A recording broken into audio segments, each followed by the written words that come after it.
Upon the battlefield by the Crimson River, Jialo Feng was bleeding golden blood and crying out in pain. Upon the battlefield by the Crimson River, Jialo Feng was bleeding golden blood and crying out in pain. Kong Xian and Kong Zhon looked furious as Yu Sheng stood upon Jialo Feng and plucked out his golden feathers, throwing them to the ground. It was a shocking sight. This guy was a madman on the battlefield. No matter what, they could not shake him. Kong Zhon's figure flashed towards Yu Sheng, pursuing him. He had a dark look on his face. Kong Xian looked at her brother and moved forward at the same time. "Get off the battlefield," she said to Jialo Feng. Jialo Feng was badly injured. There wouldn't be much point in him staying any longer. There was a flash of hatred in Jialo Feng's proud eyes. As a member of the Jialo noble family, this was a grave humiliation to him. The wild Yu Sheng had trampled him to the ground and then rushed to the aid of Yi Wuchen. Up in the sky, Xiong Nan stretched out his hand, and the divine five-clawed dragon struck once again with a roar. Its claws blotted out the sun and covered up half the sky as they sliced towards Yu Sheng and Yi Wuchen. He had already told Yi Wuchen that he was not strong enough to seize this opportunity that had been offered by the Great Path, as he would not be able to enter the regional palace. And since Yi Wuchen was hesitating, he would make the decision for him. At this juncture, if he were injured while facing the divine catastrophe, he would probably die. If Yi Wuchen were not willing to give up, this chance he had to become a saint would become a disaster for him. Yu Sheng looked up at the charging golden dragon with cold eyes. Dark golden light flowed from him. He thrust his fist into the air, and a huge palm print shot up into the sky, as powerful as the sun, blocking the dragon's claws in mid-air. Xiong Nan looked indifferent when Yu Sheng appeared. He had seen Yu Sheng's combat ability. He was very strong. In terms of theoretical power, Xing Chou was the only person on the battlefield who could resist him. He pressed down with his fist yet again, and suddenly, the divine golden five-clawed dragon circled in the air with a roar. There was a loud sound as its claws pressed down on the palm print, shattering it, and then continued downward. However, down below mighty demonic power billowed from Yu Sheng, and an endless demonic airflow appeared, rushing towards his body and making him even more terrifying. It was like a demon had possessed him. His body became larger and more powerful, like a demon that covered the world. His dark eyes were full of coldness, and a demonic battle-axe appeared in his hands. He looked up and stepped forward, making the ground tremble beneath his feet so fiercely that it seemed like it would split open. He rushed into the air with his battle-axe slicing towards the sky. The golden claws were split down the middle and shattered in an instant. The powerful body continued upwards, bursting through the golden dragon's abdomen, splitting it in two along the way, then continuing towards the Run Huang-like figure. Light flashed on the battle-axe as he swung it, and the figure immediately dissipated as if it had never existed. Yu Sheng turned and looked at Xiong Nan and saw the Renhuang figure reappear behind him, as tall and mighty as a god. At the same time, Huang Jiuge and Qin Zhuan had stopped fighting and came to Yi Wuchen's side to protect him from the divine catastrophe. Because of this, Xing Chou and Seven Sins found themselves without opponents, and so they rushed over there as well. At that moment, Yu Sheng and the rest of them seemed to have become targets for everyone as Yi Wuchen tried to cross through the divine catastrophe. Whoosh! The divine catastrophe continued to descend upon Yi Wuchen, baptizing his spiritual will and his body. The divine light of the Great Path flowed over him, but his eyes were still open, looking as sharp as swords as he watched the figures around him. Seeing that Yi Wuchen was still trying to overcome the divine catastrophe, Xiong Nan and the others hesitated no longer. Xiong Nan drew a seal with both hands, and suddenly, a huge face appeared in the sky. I looked like the face of Ren Huang. The divine golden five-clawed dragon roared, and there was not just one of them. And incomparable purple and golden lightning appeared in the sky, like the lightning of the highest heavens. Thunderbolts descended, filling the air around Yu Sheng and the others.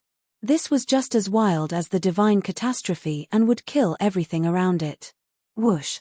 Yu Sheng rushed up into the sky, his demonic figure filling the above Yi Wuchen and the others. He stood there mightily, and there seemed to be a gravitational force that pulled all the destructive power onto him. The incredibly terrifying divine lightning struck, and dazzling thunderbolts flashed across Yu Sheng's body. His armor seemed about to break, but his body was like a black hole, swallowing up all the violet and golden light and the power of the thunderbolts. Many five-clawed dragons rushed down along with the lightning, roaring furiously, trying to crush Yusheng. Even someone as strong as Yusheng was continuously shaken by their assault, and his body seemed about to shatter. But at that moment, his demonic battle-axe disappeared, and he reached into the air with both hands. His huge body turned into a black hole vortex that swallowed up all the power around him. The onrushing dragons roared as they were pulled into the vast abyss, falling bit by bit into the mighty demonic will. At that moment, Yusheng was like a bottomless black hole, swallowing up the destructive divine lightning and the five-clawed golden dragons. More violent dark magic roared and surged around his body, blocking everyone's field of vision. Even their spiritual wills could not penetrate it. It seemed like he was trying to turn the whole battlefield into a demon world. Xiong Nan frowned. All of his attacks had been swallowed up. Had this cultivator of the demonic path cultivated his path of devouring up to this level? Moreover, that mighty demonic power made him feel some pressure. Beside him, Dong Chen's seemed extraordinarily calm. There was no expression on his face. When he had come forth from Dowley Mountain, he had wanted his name to resonate throughout the Dali dynasty and defeat the cultivators of Dali Academy, thereby becoming the imperial advisor's disciple and the most powerful figure below the saint level. But Seventh Swordsman's appearance had made all his preparations count for nothing. To the point that now his state of mind was affected. Now, he had come to the Crimson Dragon Realm and the Battle of the Crimson River, but he could not beat this Yi Wuchen, and he had even become a saint. Yusheng was so powerful that he felt he was no match for him. It seemed that Seventh Swordsman was not the only one who was much stronger than him. This made him feel frustrated. Even the ones by Seventh Swordsman's side were out of his league. He stepped forward, and swords of Kasaipa rushed towards Yusheng. Yusheng's dark eyes seemed able to throw people into the abyss and kneel before him. He did not block the swords of Kasaipa, as golden lightning snaked through the mighty demonic power like leaves on a tree, then disappeared within it. Di Hao's will was connected to his sword, and he had just started to be able to perceive it, but soon he felt that his will was being forcibly scraped away. His connection to his sword was completely lost. A deep roar rang out through the dark airflow. A black, five-clawed demon dragon appeared in the air in front of Yusheng and wrapped around him. Terrifying black lightning bloomed with world-destroying light. The swords of Kasaipa turned black as well and swallowed up the destructive sword will. It seemed that this power did not belong to Yusheng, but rather to Xiong Nan and Di Hao. But at that moment, it was all demonized and put to Yusheng's use. This is not the path of devouring, this is demonization. As a prince of Renhuang, Xiong Nan was naturally a man of broad experience. This kind of overbearing demonic power was extremely difficult to cultivate and comprehend. It was even more fearsome than the path of devouring since it was, in fact, the evolution of the path of devouring. Could it be that Yusheng was the descendant of a demon emperor? Boom! Yusheng strode through the sky, and the very air trembled, resonating with the earth. Boom! Boom! Boom! He continued forward, and the great path seemed to be pressed down under his feet. A demonic figure that covered the sky appeared, and its dark demonic airflow blotted out the sun. It seemed to be endless, and that it would swallow up the entire battlefield by the Crimson River. Every step of the footwork of Shenyuan seemed to trample on Xiong Nan's heart, making it beat wildly. Seeing the demonic figure rushing towards him wildly, his expression finally became serious, as if he was facing a great foe. Crush him. Xiong Nan quickly formed a seal as he spoke this spell. The power of the Great Path descended as many gigantic written characters fell. However, the black dragon roared as it twisted around Yusheng, shattering the falling characters. Stop, called Yusheng. The sound of an explosion rang out, and it seemed that the heavens would collapse. The Renhuang figure that covered the sky seemed to become real and stepped towards Yusheng's demonic figure. It was as if Renhuang had manifested in the world, and would suppress everything for him. At that moment, Xiong Nan was covered in sweat as if he was under great pressure. Boom! Yusheng finally slowed down as the striking black dragon and the sharp swords were all crushed under the foot of the summoned Renhuang figure. His footsteps continued to slow as the tall figure stamped down on him, trying to crush him. Not only did it contain the power of the great path, but it also had divine majesty. It could not be resisted. Boom! There was a loud sound, and Yu Sheng felt that he could not move. But he looked up into the sky, his demonic eyes looking as fearless as ever. Even if the sovereign path could put this much pressure on him, would he really let himself be crushed here? He had studied the demonic path. He defied the laws of gods and men. Boom! The dark airflow gathered together, and a massive demonic figure appeared, seeming to overlap with Yu Sheng's body, making him into a true demon god. He gave a great cry, and heaven and earth seemed about to collapse. The demon's massive palm print lashed out, covering the gigantic Renhuang figure's face and slamming into its head. Xiongnan groaned, and his face turned pale. The demon continued forward, and another loud noise rang out. The summoned Renhuang body shattered. Blood ran from the corner of his mouth. His face was ashen. At that moment, a huge hand stretched out. It was the demon's hand. It grabbed him and pulled him up into the air. Xiongnan tried to escape, but no matter how hard he struggled, he could not move a bit. Even as a descendant of Renhuang, at this moment, he seemed insignificant. He looked like he was in his death throes. The demonic power surged, and the powerful demon slammed its hand into the ground with a great cry, slamming Xiongnan into the ground just like crushing an ant. On the banks of the Crimson River, countless people were watching the shocking scene taking place on the battlefield with pounding hearts.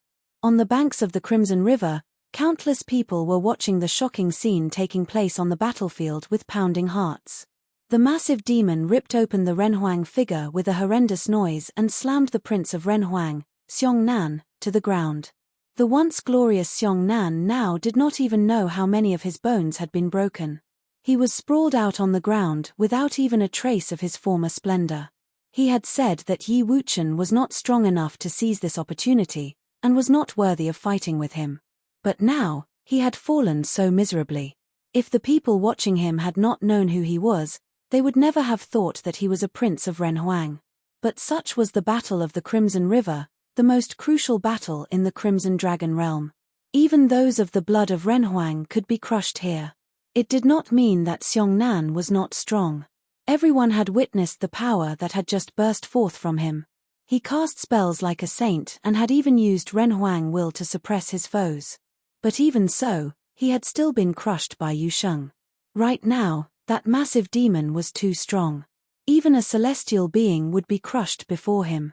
Everyone else on the battlefield was shaken. He was too strong. The combat ability that Yu Sheng had displayed today was even more impressive than that which he had shown at the Battle of the Sleeping Dragon. Previously, everyone had thought that Xing Chou was the cultivator who was most likely to enter the regional palace and that he would be able to sweep away all his foes upon the battlefield. But now their opinions were wavering. Would he be able to block the assault of the wild Yu Sheng? Yu Sheng did not care what anyone thought. He turned his cold gaze towards Di Hao. Di Hao had been the one who had pierced Yi Wuchen with his sword, wounding him gravely. Later, Di Hao's swords of Cassipa had attacked him, but they had been swallowed up by his demonic power.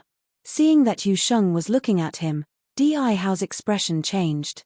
That incomparable demonic figure and the demonic airflow that raged forth from him gave him a feeling that he could not defeat Yu Sheng. This made him feel very bitter. There was someone on the same plane as him who could give him such a hopeless feeling. This was a great assault on his state of mind. A blast of terrible demonic energy rose, and Di Hao felt a wild pressure upon him. The massive demonic figure stepped forward and seemed about to step upon Di Hao's chest, trying to crush him. His sword will flared as much as possible, and the dragon-patterned cauldrons before him swallowed up the earthly will as they grew bigger. Brilliant light bloomed upon the battlefield, but it was swallowed up by the dark airflow. The demonic figure raised its fist, and suddenly the dark airflow surged together. A mighty demonic palm print appeared in the sky and slammed downward, crushing everything beneath it. The precious cauldron shrieked forth towards Yu Sheng, but there was a loud clang as it was blocked, and it and the other dragon-patterned cauldrons were sent flying back. Cracks appeared in them. Di Hao groaned, and blood flowed from the corner of his mouth. Those had been forged from his life spirit. But the demonic palm print continued downward without waiting for a response from him. Dark clouds filled the sky. Yu Sheng truly ignored the laws of both gods and men. The swords behind Di Hao rushed out with a frantic howl. He moved backward, wool blooming in the space behind him as he tried to escape the demonic palm print that covered everything. But the space around him seemed to have been frozen. Even drawing upon spatial rule power, he was still unable to escape the palm print. He watched palm print falling hopelessly. His body was sent flying backward with a loud sound and rolled to the edge of the battlefield, almost falling into the Crimson River. Watching from the banks of the Crimson River, Li Yarrow looked furious. Yi Futian, who had transformed into the seventh swordsman, had once boasted that he was without equal below the saint level. Why was it that his friend Yu Sheng was so strong as well? Had all the luck of the Great Path fallen within Emperor Xia's realm? Could it be that today Yu Sheng would enter the greatest holy land for cultivating within the Crimson Dragon realm, the regional palace? Kong Zhon and Kong Xian rose in the air. They did not launch any more attacks. Before, when the three of them had surrounded Yu Sheng, they still could not beat him, and now he was even stronger. Kong Xian floated up before Yu Sheng, and her peacock feathers fanned out with 9-colored light flowing through them. A brilliant light shone from her. The great path revolved, and 9-colored light shot into the sky, trying to pierce through the demonic dark airflow. It grew brighter and brighter. Whoosh! The peacock feathers trembled as even more brilliant peacock wings appeared behind Kong Xian. The divine bird had been unleashed. The whole world seemed colorless under its 9-colored light. At this moment, Kong Xian was extremely beautiful. Yu Sheng may have displayed incredible combat ability, but as a princess of the Demon Peacock Emperor's realm, the blood of the Demon Emperor flowed through her veins. She was not willing to give up like this. She let loose all the power within her. She wanted to see just how strong Yu Sheng was. Even if she lost, she would have no regrets. In the sky, all that anyone could see besides the dark, demonic airflow was Kong Xian's 9-colored light. It covered the sky, merging with the worldly great path and integrating it into itself. At that moment, there was a long peacock call as a divine peacock appeared in the sky. The 9-colored light blotted out the sun as it raged through the air, shooting towards Yu Sheng. There was nowhere to run to, nowhere to hide. Everything in the area was caught up in the destruction.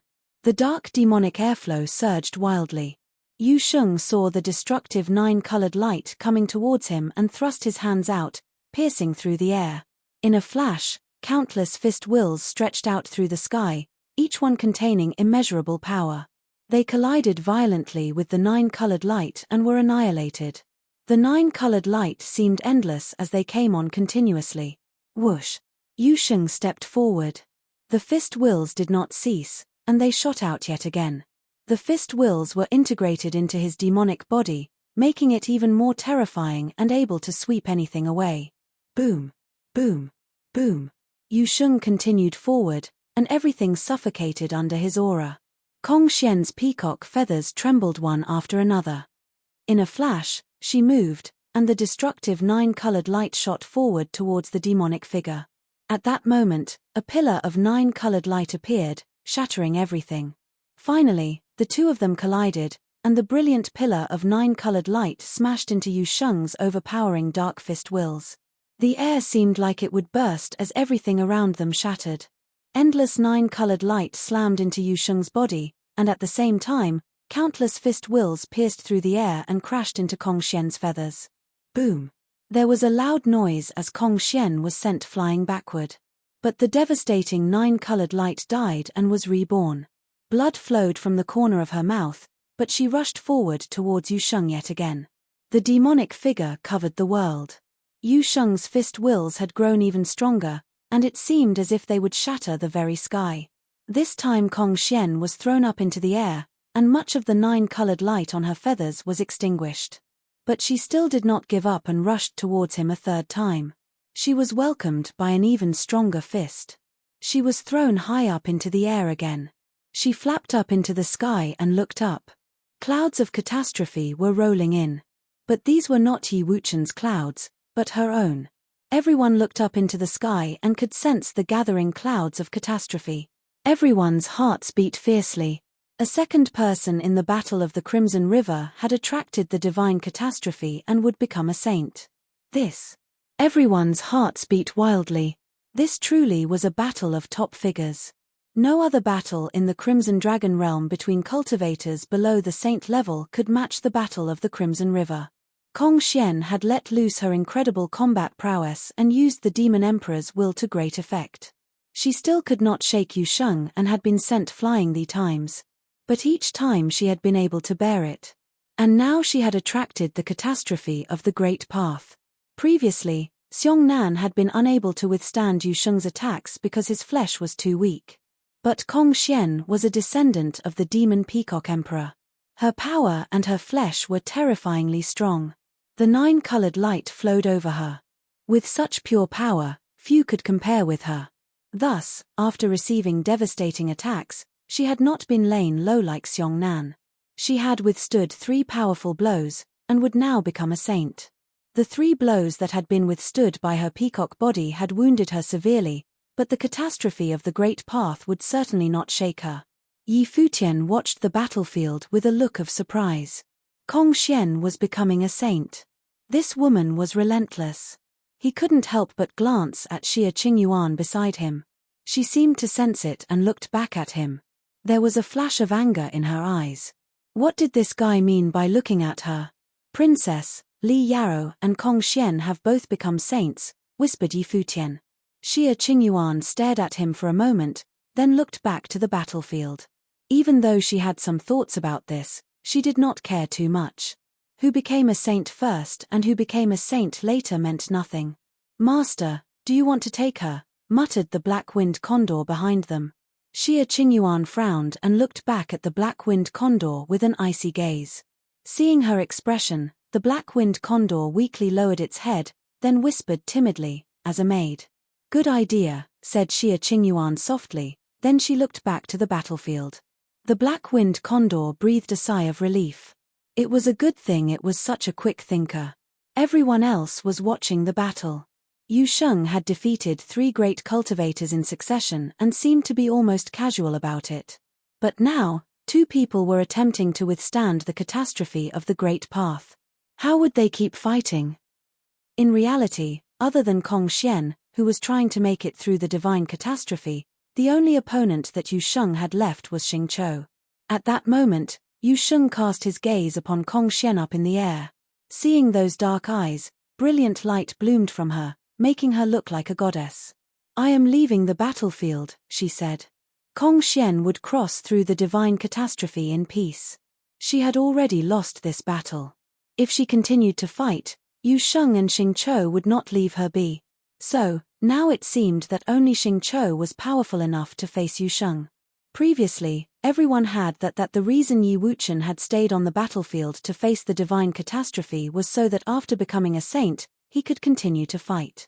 But now it seemed that he had no intention of fighting Yu Sheng. Sensing the overall situation on the battlefield, the 2 top cultivators of Emperor Li's realm, Dong Chen and 7 Sins, both discovered to their shame that they were almost being ignored. It seemed that they were not worthy of notice. How ridiculous! Even those as strong as them seemed invisible on this battlefield. If you find any errors, broken links, non-standard content, etc., please let us know so we can fix it as soon as possible. The will of the Great Path was everywhere on the battlefield by the Crimson River. Burning flames covered everything. The will of the Great Path was everywhere on the battlefield by the Crimson River. Burning flames covered everything. But in addition to the burning will, there was also terrible dark demon light raging wildly. Get out of here, came a cold, overbearing voice. Yu Sheng swept his gaze over Dong Chen and 7 Sins, the 2 cultivators who had come from the Dali dynasty. The 2 of them had probably only participated in this battle to get to him. But his dark eyes were full of indifference. Dong Chen and 7 Sins' gazes froze when they heard Yu Sheng's words. They looked up at him in shock. The oppressive and unpredictable demonic lord's dark and cold eyes were filled disdain. The reason that the three cultivators from the Dali dynasty had fought in the Battle of the Sleeping Dragon and then come here was naturally to attack Yu Sheng. However, Li Yarrow had wanted them to stop or even defeat Yu Sheng and his friends. But in reality, Yu Sheng had never even taken them as a serious threat. If that was the case, what could they do? Rush Yu Sheng and fight him to the death? Could they do it? The misfortune that had befallen Di Hao and Xiong Nan made them realize that it would be a matter of but a single punch. Should they fight for honor? Would it be honorable to charge him, only to be smashed to the ground? When he thought of this, Dong Chen realized how ridiculous it was. He turned and swooped through the air, landing on the banks of the Crimson River. When he went home, he would ask the imperial advisor to instruct him. Sword Will whistled around 7 sins as it wrapped around his body. His whole body shone brightly. His eyes were like swords as well, stabbing towards Yu Sheng. Yu Sheng's domineering eyes were so cold it seemed that within them, 7 sins did not even exist. Within them, he saw that Yu Sheng looked down on everything. He had a feeling that was someone who respected neither heaven, nor earth, nor the gods. Was this what happened when you studied the demonic arts? A person's cultivation would determine their character, their temperament, and even their natural disposition. He finally extinguished his sword will and sighed. In the end, he did not dare to attack him. He flashed towards Di Hao and picked him up, carrying him away from the battlefield by the Crimson River. His retreating figure looked lonely and desolate. In the whole world, there were people more talented than himself. Back on the battlefield, Jialo Feng's feathers had been torn out, Kong Xian had abandoned the fight so she could withstand the divine catastrophe, and Kong Zhon had no more heart for fighting since Kong Xian had already tried. Xiong Nan had been severely wounded. Yi Wuchen was also crossing through the catastrophe of the Great Path, and Huang Zhoge and Qin Zhuang were protecting him. The clouds of catastrophe rolled over the sky, emitting a deep resonance that occasionally rumbled down. The situation on the battlefield was obvious. The fight between Yu Sheng and Xing Chou would be the climax and would decide who would be able to enter the regional palace. Yu Sheng and Xing Chou stood facing each other, staring across the distance at each other. A terrible storm of qi burst forth from both of them.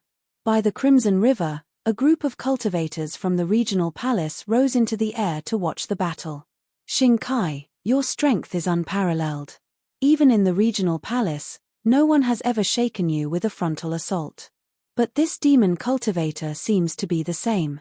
He has unmatched combat ability. How does your brother compare to him? Someone asked Xing Kai. Everyone in the regional palace of the same generation as Xing Kai had learned of his strength the hard way. He was a god of war. In a head-on confrontation, he was nearly unbeatable. We'll see after the fight, said Xing Kai calmly as he stood there. There was not even a trace of worry in his eyes. The person behind him smiled and said, does that mean that even you have no faith in Xing Chou? I won't speculate on things that are not certain, answered Xing Kai. As cultivators of the regional palace, personally witnessing this competition had been enough to let them understand how powerful Yu Sheng truly was. Who would dare to say that Xing Chou was assured of victory? Not even Xing Kai would. Boom, boom, boom. A series of loud noises rang out. The two of them had not yet started fighting, but already loud sounds were emanating from Xing Chou. Brilliant halos of shining lights surrounded him, and they seemed to resonate with the world. At that moment, it seemed that he was representing the heavens themselves. Xing Chou stretched out his arms, and the body of a mighty god of war appeared behind him. Next, his body grew larger, as well. The great path roared as the halos pierced through the air. His own body melded with that of the god of war. It was as if he had become the god of war. The halos on his body resonated with heaven and earth, making a pattern of brilliant golden halos appear around him. It covered both the sky and him as it resonated with his body. Everything was silent as everyone watched this final confrontation. Xing Chou had melded himself with his life spirit right at the start. He felt how threatening Yu Sheng was and did not dare to go easy on him at all. Right now, it seemed that a god of war and a demon were fighting by the Crimson River. Bang! There was a loud sound as the god of war stepped forward. In the next instant, An equally overpowering sound rang out as Yusheng rushed forward. The two of them were charging towards each other. This made the battlefield by the Crimson River tremble until it seemed like it would break. In a flash, the two ancient godlike figures came together. Xingqiu raised his arm and struck out with a fist, and a burst of the intent of battle swept out. His fist resonated with heaven and earth. A wild storm whipped up and swept out towards Yusheng. It seemed like all the power in the world was contained within that fist. Thousands of fist auroras stretched out through the brilliant golden pattern that was formed from halos. The mighty intent of battle destroyed the very air as it rushed towards Yusheng. Demonic power rolled out. Yusheng raised his arms without hesitation and thrust out a fist as well. Huangting fist will shattered the air. Countless fist auroras shrieked as the golden fist collided with the black one, causing the battlefield to tremble so hard it seemed like it would shatter. At the same time, the two of their fists crashed together. A hurricane swept out over the battlefield. Dong! A sound rang out through heaven and earth. A droning sound emitted from the golden halo pattern around Xingqiu. It seemed to have taken the blow from Yusheng's fist will. Yusheng's arms were trembling slightly. It was the first time someone had had the power to shake him. Without any hesitation, the two of them struck each other again. As their fists collided again, everyone felt that their ears would split from the loud noise. Then they struck each other a third time, then a fourth. The earth trembled with every collision, and everyone's hearts were trembling along with it. Endless fist will shot towards Xingqiu and seemed to drill a hole right into his body. His halos shot up into the sky, forming a brilliant halo pattern up there then falling back towards the earth. They both seemed crazy. There was no skill involved in this. They just punched each other time after time. The Huangting fist will grew stronger and stronger. Yusheng knew that Xingqiu could not completely withstand his might. A blinding Renhuang brilliance came from him, and he seemed to be riddled with holes. He could collapse at any time. But he still did not stop. Brilliant light shot out from him, stretching across the sky. The golden halo pattern in the sky grew larger and larger. Smash!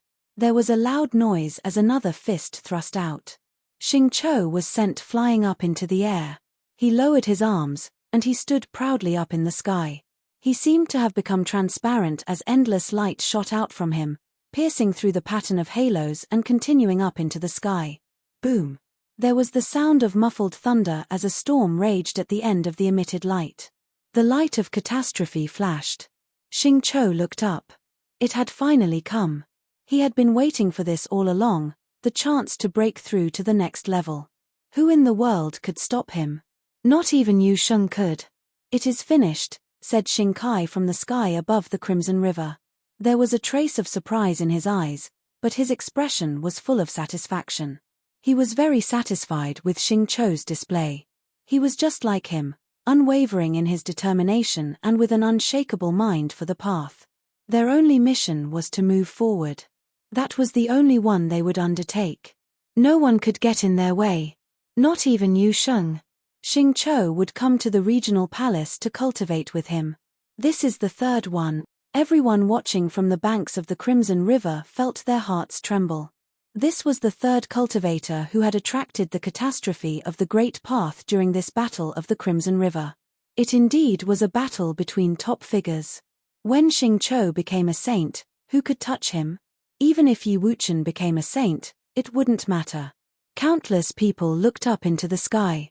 The mighty figure stood there like a god of war, preparing to welcome the catastrophe of the Great Path. Xingqiu was about to become a saint. No one could stop him. Upon the battlefield, Yusheng looked up at Xingqiu as well. Would this be the second person who became a saint at his hands? First, it had been Kong Xian. Now it was Xingqiu. Saint. Yusheng looked up, his black eyes full of coldness. He closed his eyes, and the dark demonic light shot wildly into the sky. He let go of his thoughts and let his mind move along with his will up into the sky. He tried to use all the power in the area. But he soon encountered an obstacle. He could not integrate himself into the Great Path in this place. It was as if he was lost in darkness.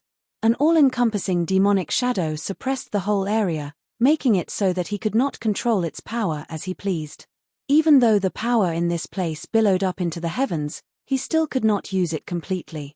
He was strong enough, but his state of mind was not in the right place to become a saint.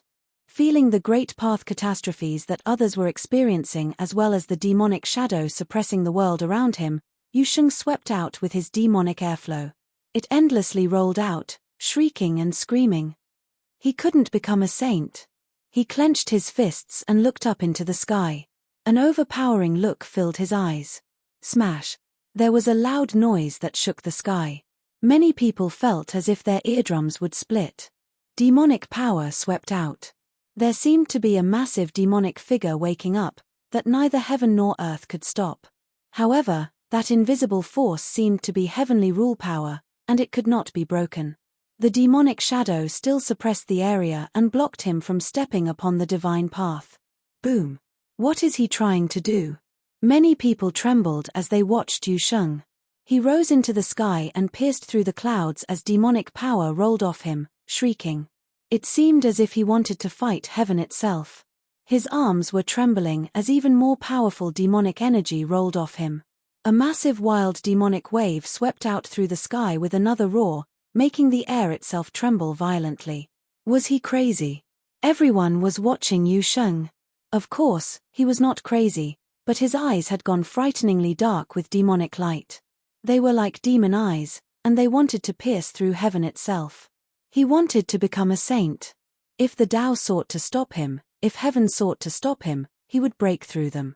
A cultivator of the demonic path would resist the heavens themselves. He opened his arms and gave another roar that shook the highest heavens. An even taller and mightier demonic figure rose from thin air around him, growing larger and larger. It was as if a demon god had awoken. Boom! A loud sound rang out as the invisible magical energy holding him back shattered. At this moment, the demon ruled the heavens. Yusheng's will extended throughout the world. The great path could not stop it. Up in the sky, the clouds roared. The catastrophe was coming. If you find any errors, broken links, non-standard content, etc., please let us know so we can fix it as soon as possible. It was crazy. It was crazy. Everyone's hearts were pounding.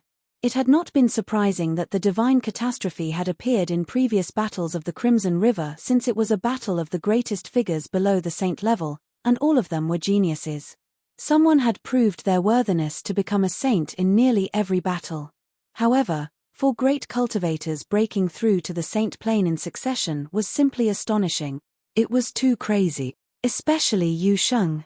As soon as he had seen Xingqiu facing the divine catastrophe, he had forced his way into the sky, forcibly breaking down all the barriers that the great path threw in his way and smashing through the bottleneck into the saint plane.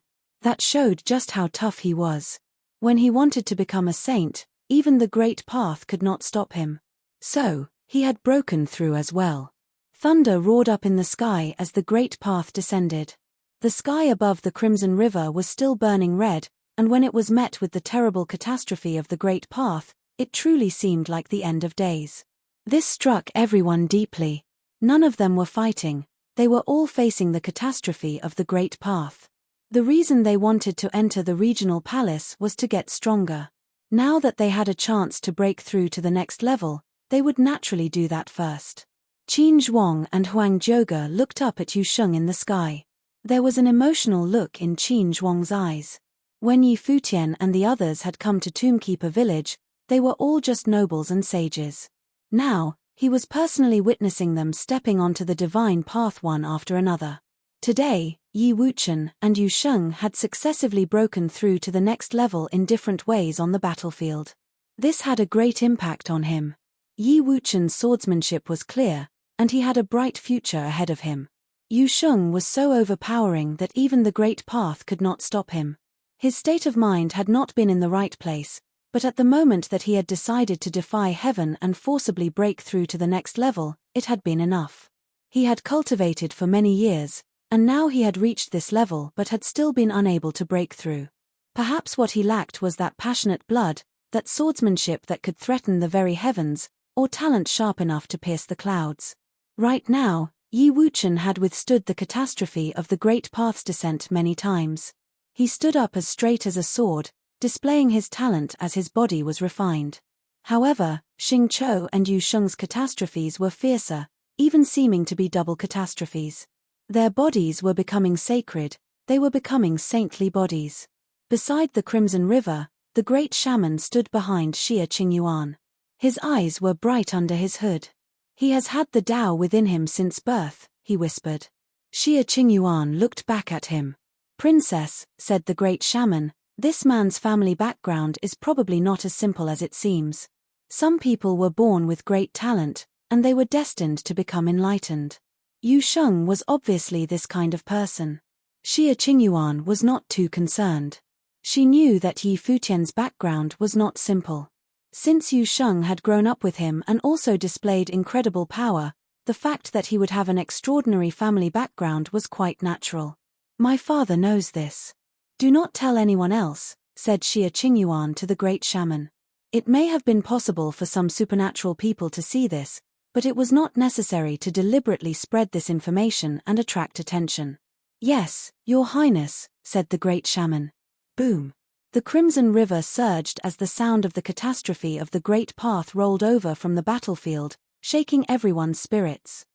What was more terrifying was that besides the injured Yi Wuchen, who was struggling a little bit, the other 4 people who were fighting through the divine catastrophe did not seem to be hindered too much. Yu Sheng and Xingqiu were actively welcoming the catastrophe of the Great Path and letting it wash over them. They steadfastly stood their ground. They were truly some of the most powerful cultivators. Even if someone became a saint before they did, once they became saints, they would all be the same. The catastrophe of the Great Path did not cease. Yi Wuchen had been the first to face it. He sat cross-legged on the battle platform with sword will washing over him. At that moment, in his perception, everything was swords. The Tao created heaven, earth, and nature.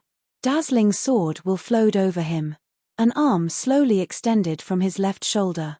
Sword will flowed over it until it formed a real hand. He opened his eyes, and his eyes flashed as sharp as swords. He looked down at his arm with neither sorrow nor joy. He did not seem to be surprised at all. Chenyu would have loved to see this. When he thought of his wife, Liu Chenyu, a warm smile came over his face. He turned his gaze towards the banks of the Crimson River and looked at Yi Futian. Yi Futian was also looking at him, a bright smile on his handsome face. 20 years ago, Yi Wuchen had cut off his arm for them. Now, seeing that as he became a saint, his arm grew back, how could Yi Futian not be happy? Yi Wuchen's road had been even harder than his or Yu Sheng's. Now he was finally transforming and taking his first step onto the divine path. Saints cast off their former selves and transcended the ordinary. His talent may have been commonplace before, but after today, he would be reborn. This was the first hurdle that stopped most people from genuinely becoming saints. So many people were stopped on the great path by this hurdle. It was fortunate that the 3 of them who had come from the 100 kingdoms had traveled so far. Next, Kong Xian made it through the divine catastrophe. The 9-colored light flashed, as brilliant as anyone had ever seen. Her skin had been flawless before, and now it looked even more divine. She was like an actual goddess, beautiful in the extreme. As the daughter of the demon Peacock Emperor, Kong Xian was a demon who had become a saint. Divine and demonic temperaments mixed together within her. She was stunningly beautiful. She opened her eyes and looked at Xingqiu and Yu Sheng. The battle was already finished for her, but not for them. But right now, they were facing the catastrophe of the Great Path, so they did not fight. However, after they did this, the battle would continue. Their catastrophes seem a bit stronger, said many people with a gasp. This was especially true for Yu Sheng. Demonic majesty rolled out from him. There were black flames in the sky, and a terrible black vortex from which came a terrifying demonic catastrophe, violent in the extreme. Every time it struck him, people felt their scalps go numb from the pressure. It seemed like this demonic catastrophe would destroy his soul. But Yu Sheng stood firm and unyielding like a demonic god. A while later, the divine catastrophe in the sky above the 2 of them dissipated. All that was left was the redness in the sky that was cast by the crimson river that covered the battlefield. At that moment, Xingqiu opened his eyes. The earthly great path resonated. Countless halos of the light of the great path flashed in the sky, and the figure of a towering god of war stood proudly. It grew taller, and a burst of war swept out over the battlefield. It was like a god of war had awoken. As a saint, Xingqiu was like a god of war. His intent to fight suppressed everything around him. Yi Wuchen stood on the other side of the battlefield and felt the surging intent to fight. But he did not move, continuing to stand there calmly. He had become a saint first, so he could have attacked Xingqiu. But he did not do so. He knew that once Yu Sheng became a saint, he would be even stronger. He would transform far more than Xingqiu had. Yu Sheng would naturally be able to deal with Xingqiu, so he did not need to get involved. This was a fight between the two of them, the fight between the two greatest figures at the Battle of the Crimson River. After this fight, Yu Sheng would enter the regional palace while everyone watched. No one doubted it. No matter if he was a sage or a saint, he was still the strongest man. At that moment, Yu Sheng felt the power within himself. A terrible illusion appeared in his mind. The techniques that he had cultivated evolved along with him. Demonic power rolled off him, covering the sky. In the instant that he opened his eyes, the demonic will that covered the battlefield seemed to quiver. He looked at Xingqiu with truly demonic eyes. That single glance made Xingqiu feel like he was in the midst of thousands of demons. Behind Yu Sheng, the figure of a towering demon god appeared. It rose into the clouds. The demonic energy that was surging through the sky gathered together. Heaven and earth seemed to be wrapped up in roiling demonic energy, and demonic figures appeared all around. What Xingqiu was seeing was not an illusion. It was real. As he stood upon the battlefield at that moment, he was surrounded by thousands of demons. Each of those demonic figures was as powerful as the god of war he had summoned. And each of them had been summoned by Yu Sheng and followed his commands. Yu Sheng stood in the air with the figure of a demonic king behind him. He seemed to be the lord of 1,000 demons. All the demonic will in the world was under his command. Xingqiu frowned and felt a powerful burst of pressure. He may have been a true god of war, but amidst all these demons, he still felt the pressure. He stepped into the air, and suddenly the pattern of halos around him flashed with brilliant light.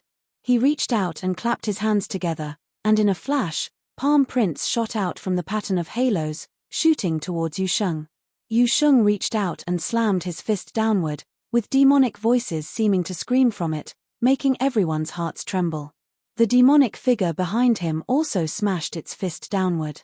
All the demonic figures around them did the same thing.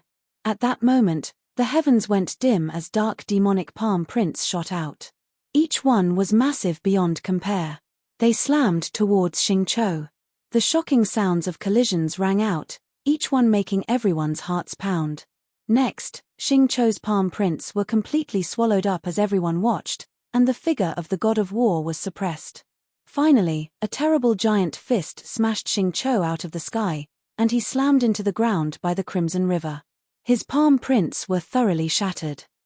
He lay there amidst a huge 5-fingered palm print on the ground. He had been smashed from the sky all the way to the ground. He may have been a saint who was transformed into a god of war, but in a flash, he had been suppressed by this tyrant. Even as a god of war, he had fallen. Only one person was left standing in the sky above the battlefield at the Crimson River. "It is finished," everyone said to themselves. They looked at Yu Sheng up in the sky above the Crimson River and felt like they were in a dream. This battle of the Crimson River had seemed like a fantasy. It had been far too shocking. Now, Yu Sheng, who had thrown a demon dragon at the Battle of the Sleeping Dragon, had suppressed all his opponents and had made it to the end in an unstoppable fashion. Yi Wuchen and Huang Zhouge naturally would not fight him. So there was no one else to fight. Yu Sheng of Chenya City was the strongest cultivator to come to the Crimson Dragon realm. He would enter the regional palace. If you find any errors, broken links, non-standard content, etc., please let us know so we can fix it as soon as possible. A series of sounds rang out on the banks of the Crimson River. Everyone was gasping in shock.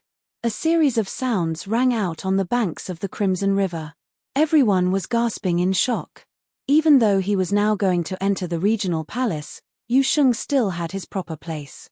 The disciples of the regional palace were all top figures and had swept away all their opponents just like Yu Sheng had in order to get in. But today's battle of the Crimson River had been even more impressive than many of the previous ones. Many people sighed with emotion. Their journey to witness this battle had not been in vain. Yu Sheng had defeated Xingqiu of the ancient imperial city, and so he could not enter the regional palace. Moreover, after this defeat, it would even harder to get another chance. Other than exceptional characters, those sages who had not come here would not be able to participate in the Battle of the Sleeping Dragon or the Battle of the Crimson River. But if they showed great talent and strength in the Crimson Dragon realm, they would still receive an invitation to enter the regional palace when they became saints. But this was impossible for Xingqiu, as he had been utterly defeated here. Most people only had a single chance to enter the regional palace, and thus most people chose the best time to try and do so, the Battle of the Sleeping Dragon. It was not only Xingqiu. Before him, Xiongnan of Xiong City and the Prince of Emperor Xiong's realm had been highly favored to win. But when he had fallen before Yu Sheng's pressure, he had lost the right to enter the regional palace. And entering the regional palace was not the only opportunity that he had lost. 4 great cultivators had become saints in this battle, but this did not include Xiongnan. Yu Sheng's huge palm print had crushed him before he had the chance to do so. This would probably become something that haunted him for years to come. After all, Xiongnan was a prince of Renhuang and was incredibly proud, which could be seen from what he had said to Yi Wuchen. He had said that Yi Wuchen was not worthy of this opportunity that had been afforded by the Great Path and that he had no right to strive for the chance to become a saint. He thought that he was the one who was worthy of these things. But Yu Sheng had taught him how to behave. This would leave a deep impression on him for a long time. No one knew if Xiongnan would be able to let this go. If he couldn't, it would affect his state of mind and delay his ascension to the divine path. Kong Xian, on the other hand, was an exceptional woman. The princess of the Demon Peacock Emperor's Real knew that she could not shake Yu Sheng, but had still used all of her power to resist his attacks 3 times. In the end, she had broken through her own limits and become a saint. She may have been defeated, but that would not affect her too much. But the Golden Rock, who had also come from the Demon Peacock Emperor's realm, did not have such good luck. The memory of this battle would trouble him for a long time to come. All the fighting on the battle platform stopped. The demonic power coming from Yu Sheng dissipated. He appeared high up in the air, but his aura was different than before. He had ascended to sainthood through demonic power, making him a demon saint. High up in the sky, the crimson-robed head of the Crimson Dragon army looked down and asked, "Will anyone continue to fight?" There were still several people standing: Kong Zhon, Huang Zhouge, Yi Wuchen, and the others. "Let's go," said Kong Xian to Kong Zhon. Their figures flashed as they left the battlefield by the Crimson River. Yi Wuchen and the others smiled at Yu Sheng, then prepared to leave, leaving the platform for Yu Sheng. "Wuchen, won't you stay?" Yu Sheng asked suddenly. He had no great desire to enter the regional palace. His demonic method was a perfected combat system, and so even the best holy land for cultivating in the Crimson Dragon realm was not that useful to him. But Yi Wuchen had ascended to sainthood with great difficulty. If he could cultivate in a place like that, it would have great benefits for him. Thus, he was giving this opportunity to Yi Wuchen. Many people were shocked by what Yu Sheng had said and looked at him strangely. What did this guy mean? He had the chance to enter the regional palace, the best holy land for cultivating in the Crimson Dragon realm. Many people came from all over to strive for this chance, and he was going to give it to his friend. Yi Wuchen looked at Yu Sheng and smiled. He naturally knew what Yu Sheng was thinking.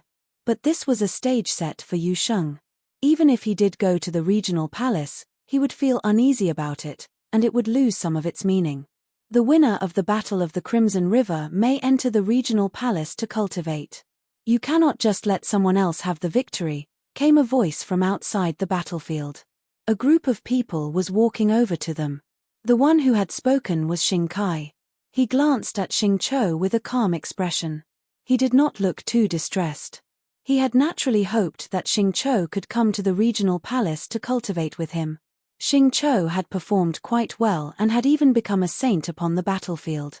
But he had had a bit of bad luck when Yu Sheng had smashed through the barriers keeping him from sainthood and crushed him. If he had been in any of the previous battles of the Crimson River, Xing Qiu would probably have had no problems. It was just bad luck. But a battle like this was not a bad thing for him. After all, the enemies they would face in the future might be just as strong as that. The great path was sure to be full of thorns. Yu Sheng looked up at Xing Kai, then at the cultivator from the Crimson Dragon army. He had also asked if Yu Sheng knew if what he was doing was wrong. Yi Futian had asked him to enter the regional palace to get closer to the Crimson Dragon Emperor. In the future, they would have to use the Crimson Dragon's Emperor's power to cross through the realm. Emperor Xia's realm was one of the realms within the Crimson Dragon Emperor's realm. If they wanted to go to other realms, it would be essential to have good fitting within the Crimson Dragon Emperor's realm. But when he saw Yi Wuchen, he had wanted to give him this chance. That way, he could walk along the great path along with him. "This guy," said Yi Futian with a smile. Neither Yu Sheng nor Wuchen liked to talk much, but their friendship was clear in their hearts. "Let's go." Yi Futian and others flashed over towards the battlefield. At that moment, Xing Kai was continuing to speak. "You may have been unmatched at this battle of the Crimson River, but those who are in the regional palace have all done the same thing as you. Since you will be entering the most powerful holy land for cultivating in the Crimson Dragon Emperor's realm, you should have proper respect for it." His swordsmanship was good, but it was far from good enough to let him enter the regional palace. Yu Sheng frowned and gave Xing Kai a cold look. But Xing Kai did not care and continued to look at him indifferently.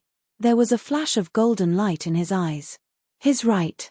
You should be the one to go," said Yi Wuchen. He was not angered by Xing Kai's pronouncement that he was not worthy to enter the regional palace. Perhaps Xing Kai had spoken a bit too straightforwardly, but he had indeed not been good enough in today's battle of the Crimson River. Swordsmen should strive to move forward continuously, but they should also know themselves. Kong Xian and the others who had been crushed by Yu Sheng like Xiong Nan were all stronger than him, so if Yu Sheng swept away all his opponents and then granted this opportunity to him, he would feel that he could not accept it. Yu Sheng nodded and said no more.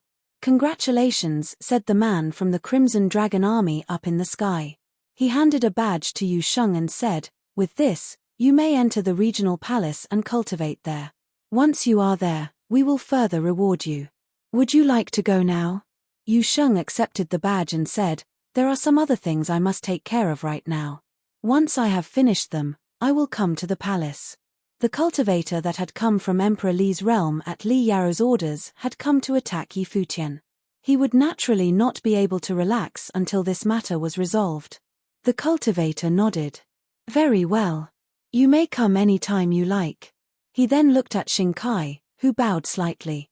The man smiled, and they all left. This battle of the Crimson River had officially come to an end. Yu Sheng would enter the regional palace.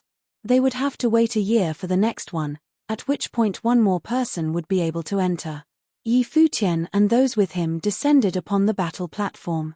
He looked at Yu Sheng, Yi Wuchen, and the others with a bright smile on his face. Yu Sheng and Yi Wuchen looked back at him. Yu Sheng grinned. There was no longer an overbearing look in his eyes. He looked simple and natural.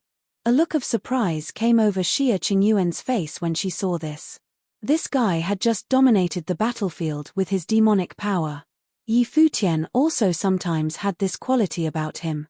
Sometimes he was cold and cruel, like at Zhoutian Temple, the sacred war of the 9 states, and at the battle where he had killed Xiao Sheng, where he was glorious and powerful. But occasionally, she would see that he had a simple and sincere side to him. Especially when he was together with his friends, then it seemed like even after having experienced so much hardship, they were all still young. Yi Wuchen smiled brightly as well, a smile that it seemed that only they understood. They had once been young together, and now they were all saints. On the other side of the battlefield, Xing Kai walked up to his brother, Xing Qiu. Xing Qiu looked at his elder brother. He stood up straight but bowed his head slightly. He seemed a bit ashamed. "Not bad," said Xing Kai with a smile. Xing Qiu looked up at Xing Kai, then said with a smile, "A loss is still a loss." When cultivating on the Great Path, who can avoid losses? Asked Xing Kai.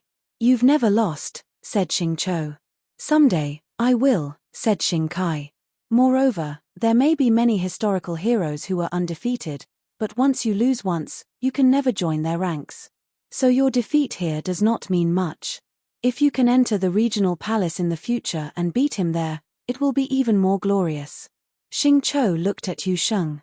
Hearing what Xing Kai was saying, Yi Futian and Yu Sheng looked over at them. You shouldn't cling to that hope, because you'll probably never get a chance to fulfill it in this life, said Yi Futian with a soft laugh. There was nothing wrong with what Xing Kai had said, but if he wanted to prove himself by defeating Yu Sheng, then he was sorry, but he had no chance. Xing Kai turned his gaze upon Yi Futian. A look of shock came over the faces of everyone who was by the Crimson River and heard their words. Yi Futian had a close relationship with Yu Sheng. Moreover, the lord of Qianye City was not Yu Sheng, but Yi Futian. Even though Princess Xia Qingyuan was there, the position of city lord was still given to him.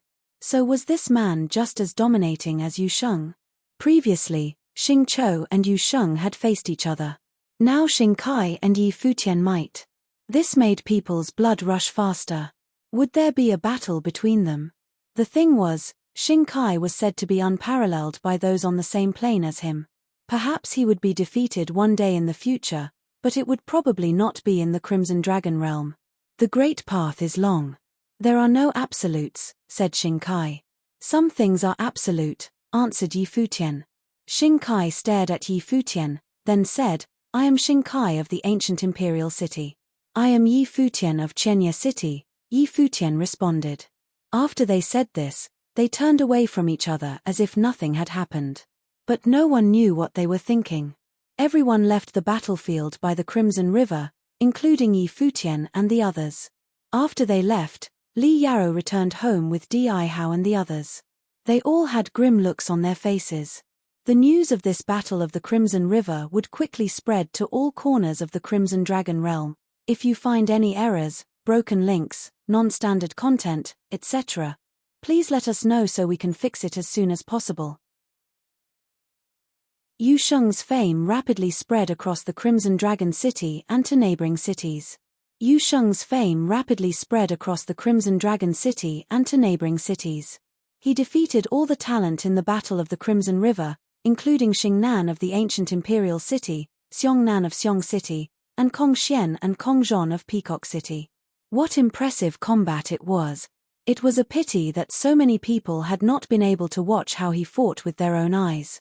All those top figures were defeated all by Yu Sheng himself. The whole of Qianye City was in shock, too.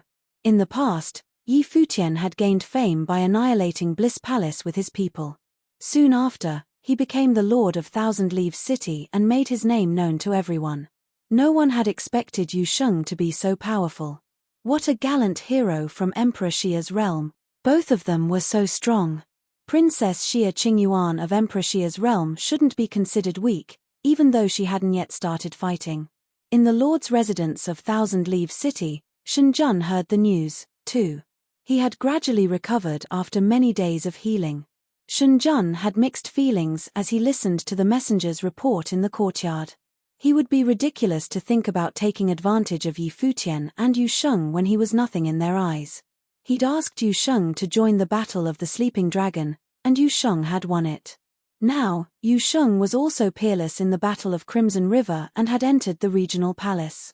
It was Shen Jun's dream to cultivate in the regional palace one day.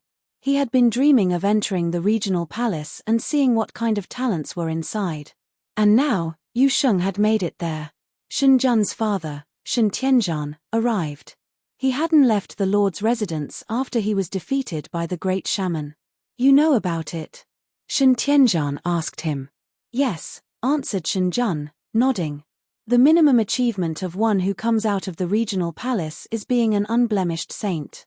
Many unblemished level saints have already come from there. Some stayed in the Crimson Dragon City and some left. Some even became Ren Huang, said Shen Tianzhan. And I heard that Yu Sheng was even stronger than many previous champions at the Battle of the Crimson River.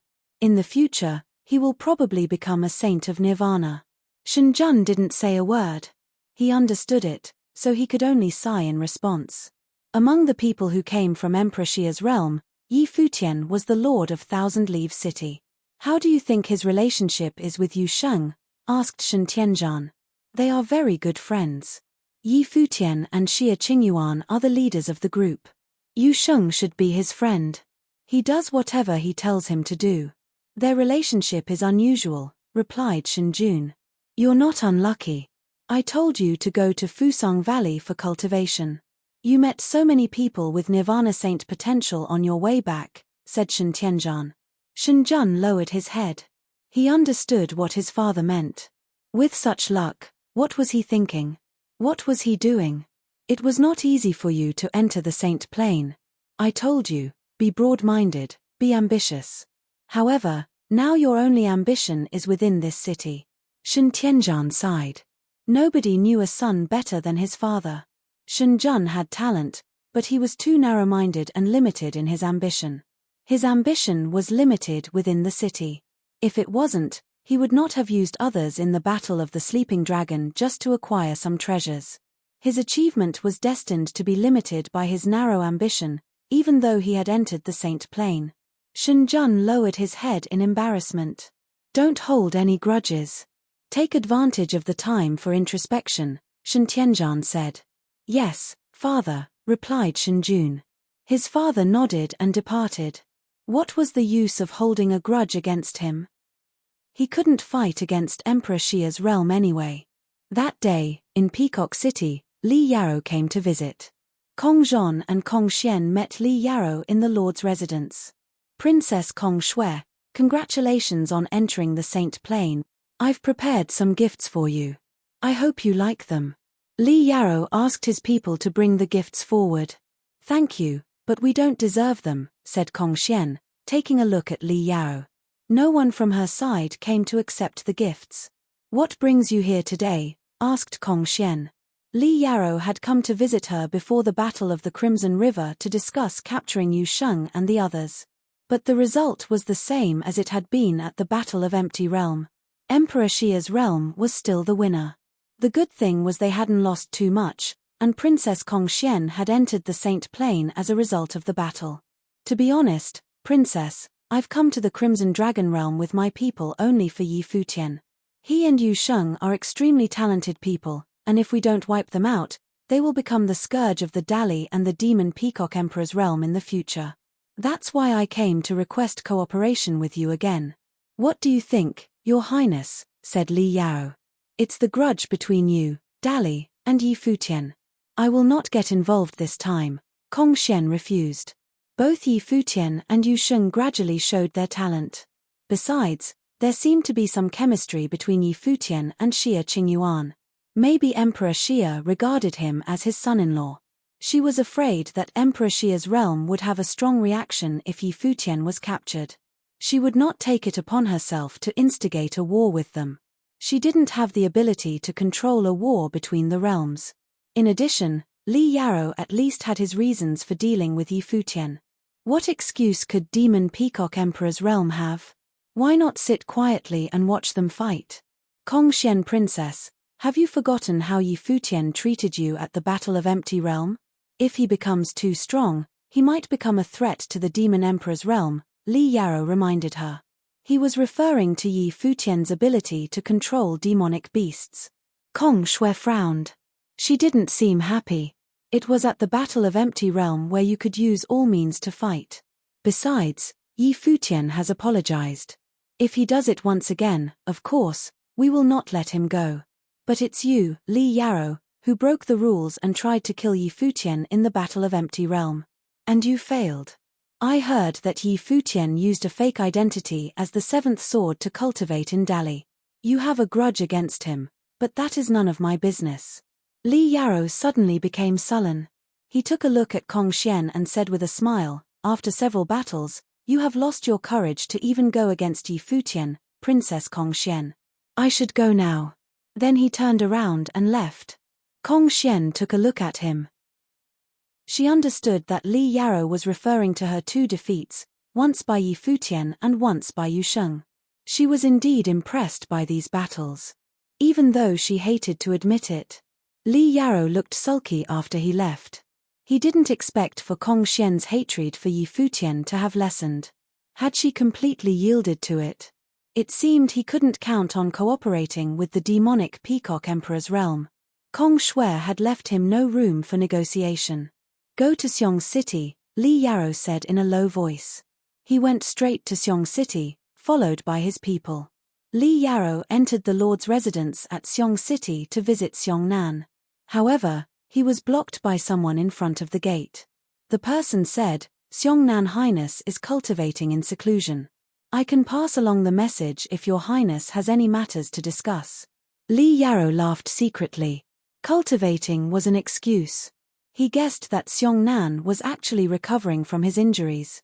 Yu Sheng had shown no mercy at all when he'd used the palm strike on Xiongnan in the Battle of Crimson River. I am afraid you will not able to carry a message. It regards a highly confidential issue about an imperial-level treasure, said Li Yarrow. The man got a strange look in his eye. Imperial level? What did Li Yarrow mean? I will report to His Highness, said the man, hesitating. He left to make the report. When he came back, he told Li Yarrow, His Royal Highness wants to see you. Please, come in. Thank you so much, Li Yarrow said as he followed him inside. This time, he wanted to visit Demon Imperial City, Xiong City, and Ancient Imperial City. As long as one of them accepted his request, Li Yarrow would not need to worry about defeat. These three cities all had intimidating powers. The first two had been established by Ren Huang. The lord of the ancient imperial city was the ninth servant. He claimed to be the first lord of all cities. However, Kong Xian had declined his request. Li Yarrow hoped he could succeed in the negotiation with Xiong City. Li Yarrow soon met Xiongnan. Xiongnan was dressed in magnificent clothes, looked very well and handsome. It seemed as if he was not injured at all. He sat there, smiling at Li Yarrow. Have a seat. Li Yarrow Saturday. Xiongnan said, let's cut to the chase. Li Yarrow, why did you find me today? Li Yarrow glanced at the people nearby. Xiongnan immediately understood and waved his hand. All the people left. He had no need to worry about what Li Yarrow would do to him. I've heard a lot about Emperor Xiong's realm being a very powerful realm among all the Crimson Dragon realms. The reason I came today is to seek cooperation with you, Li Yarrow said bluntly. What kind of cooperation? Asked Xiongnan. We Dali people have a grudge against Yi Futian of Emperor Xia's realm. The lord of the Thousand Leaves City, Yi Futian, once snuck into Dali Empire to study cultivation methods. He even learned a Runhuang-level cultivation method in Dali. I've come all the way from Dali with my troops just to deal with him. Li Yarrow continued, however, Yi Futian has powerful people protecting him. I'm not sure if we alone can capture him, so I am seeking allies. If Emperor Xiong's realm can form an alliance with us, I can let Emperor Xiong's realm keep him for a while after we capture him together. Li Yarrow was indicating that Emperor Xiong's realm could question Yi Futian about the Runhuang-level cultivation method, which was undoubtedly a tempting option. How can I verify that what you say is true? Asked Xiongnan. The Dali Imperial Advisor is deeply trusted by my father and venerated by numerous Dali cultivators. His cultivation method, deep thorough comprehension, is absolutely above the Renhuang level. If you inquire about it with him, you will hear that it was secretly learned by Yi Futian. Li Yarrow continued, aren't you interested in the demonic martial arts used by Yu Sheng during the Battle of the Crimson River? There was a coldness in Xiongnan's eyes when he heard Yu Sheng's name. Of course, he couldn't forget how Yu Sheng had smacked him to the ground with one blow during the Battle of the Crimson River. He had never experienced that kind of embarrassment before in his life. The demonic martial art was indeed very powerful. But Emperor Xiong's realm has never had a grudge with Emperor Xia's realm, said Xiongnan. It is not about the grudge between Emperor Xiong's realm and Emperor Xia's realm. Don't you want to get control of another city? I don't mean to involve Xia Qingyuan in this, continued Li Yarrow. Yi Futian and Yu Sheng are just cultivators of Emperor Xia's realm in the lower worlds.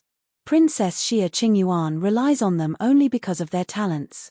There was a gleam of a smile in Xiongnan eyes after he heard what Li Yarou said.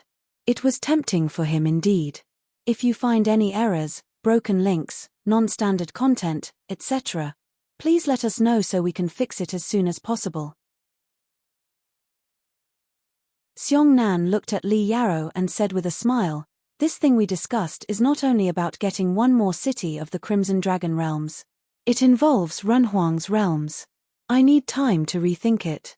Xiongnan looked at Li Yarou and said with a smile, "This thing we discussed is not only about getting one more city of the Crimson Dragon realms. It involves Renhuang's realms. I need time to rethink it." Li Yarou looked into Xiongnan eyes but couldn't tell what was on his mind, so he nodded and said, "All right. I will be waiting for your reply, Xiongnan." Li Yarou stood up and left. Xiongnan saw him out in person. After Li Yarou left, Xiongnan had a sneer across his face. Li Yarou was trying to drag others from Renhuang's realms into this. He was a calculating person indeed. If things went as Li Yarou planned and the conflict intensified, a more serious war could break out. The war might even be between realms. If Emperor Xia's realm had to fight against two of Renhuang's realms, that would be the end of Emperor Xia's realm. And Li Yarou's compensation for Xiongnan was nothing but the imperial-level cultivation method stolen by Yi Futian, or Yu Sheng's demonic martial art.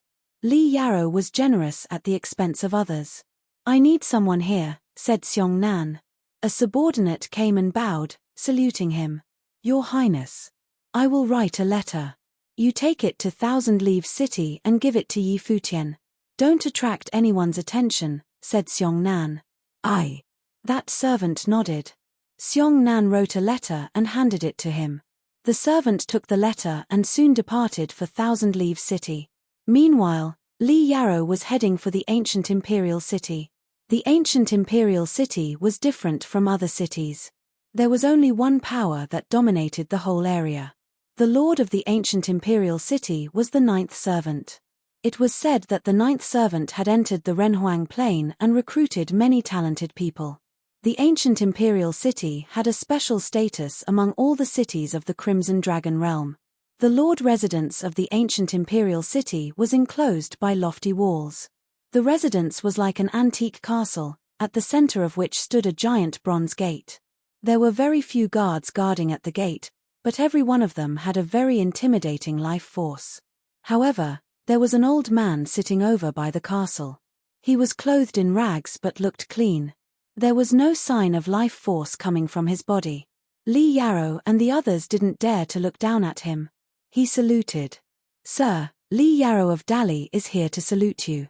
The old man took a look at Li Yarou. His cloudy eyes looked dull. He spent a while narrowing his eyes to see Li Yarou's face clearly. He asked, "What brings you here?" "I am Li Yarou, and I am here to request to see the Lord," said Li Yarou, bending slightly to show courtesy.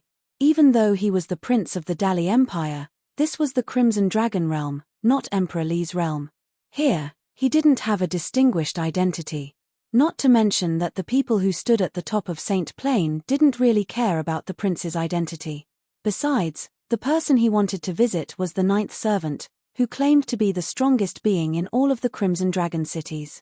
If no Renhuangs from other realms stepped into the Crimson Dragon realm, the ninth servant was probably the most powerful figure in this broad land. He didn't need to care about anyone, whether the person was a son of a Renhuang or anyone else. The Lord is cultivating in seclusion. He will not see anyone. If you have any matters to discuss with him, please tell me and I will send the message to him, said the old man slowly. He didn't show much respect to this prince of Dali. Li Yarou looked calm. He was not irritated at all. However, if he was not able to meet the Lord, the time he'd spent to make this visit had been in vain. "May I pay a visit to Xingqiu Highness then?" asked Li Yarou. The second young master has been strengthening his cultivation since he entered the Saint Plain. "I apologize, but he isn't welcoming any guests either," said the old man, nodding. The soldier standing next to Li Yarou frowned and stared at the old man with his intimidating, piercing eyes. How dare he decline the request of Li Yarou, the Dali prince, to visit Xingqiu? This old guy didn't know how to show respect to a person as noble as a prince. "Sir, I came here for an extremely important issue which relates to an imperial-level treasure. I sincerely hope you will allow me to visit, continued Li Yao. You can just say it here. I will let the Lord and the second young master know, replied the old man. Li Yao looked sullen and kept staring at him, but the old man was still expressionless. It was like he didn't notice them. Fine. We should leave, Li Yao said, departing with his people.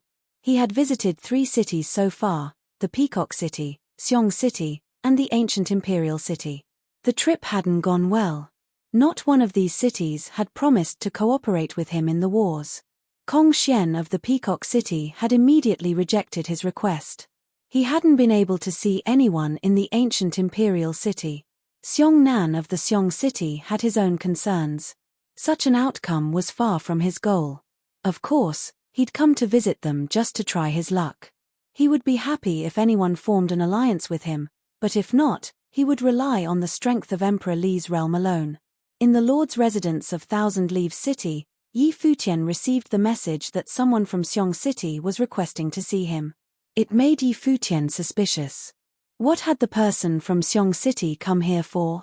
Earlier on, Xiong Nan of Xiong City had hurt Wu Chen in the Battle of the Crimson River. He was then injured by Yu Sheng. Since the Battle of Crimson River had ended, the matter should have been forgotten. He didn't want to start a war between 2 Renhuang realms over the non-fatal Battle of Crimson River. But during such a sensitive period, he still had to meet the envoy of Xiong City. Lord Yi. The person saluted Yi Futian in a very polite manner. Welcome. Sir, tell me what brings you here, said Yi Futian. My lord wrote a letter and told me to present it to you, replied the messenger. He passed the letter to Yi Futian. Yi Futian took it and opened it with confusion. There was just one line in the letter. Yi Futian calmly put the letter aside after he read it. He said to the messenger, "What else did Xiong Nan Highness ask you to bring to me?" "Nothing. My lord only told me to send the letter," he said. He waited after handing over the letter, showing no intention of leaving. He seemed to be waiting for Yi Futian's reply. Yi Futian nodded and took out a storage ring and gave it to him, saying, "I greatly appreciate that Xiong Nan Highness was kind enough to notify me. Here is my humble gift to express my thankfulness to him. Please pass it on to Xiong Nan." I will pass your kind words and the gift along to my lord," he replied. "Now I shall return." "All right," Yi Futian said, nodding. "I apologize that I will not be seeing you off. Safe journey." "Thank you very much, Lord Yi." The messenger withdrew. After he left, Xia Qingyuan asked Yi Futian, "What did Xiong Nan want?" Yi Futian gave her the letter and said, "Read this." He narrowed his eyes. His expression was cold and his stare was like the sharp blade. The smile in his eyes totally disappeared. There was also a coldness in Xia Qingyuan's eyes after she read the letter. She released the force of sword, tearing the letter to pieces in her hand. The letter said that Li Yao had just visited Xiong Nan and intentionally mentioned that Li Yao was planning to give the deed of thorough comprehension, Yu Sheng's demonic martial art method, and the Thousand Leaves City, to him. Xiong Nan had sent the messenger to inform them. The letter reminded them of the things that had happened. But there was no friendship between Yi Futian and Xiong Nan. If he wanted to reject Li Yao, he could directly do that. Did he have to inform them? Furthermore, the letter didn't indicate that Xiong Nan had declined Li Yao's request. Rather, it just stated the fact.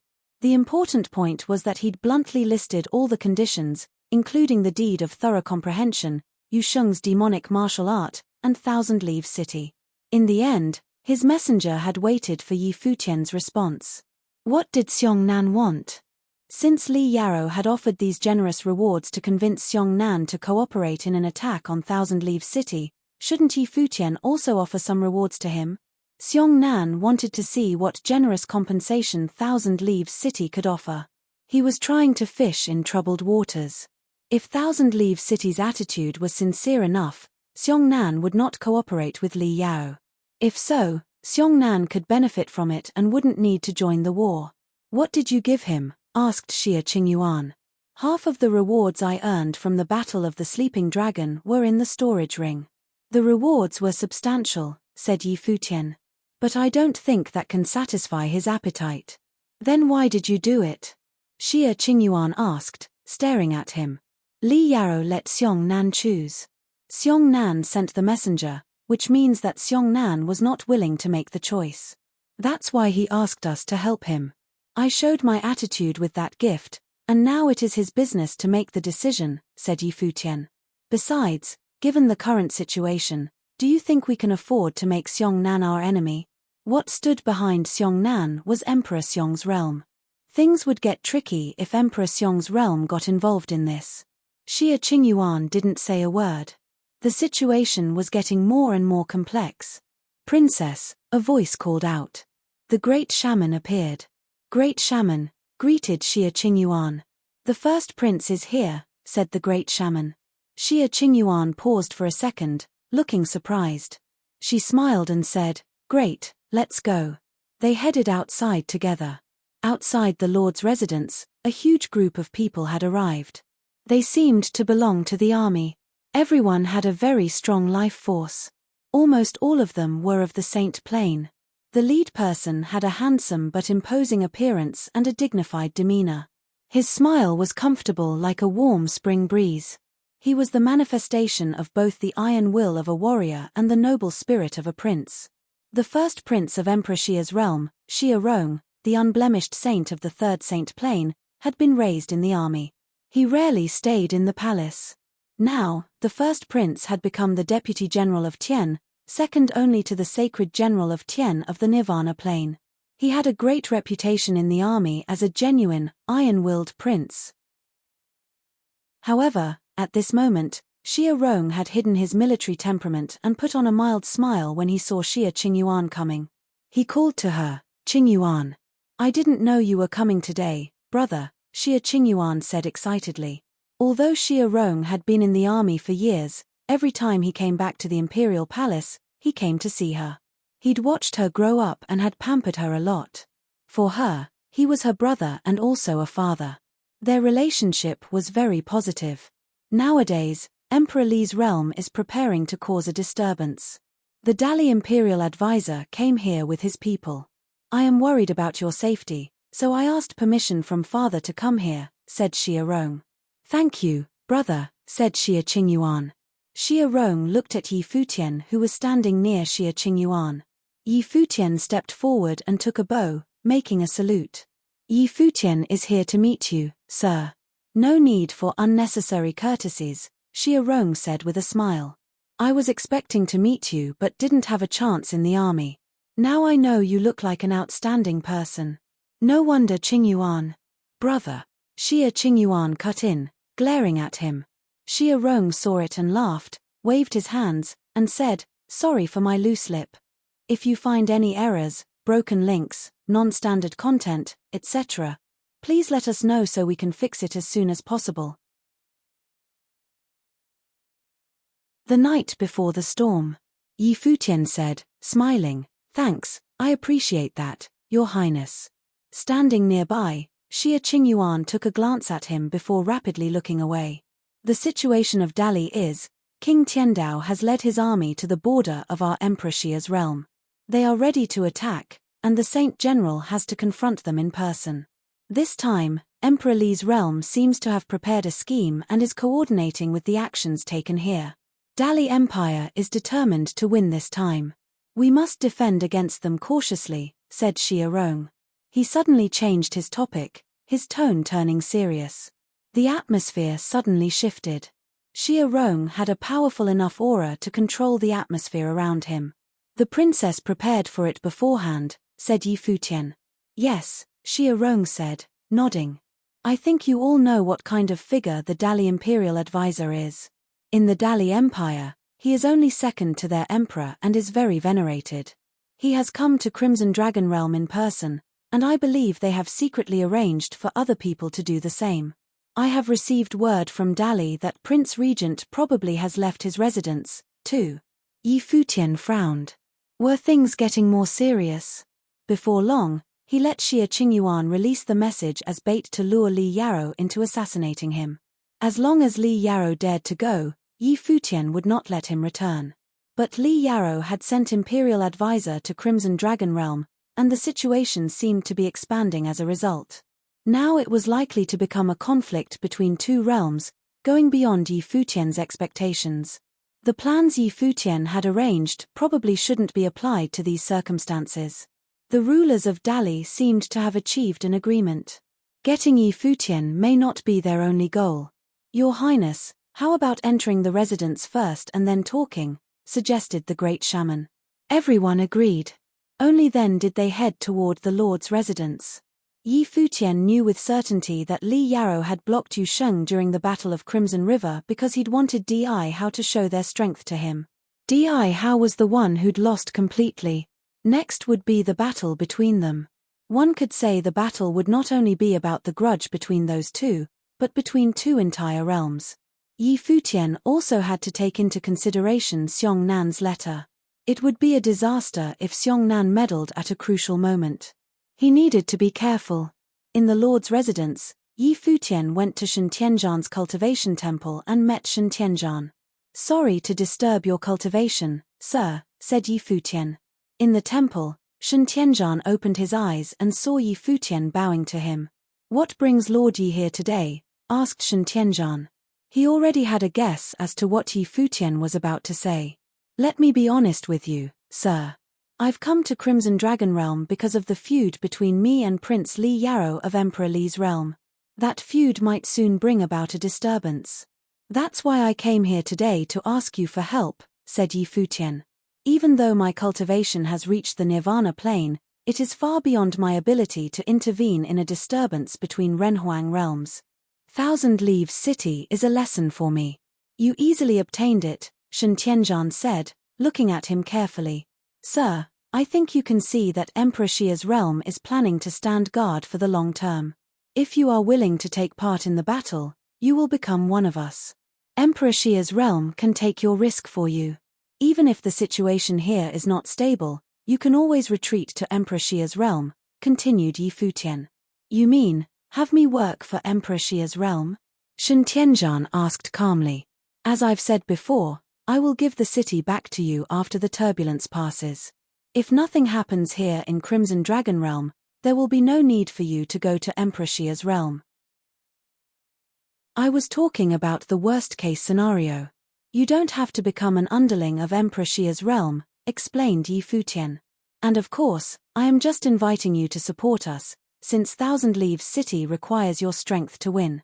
If you agree to this, you can put forward conditions. If you disagree, you can just forget what I've said. Any condition? Asked Shen Tianzhan. Any condition I can reasonably fulfill, but I don't believe you will push me beyond my limit, said Yi Futian. Good. Shen Tianzhan nodded. Yi Futian paused for a second and looked at him expectantly. I promise I will join the battle, said Shen Tianzhan. His resolution surprised Yi Futian. Yi Futian looked at Shen Tianzhan and asked, Sir, what are your conditions? I haven't decided yet. I will tell you once I make my decision, said Shen Tianzhan. Yi Futian was just a doctrine saint on the first level of Saint Plane. Even though he could acquire some treasures or promise to fulfill some conditions using his status in Emperor Xia's realm, what use did Shen Tianzhan have of the Nirvana plane? Shen Tianzhan's cultivation meant that he didn't need to ask anything of Yi Futian yet, so he let Yi Futian owe him a favor. One day, he would find a chance to use it. But of course, that could not happen if Yi Futian fell on his way of cultivation. Thank you very much, sir, Yi Futian said with a deep bow. I'll say this first. I will abandon this fight if it is to be a fatal battle or a losing one from the start, said Shen Tianzhan. Sure, Yi Futian said and nodded. Of course, he would not waste a Nirvana saint's life in exchange for one condition. His condition wasn't worth it. In Xiong City, the subordinate that Xiong Nan had sent to Thousand Leaves City had returned and reported on what had happened there and given the storage ring to Xiong Nan. Xiong Nan's mind entered the ring. He sneered when he saw the things inside. Yi Futian is the lord of a city. Isn't he also an important person in Emperor Xia's realm? Why is he so stingy? Murmured Xiong Nan. The contents of the ring were abundant resources for a common cultivator of the Saint Plane. But Xiong Nan already owned better things than these. Was Yi Futian treating him like a beggar? The conflict between Emperor Li's realm and Emperor Xia's realm was already so tense, and Xiong Nan had explained everything clearly in the letter. Why was Yi Futian still ignoring his existence? Or did it mean that Yi Futian was certain that Xiong Nan didn't dare to get involved in the conflict? You go to Dali Imperial City and tell Li Yarrow that I will be present on the battlefield when the day comes, said Xiong Nan. There was a smile spreading across his face. Whether he joined the battle or not, he could at least be an audience and enjoy the show. Still, he'd just sent the message to Li Yarrow that he would be present. He would not promise anything and leave the rest to Li Yarrow's imagination. "Aye," the messenger answered, nodding. He soon left and headed toward Li City. After the messenger left, Xiong Nan's face turned expressionless. His goal in Crimson Dragon's realm had been to join the Battle of Crimson River and cultivate at the regional palace. However, he'd failed and been humiliated. He couldn't just let that go and leave in disgrace. He wanted to gain something from them, no matter what it was, and enjoy the show. When the shorebird and the clam fight, the fisherman benefits from it. The Dali Prince Li Yarrow had come to deliver him an opportunity in person. How could Xiong Nan let it slip by? Soon, the messenger sent by Xiong Nan delivered the letter to Li City. Li Yarrow didn't show any sign of satisfaction when he received the message. After the messenger had departed, Li Yarrow frowned slightly. He was not pleased. He understood what Xiong Nan meant. Xiong Nan hadn't promised anything and would act according to the situation. But he had explained his conditions to Xiong Nan. Xiong Nan hadn't accepted his invitation, yet he was ready to maximize his benefits from the conflict between them and Emperor Xia's realm without paying a price. This son of Emperor Xia liked playing mind games. However, even though Li Yarrow was not very pleased, he didn't show it. At least he knew Xiong Nan would not go against them and would only be a threat to their opponents. Although Li Yarrow hadn't achieved his goal, there might still be an unexpected outcome waiting for him. He didn't rest all his hopes on Xiong Nan's shoulders anyway. He'd done what he needed to do. Keeping this in mind, Li Yarrow got up and walked to another villa. He saw Yang Yuan and greeted him. "Mr. Yang Yuan. What brings you here, sir?" asked Yang Yuan. "I am here for the Imperial Advisor," said Li Yarrow. As he said that, the Dali Imperial Advisor walked by. He looked toward Li Yarrow with brooding eyes and greeted him, "Your Highness." The Imperial Advisor should have known that the Frist Prince, Xia Rong, of Emperor Xia's realm has reached Thousand Leaves City, correct? Asked Li Yao. The relationship between the two sides was tense. They both had informers in each other's cities, so public news like this was immediately reported to Li Yarrow when it was released. "Yes," the Imperial Advisor replied, nodding. "Your Highness, people from Emperor Xia's realm didn't leave Thousand Leaves City after hearing we were there, which means they have already prepared to fight. Although we have public knowledge of their strength, can you be certain that Emperor Xia's realm isn't hiding other powers?" asked the Imperial Advisor. "And if we make a bold attempt to start the war, I am afraid that any blunder will harm your safety. Other Dali people have come, too." "Imperial Advisor, you can take action," Li Yarrow said to the Imperial Advisor. Imperial Advisor looked at Li Yarrow and was silent for a moment. Finally, he nodded and said, "I see. If you're sure you don't want to wait, I will get down to preparations." "Thank you, Imperial Advisor," said Li Yarrow, nodding. He soon turned around and left. Although he was still being polite, he no longer respected the Imperial Advisor. Seeing him leaving, the Imperial Advisor let out a sigh. "Yang Yuan," the Imperial Advisor called. "Master, I am here," answered Yang Yuan. "You know that I am just an ordinary old man without much ambition. I just want to take responsibility as a father. No matter what happens in the future, please take care of Fei Shui for me," said the Imperial Advisor. Yang Yuan stared blankly at him. His face turned pale. He said, "No matter what the results of the battle will be, based on your strength, you will not be harmed. Not everything is within our control," continued the Imperial Advisor. "This is my task for you." Yang Yuan was silent for a second. "Yes, Master." He looked determined. No matter what his master had foreseen, he would try his best in the battle and not let his master go into danger. A nation's decline begins at the pinnacle of its power. He had served the Dali dynasty for many years, and now the dynasty had reached the apex of its martial power. However, the atmosphere in Dali was not like had been before. It had changed. If you find any errors, broken links, non-standard content, etc., please let us know so we can fix it as soon as possible. Tip: you can use left, right, A and D keyboard keys to browse between chapters. Things in Crimson Dragon Realm were as usual. Crimson Dragon City and its surrounding cities were running steadily. The scorching sun was high up in the sky, its burning heat illuminating the ground. Things in Crimson Dragon Realm were as usual. Crimson Dragon City and its surrounding cities were running steadily. The scorching sun was high up in the sky, its burning heat illuminating the ground. There was only day here, never night. Every day, the sun rose high in the sky. Li City was in the charge of Emperor Li's realm somewhere to the west of Thousand Leaves City. At this moment, somewhere in the far east of Thousand Leaves City, a group of people was cultivating. Demonic will permeated the villa. A piercing sound rang through the sky. It was a demonic beast diving for the ground. One person in cultivation opened their eyes. Suddenly, the demonic will roared, thundered, and rolled fiercely. The man took a look at the plummeting demonic beast. The beast was brawny and intimidating, but the man below it just sat there like a statue, wearing a demon-like look of his own. There was a letter in the demonic beast's claw that fell when the beast plummeted. The demon-like man opened it. After he read it, he looked up into the distance with his brooding, completely emotionless eyes. It seemed that this time he could harvest something. The demonic method he had been cultivating this time should work on the demonic cultivator who'd killed the descendants of the Cow clan during the Battle of the Empty Realm. Let's go. Cow Kong stood up, his demonic will spreading into the far distance. The other people in the villa rose to their feet. Suddenly, the strong demonic will permeated the air. These warriors belonged to the Cow clan, the best demonic cultivation family of the Dali Empire. This time, Prince Regent had come in person to persuade them to go to the Crimson Dragon Realm and do something for him.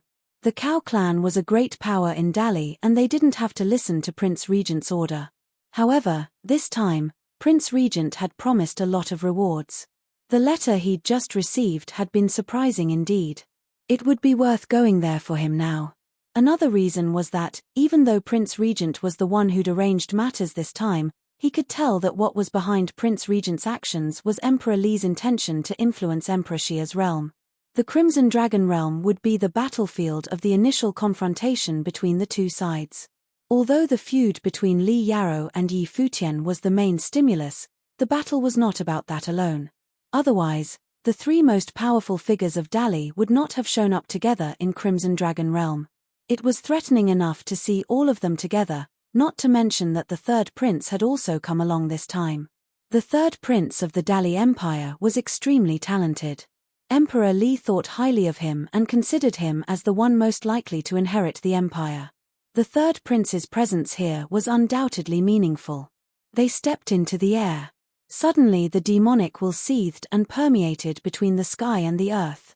People in the city looked up to the sky, shocked. The sudden strong pressure on the city alarmed and horrified many.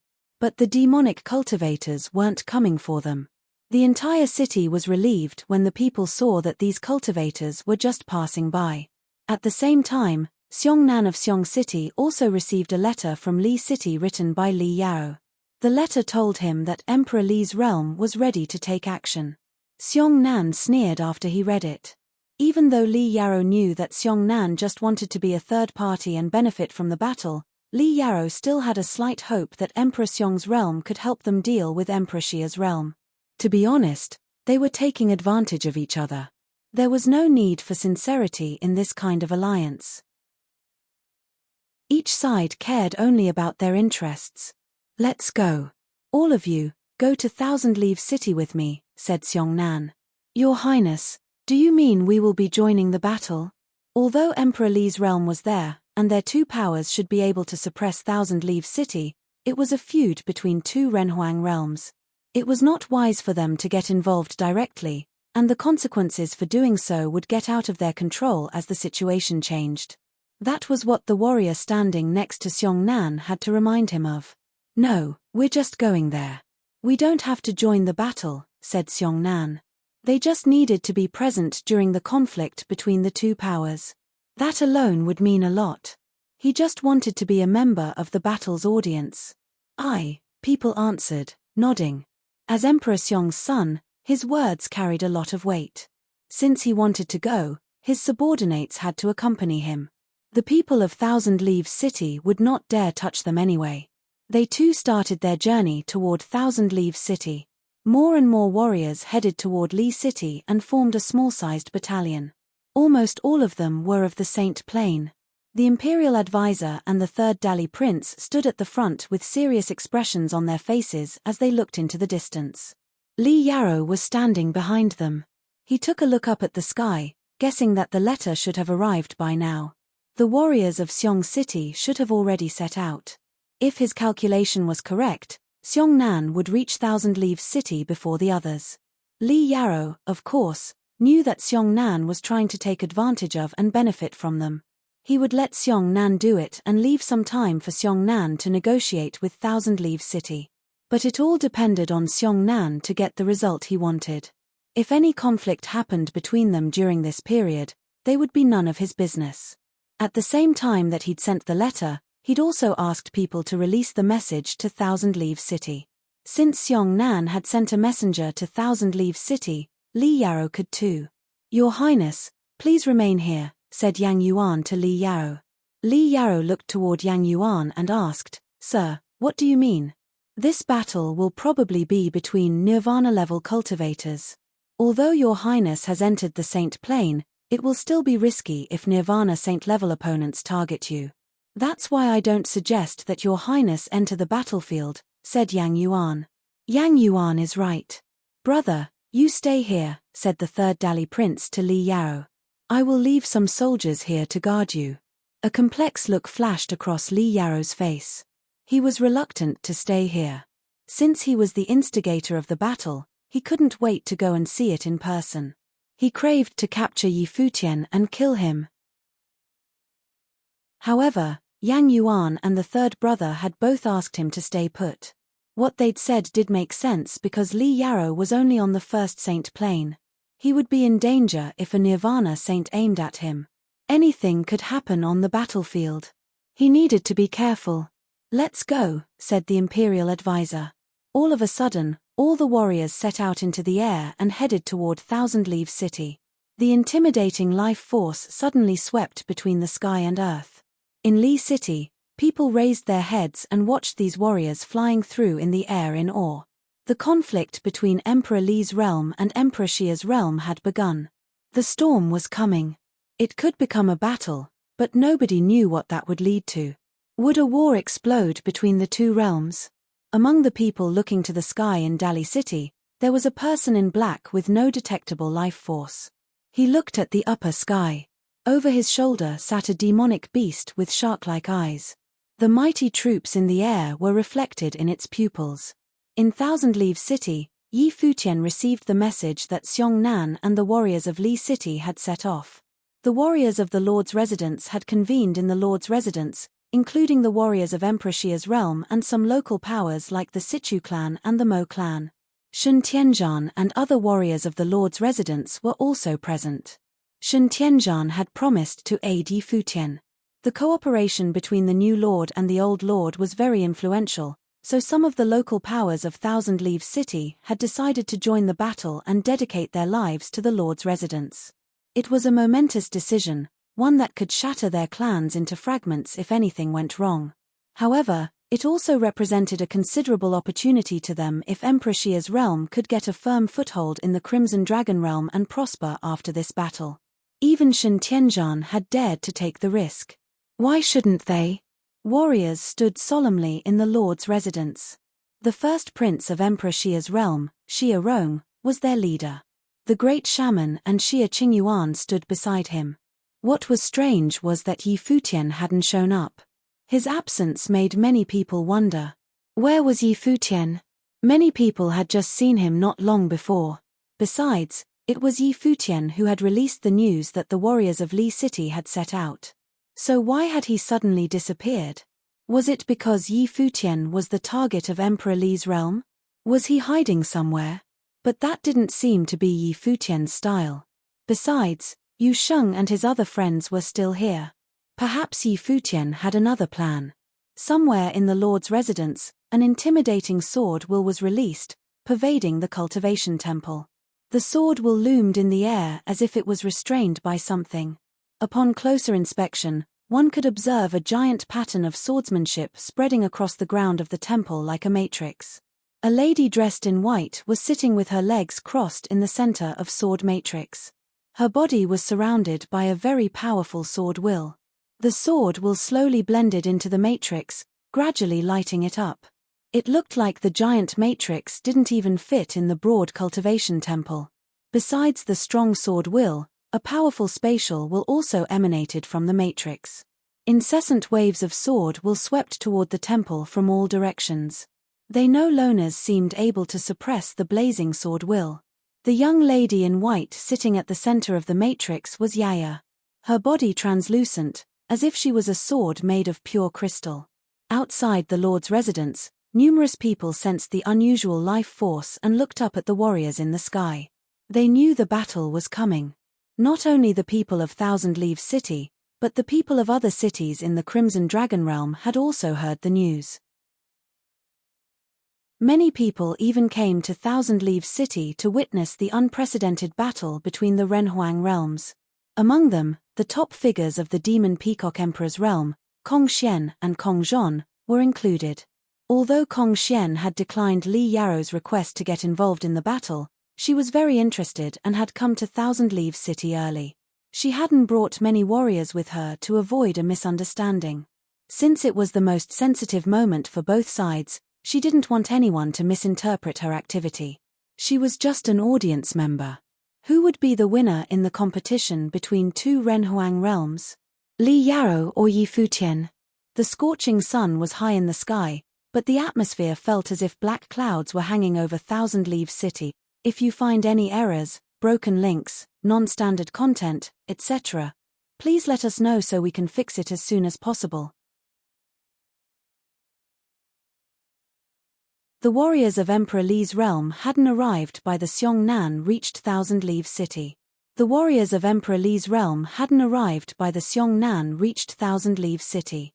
Li Yaro had intentionally released the message early so that he could arrive first. Xiongnan had also figured it out, so he didn't hurry to approach the Lord's residence. However, based on the waves of life force, he could tell that he had been perceived by the warriors of Emperor Xia's realm.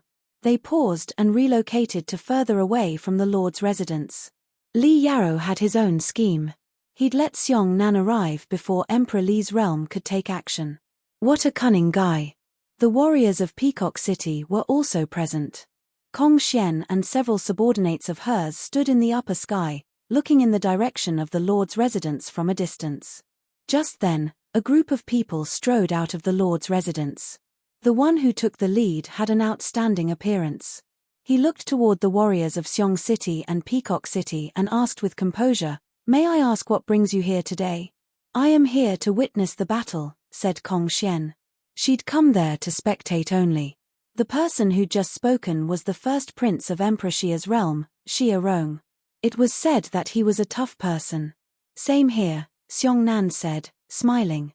Xia Rong nodded and said, "The battle today is meant to solve the feud between Emperor Xia's realm and Emperor Li's realm. You are free to spectate, but please be careful of your own safety. However, if anyone wants to intervene in the battle..." Xia Rong's voice suddenly turned cold, producing a chilly, invisible pressure. "Great Shaman, if anyone dares to take advantage of our perilous state and intervene, we will exterminate them. Even if we lose the battle with Emperor Li's realm, the ones who stab us in our backs will be punished first. I don't care whether it will bring about a realm battle or not." "Aye, Your Highness," answered the great shaman. "We will follow your order, Your Highness," the warriors behind him echoed. Xia Rong gave Xiongnan a cold glance and then put on a smile as if nothing had happened. Of course, I don't believe anyone present will do such a despicable thing. Please spectate at your ease. Xia Rong turned around and left after speaking, ignoring Xia Nan's gloomy expression. Xia Rong was just in the sage plane. So far, he had not entered the saint plane. Besides, his heart had been injured during his defeat by Yu Sheng. Needless to say, he was not comparable to Xia Rong of the unblemished saint plane. He'd come here to loot the burning house. He wanted to rip off Emperor Xia's realm. But he had not expected Xia Rong's style of doing things to be so dominating. Xia Rong just burned his bridges and left no room for negotiation, sealing his mouth before he was ready to talk. Xia Rong had directly announced that he would kill anyone who dared to sabotage them, even if doing so would cause a battle between realms. How dare Xiong Nan get involved? Xiong Nan was faced with a dilemma. One of the warriors from Emperor Xiong's realm took a look at him, thinking the prince was still very immature. Although he was extraordinary among his peers, he lacked the worldliness of figures like Xia Rong. If they meddled in the battle, they would face severe consequences. The conflict between Emperor Li's realm and Emperor Xia's realm was being managed by the highest powers on both sides. Xiong Nan's role was to guard Emperor Xiong's heritage in the Crimson Dragon realm. They didn't have the right to join such an important battle. Xia Rong knew it too. That was why his attitude was so aggressive. However, that had been his style in the military for many years. But the warriors didn't say a word or try to persuade Xiong Nan. If they told him to let the matter go, Xiong Nan would be even more embarrassed. They would let him cool down first. Kong Xian looked at Xiong Nan from a distance. She had no strong feelings about what Xia Rong had said. After all, she'd never considered getting involved in it anyway. It was Xiong Nan who was panicked by Xia Rong's words. Xiong Nan was still too young to fish in these troubled waters. Even as a prince, he was not qualified to intervene in the battle because he had not reached Xia Rong's level. Outside the east entrance of Thousand Leaves City, the demonic will wallowed. Demonic will surged forward like roaring black clouds. People retreated as warriors of the Cow clan arrived. The demonic life force was horrifying. It seemed as if it could swallow the sky and earth. It indicated the arrival of an ultimate demon. Boom! The flows of demonic will kept surging. Cao Kong and the demonic warriors of the Cow clan had been marching for a while. He raised his head to take a look at Thousand Leaves City. Finally, he was here. He didn't know if the imperial advisor and prince regent had arrived yet. And how prepared was Emperor Xia's realm? He hoped that Emperor Xia's realm would not disappoint him. He wanted to have fun on this trip. His pitch-black eyes looked into the void sky, filled with the vast pressure of will. Even a simple glance from this man at the people on the ground was terrifying. Normal people couldn't bear the pressure of the will contained in just one glance. His eyes alone could seduce them to the demonic path. Boom! A loud sonic boom erupted. Cao Kong and the demonic cultivators behind him paused. Cao Kong looked up to the sky. His eyes reflected his overbearing nature as they pierced through the void sky. The man was coming. Cao Kong hadn't expected anyone to be able to block them. Beyond Cao Kong's expectations, it was this man. The demonic warriors of the Cow clan felt a kind of intimidating will overwhelming their bodies. It was the force of the Lingtian sword wills. It was trapping the demonic warriors' wills inside. High in the sky, tens of thousands of shining rays tore through the air in dark, roaring torrents. A crack formed in the sky, revealing a radiant sword. The sword nearly filled the entire sky. All of a sudden, it lunged toward Cao Kong. It was a sword that could tear through the sky and earth. Boom!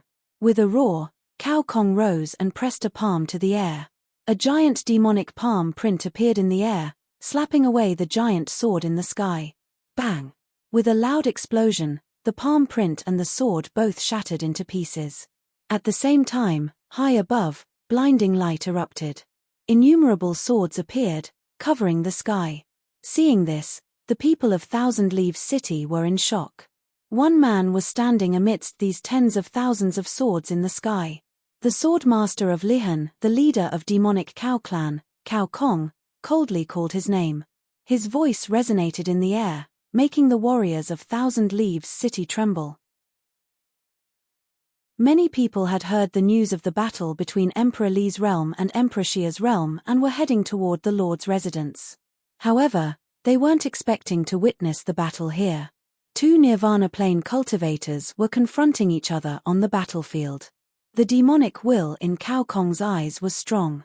He knew the Sword Master of Lihan was the strongest among the 33 Lihan heavens and was not ruled by Emperor Xia. It seemed that this battle in Crimson Dragon Realm was more complex than he had first thought. The Sword Master of Lihan had come to assist in person. If Cao Kong and Prince Regent hadn't been present, Li Yarrow would have been in danger. The eyes of the Sword Master of Lihan were sharp as swords. He looked down on Cao Kong, manipulating the innumerable swords with both hands. The horrifying sword will emanated from the countless spinning swords as if they could tear the whole sky into pieces. Go! The Sword Master of Lihan waved his hands. Suddenly, billions of swords fell like a giant net covering the sun and sky, ready to exterminate all warriors. You go first.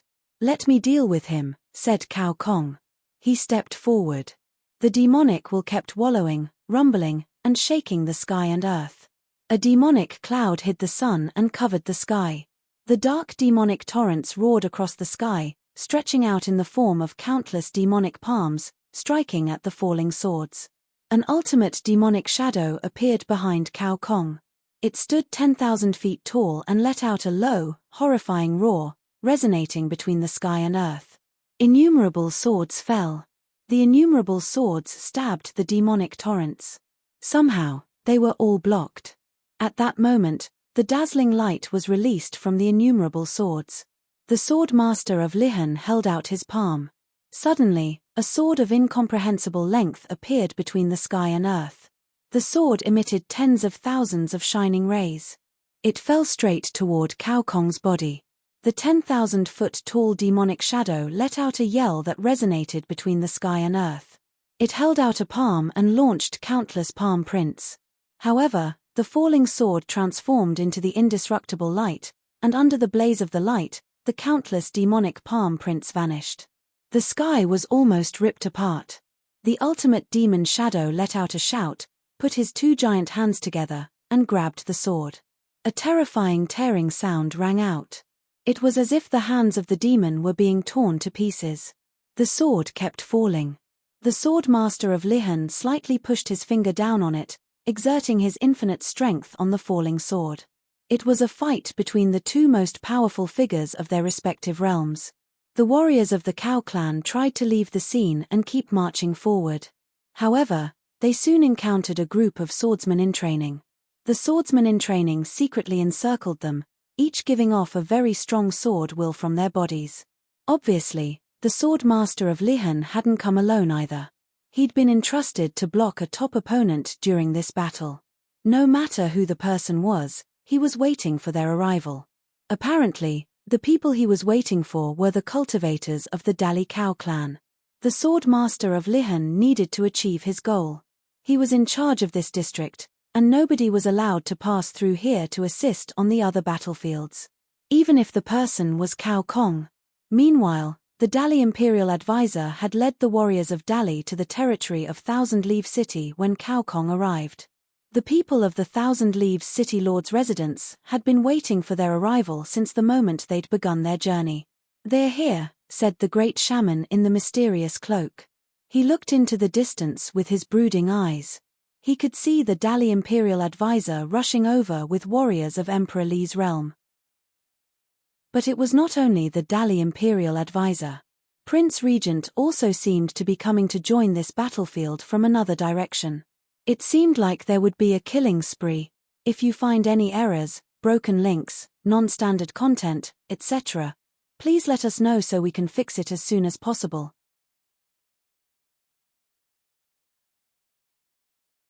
Dragons bellowed above Thousand Leaves City. Dragons bellowed above Thousand Leaves City. In the upper sky, holy golden dragons marched forward across the skydome, their rumbles shaking the air. The people in the city all looked up to the sky, shocked by the scene. Many people were standing on the holy golden dragons' backs. The man who was riding the giant dragon at the forefront was Prince Regent. His gold-embroidered official robe was blowing in the wind. His appearance was solemn, dignified, and imposing. Those riding on other dragons were all warriors of the Saint Plain, strong cultivators in the Dali imperial clan. As the dragons approached the Lord's residence, far in front of them, a group of people stood in the void sky waiting for their arrival. Obviously, their envoy had been spotted. The man who stood in the front of the group was Lu Yu, a Nirvana Plain warrior of Emperor Xia's realm. In Emperor Xia's realm, Lu Yu's name was not known by many people. He was Emperor Xia's bodyguard who had followed Emperor Xia for many years. Since Emperor Xia had been accepted as Ren Huang, Lu Yu was in charge of protecting princes and princesses. He took charge of Princess Xia Qingyuan's protection during the Battle of Empty Realm. One could even say that he was Princess Xia Qingyuan's invisible guard.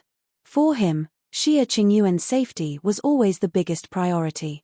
Today, he'd led warriors of Emperor Xia's realm to stop Prince Regent. Seeing the roaring golden dragons coming, Lu Yu released purple light. Dazzling golden rays also flashed in the thick purple radiance. At the moment, seeing the parade of roaring dragons marching forward, Lu Yu moved both hands. Suddenly, a giant halo appeared in the upper sky and kept expanding to encompass the whole sky. The halo lay above the sky dome and blocked the roaring dragon's way. Prince Regent stared forward, perceiving a slight threat. He said coldly, "Lu Yu, for so many years you've been following Emperor Xia, but now you have neither fame or status. How about swearing allegiance to Dali today? I promise that His Majesty Emperor Li will confer a noble title to you." He, as the Prince Regent of the Dali Empire, was familiar with the names of the top figures in Emperor Xia's realm, except for those godlike ones in seclusion. Whether it was in Emperor Xia's realm or the Dali Empire, there were very few cultivators who could enter the Nirvana Plain. Prince Regent could count them on one hand, so he naturally recognized Lu Yu. Lu Yu ignored Prince Regent's voice, drawing two palm prints instead of answering. Suddenly, the giant purple-gold halo expanded. Inside, the horrifying rays of purple and gold rumbled and surged. The might of the law converged and formed thunder clouds above the earth. The sky looked as if it was heralding the end times. Die! When Lu Yu said the word, rays of purple and gold shot out of the boundless purple halo, pierced through the sky dome, and headed toward the roaring golden dragons. "Everyone, be careful," said Prince Regent as he walked into the air. Countless golden dragons rumbled and fought their ways out, but when the purple light arrived, the rays passed straight through the dragons' bodies. The magnificent purple light was like a celestial blade, chopping the dragons up. Bam! Prince Regent stomped in the air, shaking the sky and the earth. The golden dragons appeared once again, roaring and surging between the sky and earth. After a horrifying shout, a 10,000-foot-long golden dragon with 5 claws appeared behind Prince Regent, circling his body. Its enormous body spiraled up. Its giant head looked down on all beings in the world below. The dragon was full of imposing might, like the forebear of all dragons. The Sword Master of Lihan is also here. It seems like Emperor Xia's realm is fully prepared. "You are here to kill the Dali Prince, aren't you?" Prince Regent asked, sneering. He suddenly realized that if Li Yarrow had not received the message about going back and had gone to kill Yi Futian, he might have had bad results. It was very likely that he would have not returned. The people of Emperor Xia's realm were conspiring against him. That is to say, Yi Futian was conspiring against him. Emperor Xia and Princess Xia Qingyuan of Emperor Xia's realm treated Yi Futian well. The girl must have been in love with him. Prince Regent's steps made the sky and earth tremble. He extended one palm. The giant holy dragon behind him followed his actions, the 5 claws smashing down. A reflection of the 10,000-foot-long dragon also appeared above the sky dome and swiped down with its claws. In front of the golden claws, Lu Yu's figure was so small it seemed like he would be torn to pieces. Lu Yu raised his head and looked straight ahead. The purple halo around his body blew up and released a horrifying amount of energy. Endless rays formed a ring and converged into one beam of light that projected ahead like a purple sword, but this was much sharper than a sword. Boom! A loud sound was heard, shaking the sky dome. The sharp claws and rays of purple and gold collided violently. The scene froze in time as an aura of destruction arose. The holy golden dragon's claws were torn apart as the rays of light dimmed and broke apart. Prince Regent snorted and continued forward as if nothing in the world could stop him. Lu Yu wouldn't take a step back. The purple rays kept soaring up, roaring through the air. While the battle was going on, in another part of the world, the great shaman was leading warriors into the upper sky to wait for their opponent's arrival. The approaching Dali Imperial Advisor and his warriors formed the main fighting force of this battle. The third prince and other warriors of the Dali Empire were all in this legion. Their powerful might overarched the sky. The Dali Imperial warriors paused in front of the great shaman. They looked straight at their enemies with piercing eyes. The Dali Imperial Advisor looked at the great shaman. Both of them were the most powerful figures of their respective camps. Another Nirvana Plane cultivator stood next to the Dali Imperial Advisor. It was the ex-lord of Li City, Yang Kuan. Yang Kuan's eyes fell upon the person standing opposite him, the ex-lord of Thousand Leaves City, Shen Tianzhan. He hadn't expected Shen Tianzhan to join the battle.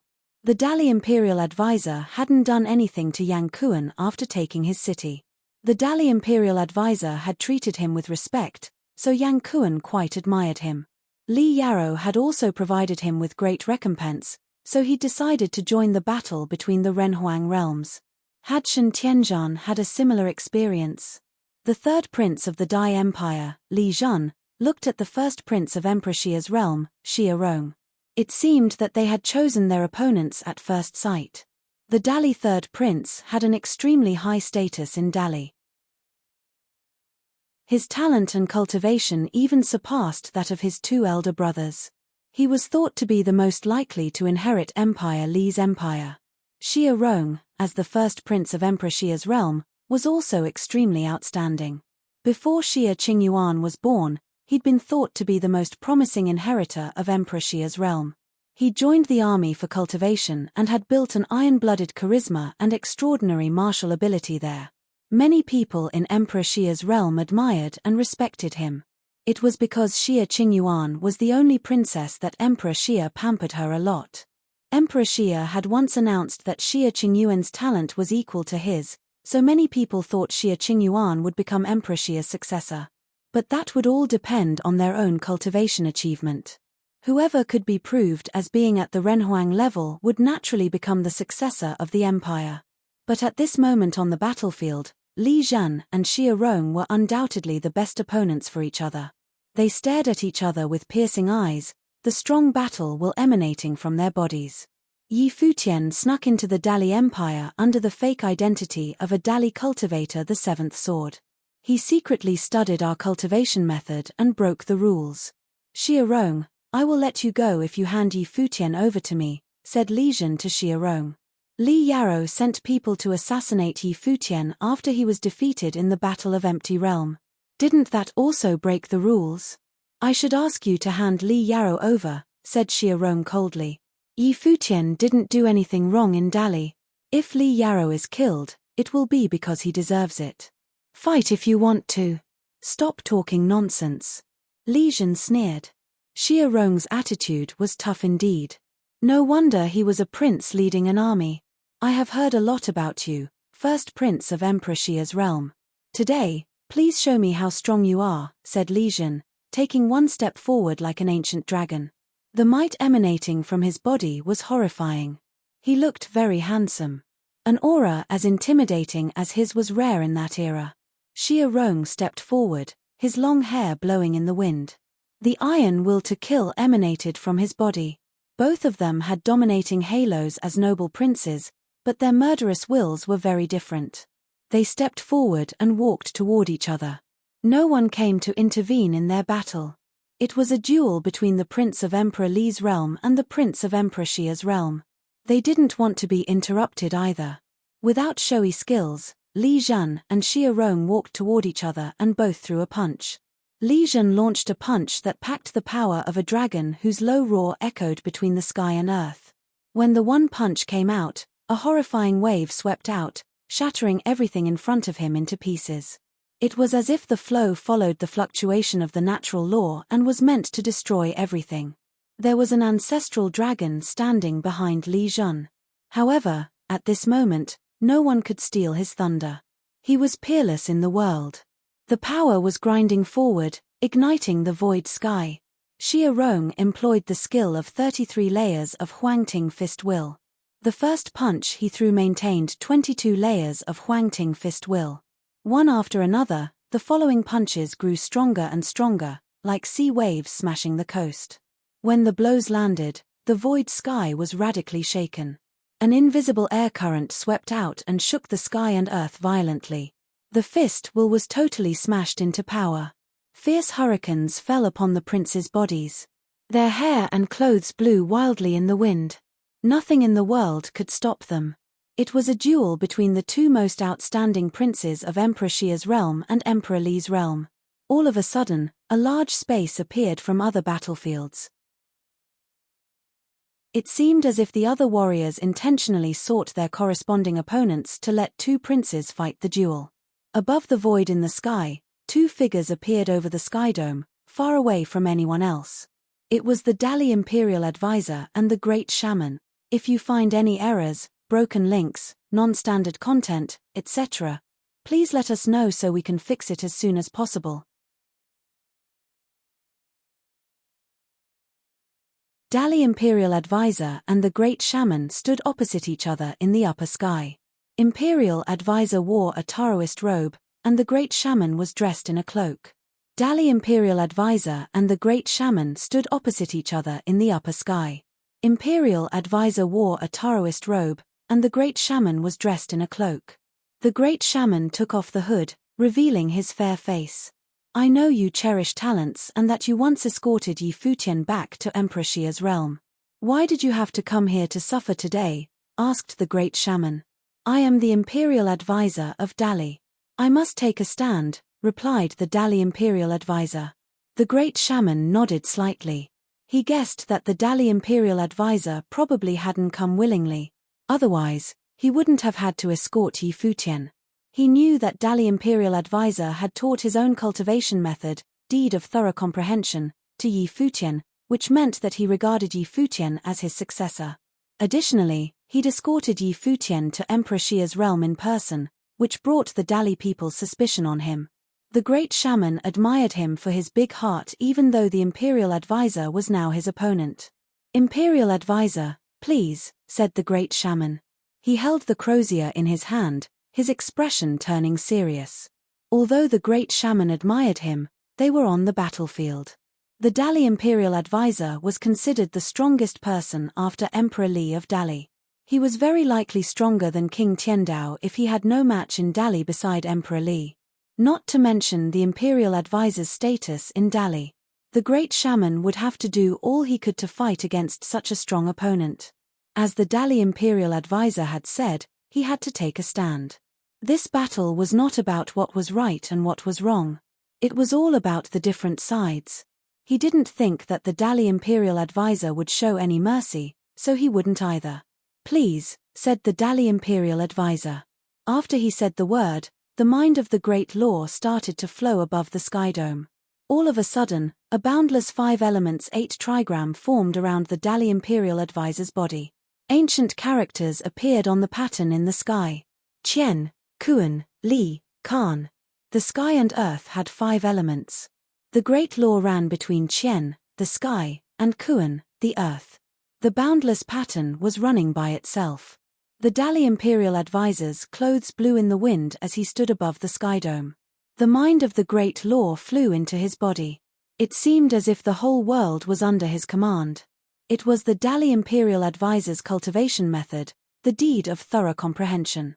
Many people perceived this horrifying might of Great Law and looked up to the sky, shocked.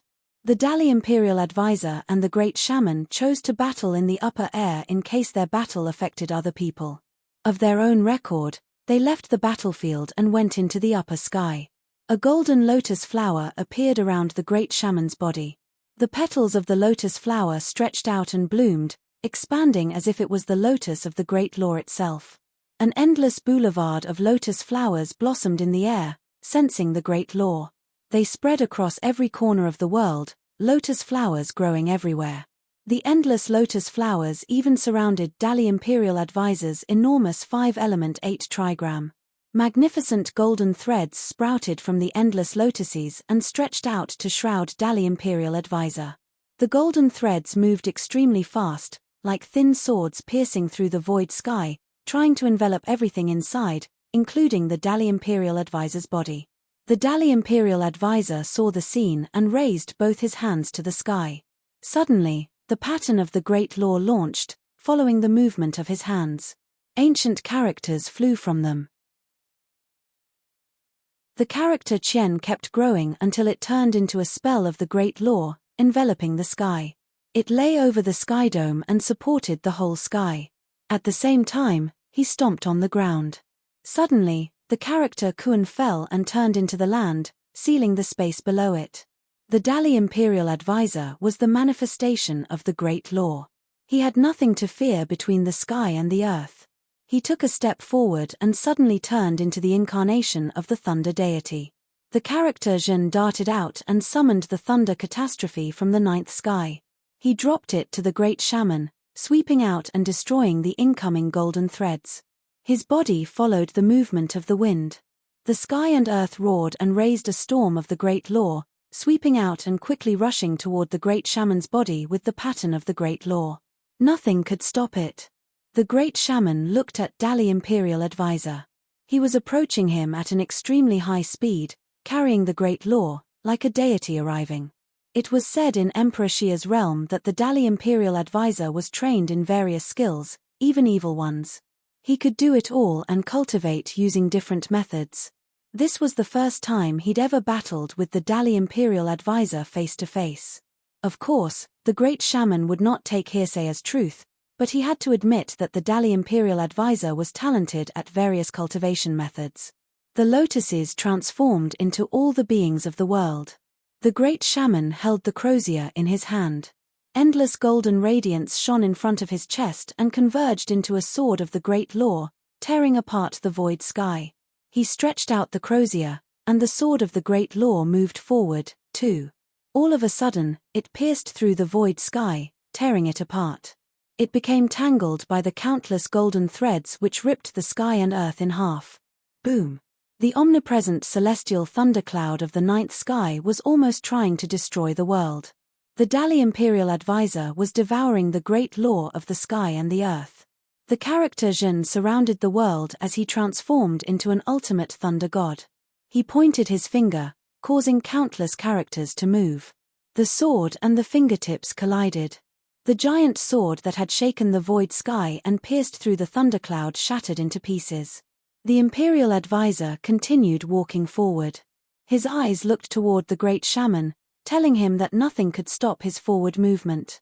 Below them, numerous people looked up to the sky, still shocked. How powerful the Dali Imperial Advisor was. He deployed the Great Law as his matrix. Qian, the sky, Kuan, the land, and the 5 elements of the Great Law all listened to his order. The Great Law entered his body. He became an alchemy furnace for the Great Law of sky and earth. His hands could support the sky, his feet could push the land, his body could become a thunder god, and his power was ultimate. With just one finger, he could eliminate the great shaman's sword. There was a holy aura surrounding his body. Xia Qingyuan looked up to the battle in the sky and felt slightly stirred by the scene. The great shaman's strength had been acknowledged by her father. Among the cultivators of the Nirvana plane, he was a top figure. However, the great shaman was obviously having a hard time in this battle with the Dali Imperial Advisor, proving how powerful the Imperial Advisor was.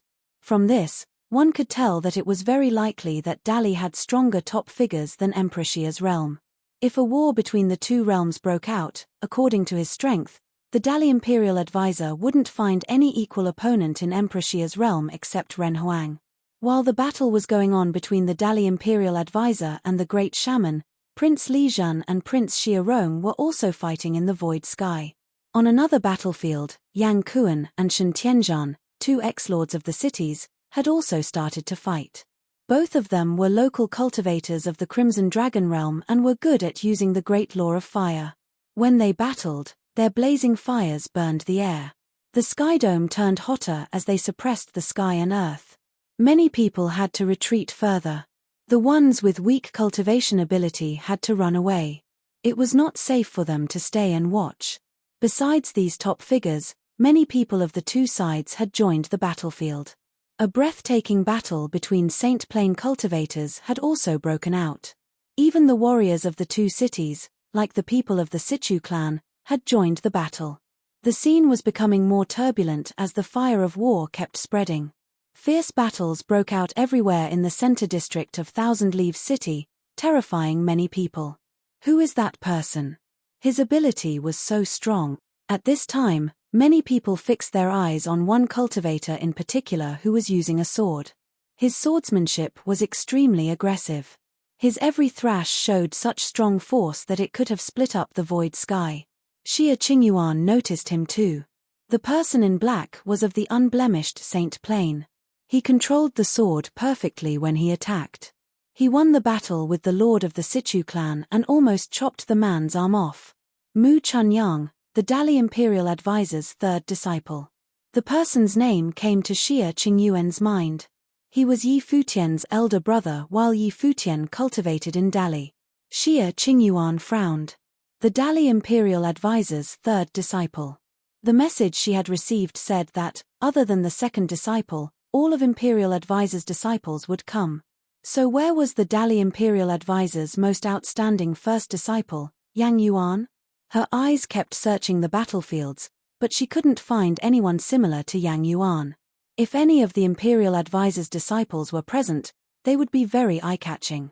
However, on the large battlefields, other than the third prince, Li Zhen, she only spotted Mu Chunyang. Yang Yuan was absolutely not here. As Xia Qingyuan realized that Yang Yuan was not there, many people of the Dali Empire also lost Yi Futian's trace. This time, Dali hadn't let Li Yarrow come to protect him, so had Emperor Xia's realm intentionally let Yi Futian avoid this battle, too? In one spot on the battlefield, so much demonic will surged that it looked like an ultimate demonic figure would soon come. His body violently broke out from the demonic flows.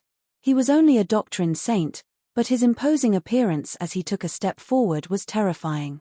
A Dali doctrine saint raised one hand and sent giant palm prints toward him, but the demonic cultivator directly bumped his body toward the prince. With a loud sound, the palm prints completely smashed. The demonic cultivator threw a punch and punched through the sky and the earth. The Dali member of the Saint Plain defended it by hand. But with a cracking sound, the punch broke his arm and struck through his chest. He was knocked back a distance and dropped to the ground feebly. That Dali figure was Yu Sheng. Beside him, Yi Wuchen, who had entered the Saint Plain, joined the battle. At the Lord's residence, Jiyu Dongliu and Zhuge Mingyu stood shoulder to shoulder in a pavilion. Jiyu Dongliu looked up at the battlefields in the void sky. A magnificent light ran around his body, but he did not seem able to perceive it as he looked toward the battlefields above him. The battle between the Dali Imperial Advisor and the Great Shaman, the battle between Yang Kuan and Shen Tianzhan, the battle between Li Zhen and Xia Rong, Mu Chunyang's battle, First Brother's battle, and Yu Sheng's battle. All these stunning battles were in full view. All of these battles were between cultivators of the Saint Plain. The flow of light around his body shined brighter. The life force of the Saint Plain emanated through the air. Wisps of saint might wrapped around his body. His mind traveled into the distance and blended with the air.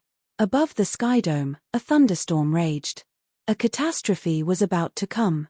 Zhuge Mingyu looked up to the sky, the tinge of a bright smile flashing in her eyes. Finally, he would enter the Saint Plain, too. Little Brother and Yu Sheng had each gradually entered the Saint Plain, but Jiyu Dongliu was not anxious and cultivated at his own pace. He believed that he would one day enter the Saint Plain too. He was patiently waiting for the day to come in a natural way. Now as he watched the Battle of Great Law, he was finally able to break the last barrier, get a thorough and intact insight into the necessary state of mind, and enter the Saint Plain. Many people were surprised when they saw the scene. He'd entered the Saint Plain during the battle, but even though he'd entered Saint Plain, it couldn't affect the situation on the battlefield very much.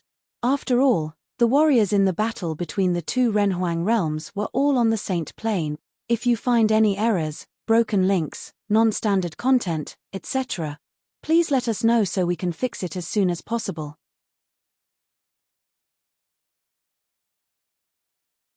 In the Lord's residence, Li City. In the Lord's residence, Li City. Li Yarrow stood on the rooftop of the palace and looked in the direction of Thousand Leaves City. Of course, no matter how high his cultivation level was, he couldn't see the battlefields in Thousand Leaves City due to the enormous size of the Crimson Dragon realm. To achieve their goal, Prince Regent joined the battle as 3 Nirvana Plane warriors reached the Crimson Dragon realm. Such a battle array was intimidating in itself. The Dali Imperial Advisor, Prince Regent, and the number 1 demonic figure in Dali, Cao Kong, were each strong enough to dominate many cities of Crimson Dragon realm. Except for ancient Imperial City, no city could defend against them. Plus, former Lord Yang Kuan was also with them. Even though Yi Futian had made preparations, he shouldn't be able to handle 4 Nirvana Plane warriors. Besides, no one in Emperor Xia's realm was comparable with the Dali Imperial Advisor in terms of strength. Of course, the Imperial Advisor had to try his best during the battle. However, since Prince Regent, the third prince, and the other warriors were all present, the Imperial Advisor would have to put all his efforts into fighting. After all, there was no way that the Imperial Advisor could retreat this time. At this moment, many figures were flying in the air and heading toward the Lord's residence. Li Yarrow glanced up and noticed them, causing him to frown slightly. It seemed as if some people were trying to approach the Lord's residence. Outside the Lord's residence, a person in a black cloak was sitting quietly. Like a ghost, his face was obscured as if it had been absorbed by a black hole. He seemed extremely dangerous. Wisps of dark mist circled his body, but it was not demonic flow. Rather, it was more like the will of death. The figure in the darkness looked like a death god who'd come there to reap souls. Inside the Lord's residence, Li Yarrow leaped up and looked outside. When he saw the dark figure waiting outside, his face suddenly turned sullen. Thousand Leaves City was in the midst of a fatal battle, but they'd still had time to send warriors to the Lord's residence of Xiong City. Had the person outside come to kill him? Perhaps sensing that he was being observed, the figure shrouded in darkness slightly raised his head.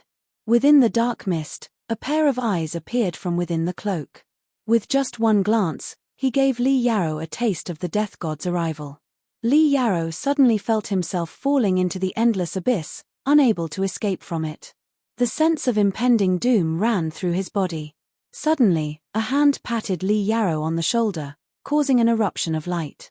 Li Yarrow was awakened, his face pale. He looked down at the dark shadow walking step by step into the Lord's residence. "Sir," Li Yarrow called to Yang Yuan, terror in his eyes. "Your Highness, please back off." "Allow me to handle this," said Yang Yuan. Li Yarrow knew that this person was very dangerous and that he would not able to deal with him. He had been able to sense the arrival of death with just a single glance. But since the Dali Imperial Advisor's first disciple, Yang Yuan, was here, he shouldn't need to worry. However, because of Yi Futian, he had stood against the Imperial Advisor. Even so, he still trusted the Imperial Advisor and Sir Yang Yuan's strength from the bottom of his heart. The feeling was strange since he had chosen to fight against them, yet he still felt safe with Yang Yuan standing next to him. Yi Futian should have had that kind of feeling too as Yang Yuan escorted him away. Li Yarrow sighed to himself. If only there had been no Yi Futian. That year, he'd wanted to join the Imperial Advisor's residence and become the Imperial Advisor's disciple. But he knew things could never return to the way things were before. Yang Yuan stood next to Li Yarrow. He felt the same even though he knew that they had taken opposite stands.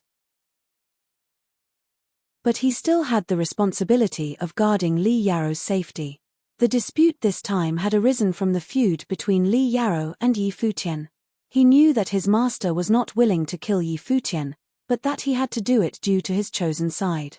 Yang Yuan was in the same position. He had to protect Li Yarrow. He had definitively made up his mind that day after the conversation with his master. The Dali Imperial Advisor was under orders to come to the Crimson Dragon realm to capture Yi Futian, earning the title of Imperial Advisor Commander of Dali. What would happen if Li Yarou died? Today, in Dali, things were no longer as they'd been before. Dali seemed to be interested in confronting Emperor Xia's realm this time. Emperor Li thought highly of the master, but he hoped that the imperial advisor could state his position clearly and follow Emperor Li's decision.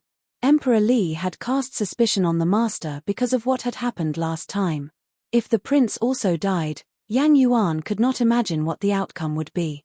So, nothing could happen to Li Yarou. Yang Yuan looked at the person in front of him and asked, "Shadow Guard of Emperor Xia's realm, you didn't come here alone, did you?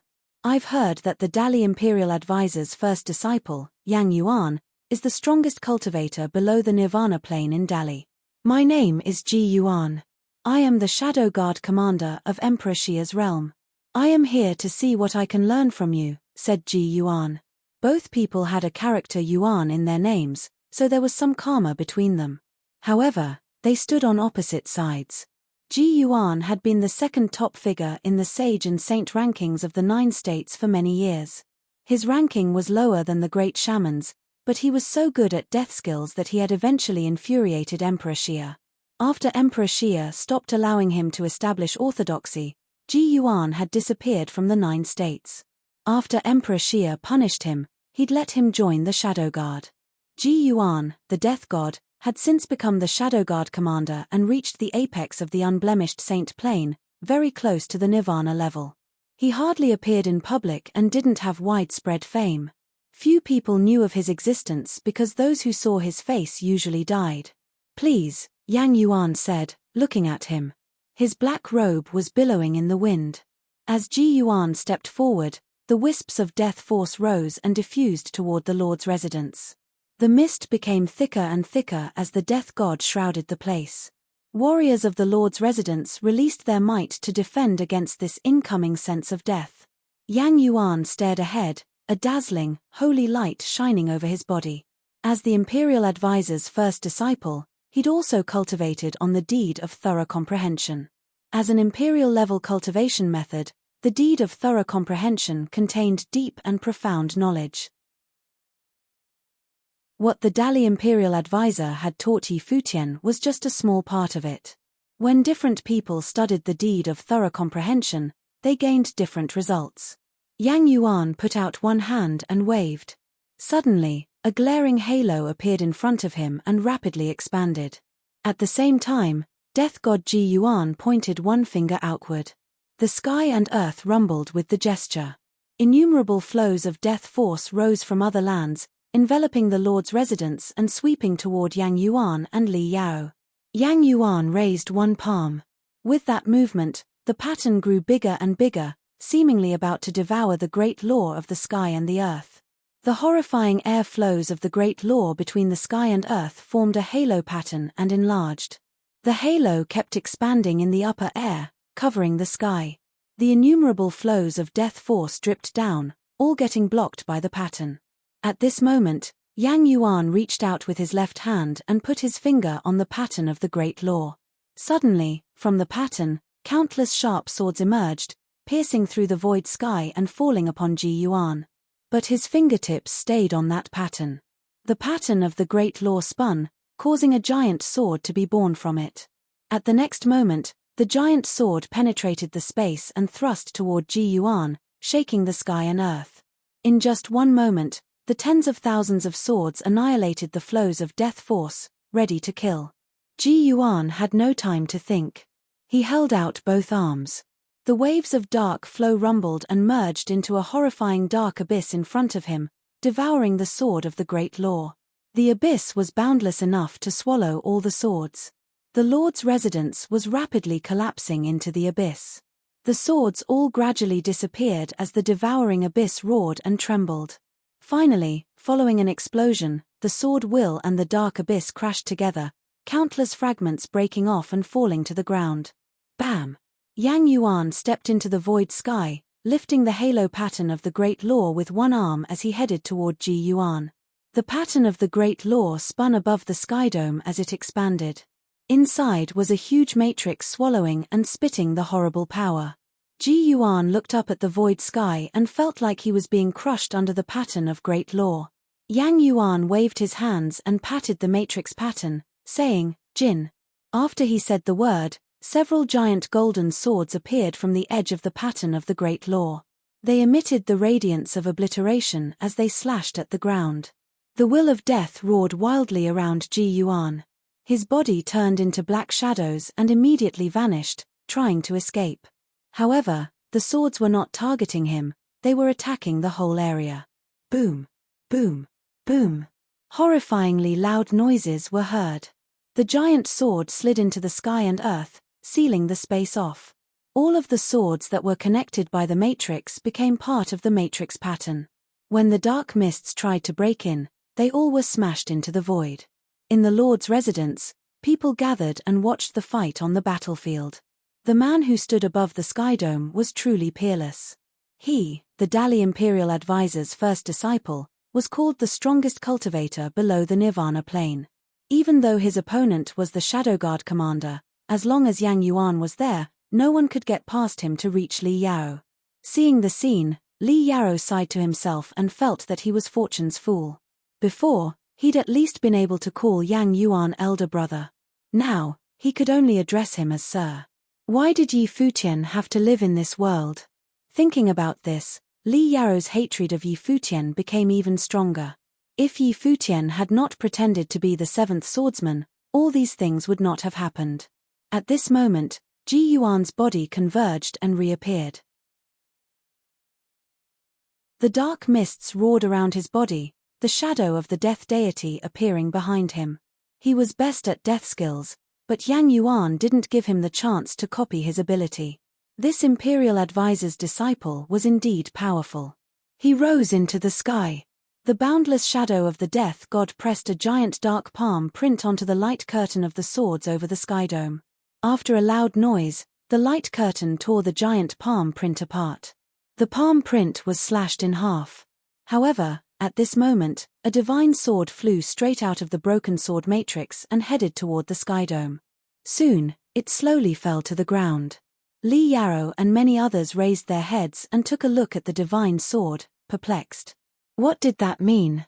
If you find any errors, broken links, non-standard content, etc., please let us know so we can fix it as soon as possible. The flying sword was hanging in the void sky, sending out metallic clangs. It was apparently meant for Yang Yuan. The flying sword was hanging in the void sky, sending out metallic clangs. It was apparently meant for Yang Yuan. Yang Yuan raised his head and took a look at the sword. The sword seemed to be controlled by someone. At the same time, far away from there in the cultivation temple of the Lord's residence of Thousand Leaf City, a lady was sitting with her legs crossed. She was being bathed in endless sword will. Beneath her, the pattern of a sword matrix flickered. Suddenly, her eyelashes slightly fluttered, the pattern of the sword matrix lighting up.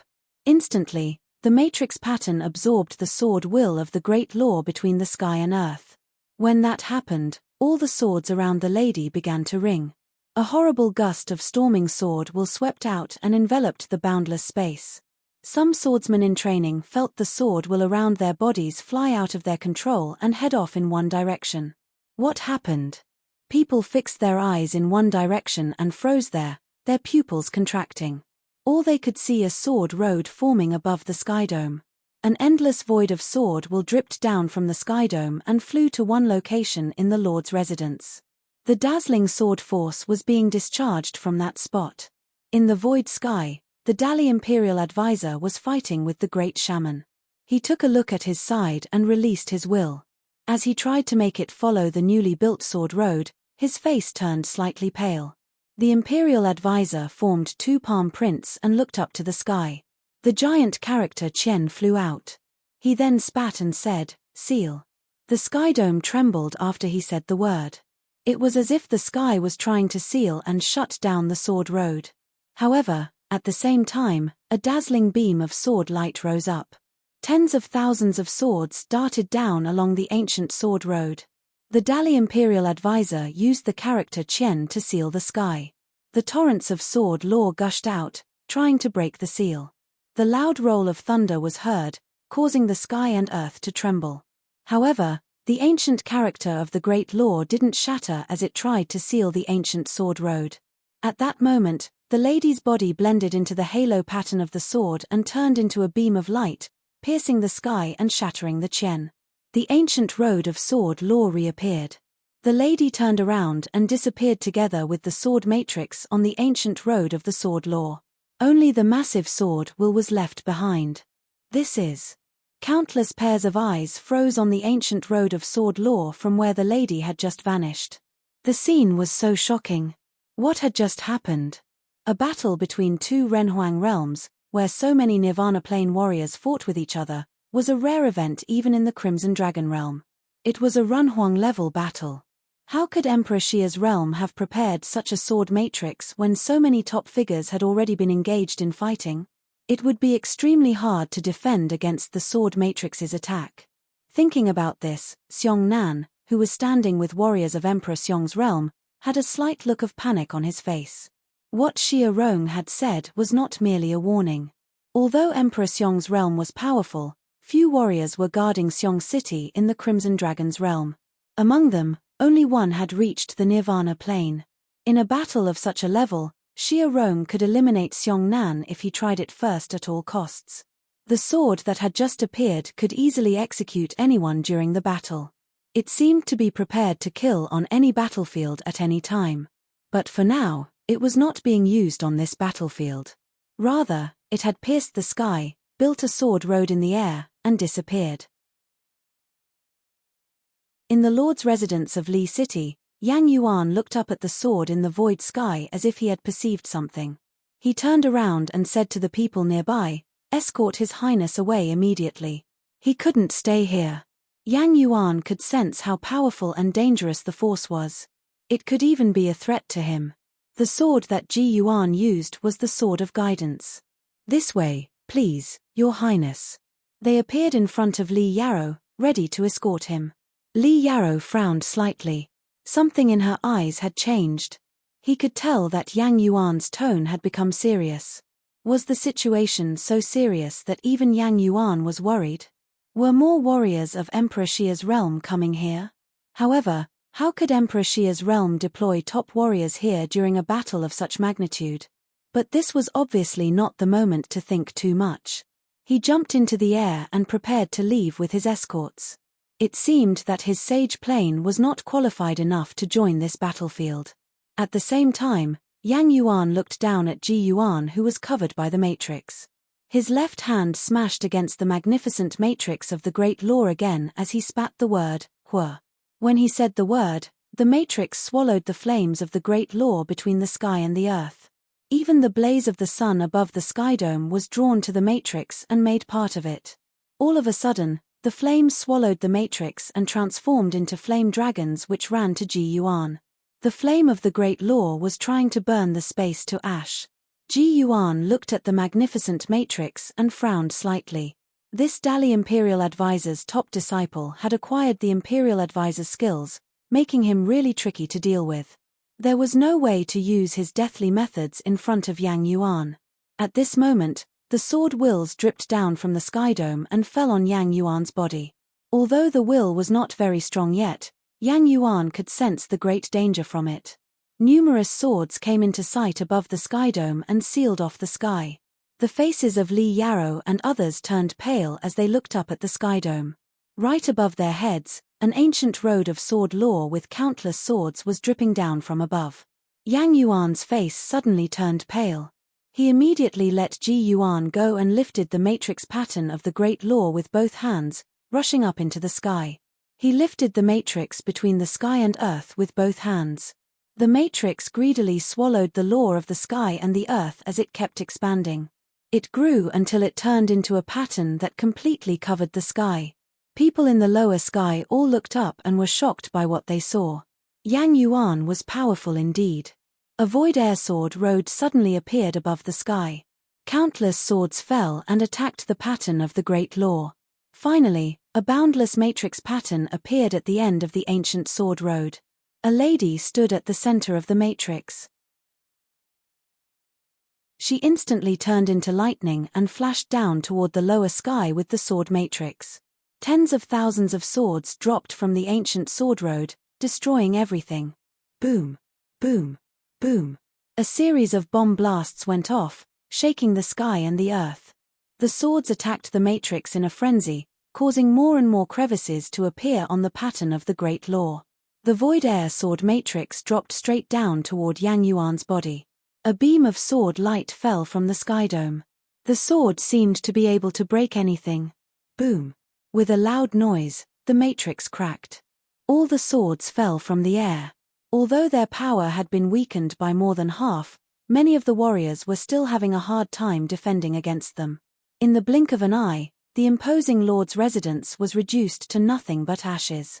The warriors around Li Yarrow were blown away and scattered to different locations. They wanted to flee, but many shadow-like figures encircled them and launched an attack. They seemed to be the shadow guards of Emperor Xia's realm. The battlefield was disrupted. Many of the warriors were dispersed. On another battlefield, the sword matrix arrived from the void sky and broke the pattern of the Great Law. The giant sword slashed down and kept attacking Yang Yuan. The sword force pierced through his body, leaving blood on Yang Yuan's lips. With a pair of still determined eyes, he looked at the lady dressed in white hovering in the void sky. With the storm of the Great Law surrounding his body, Yang Yuan became the furnace of the Great Law itself, absorbing all the power of the Great Law's 5 elements into his body. He held the giant sword. He wanted to turn into the law. An aura surrounded his body.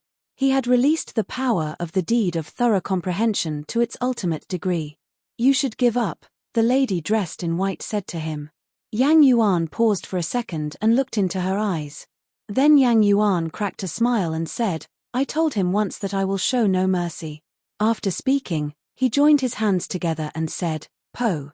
As the word emerged, his body turned into the law itself, allowing all the swords to pass through him. At the same time, innumerable sword wills of the Great Law shot into his opponent's matrix. Crevices appeared on the matrix pattern, causing the pattern to explode into pieces. With a loud noise, their bodies were thrown apart.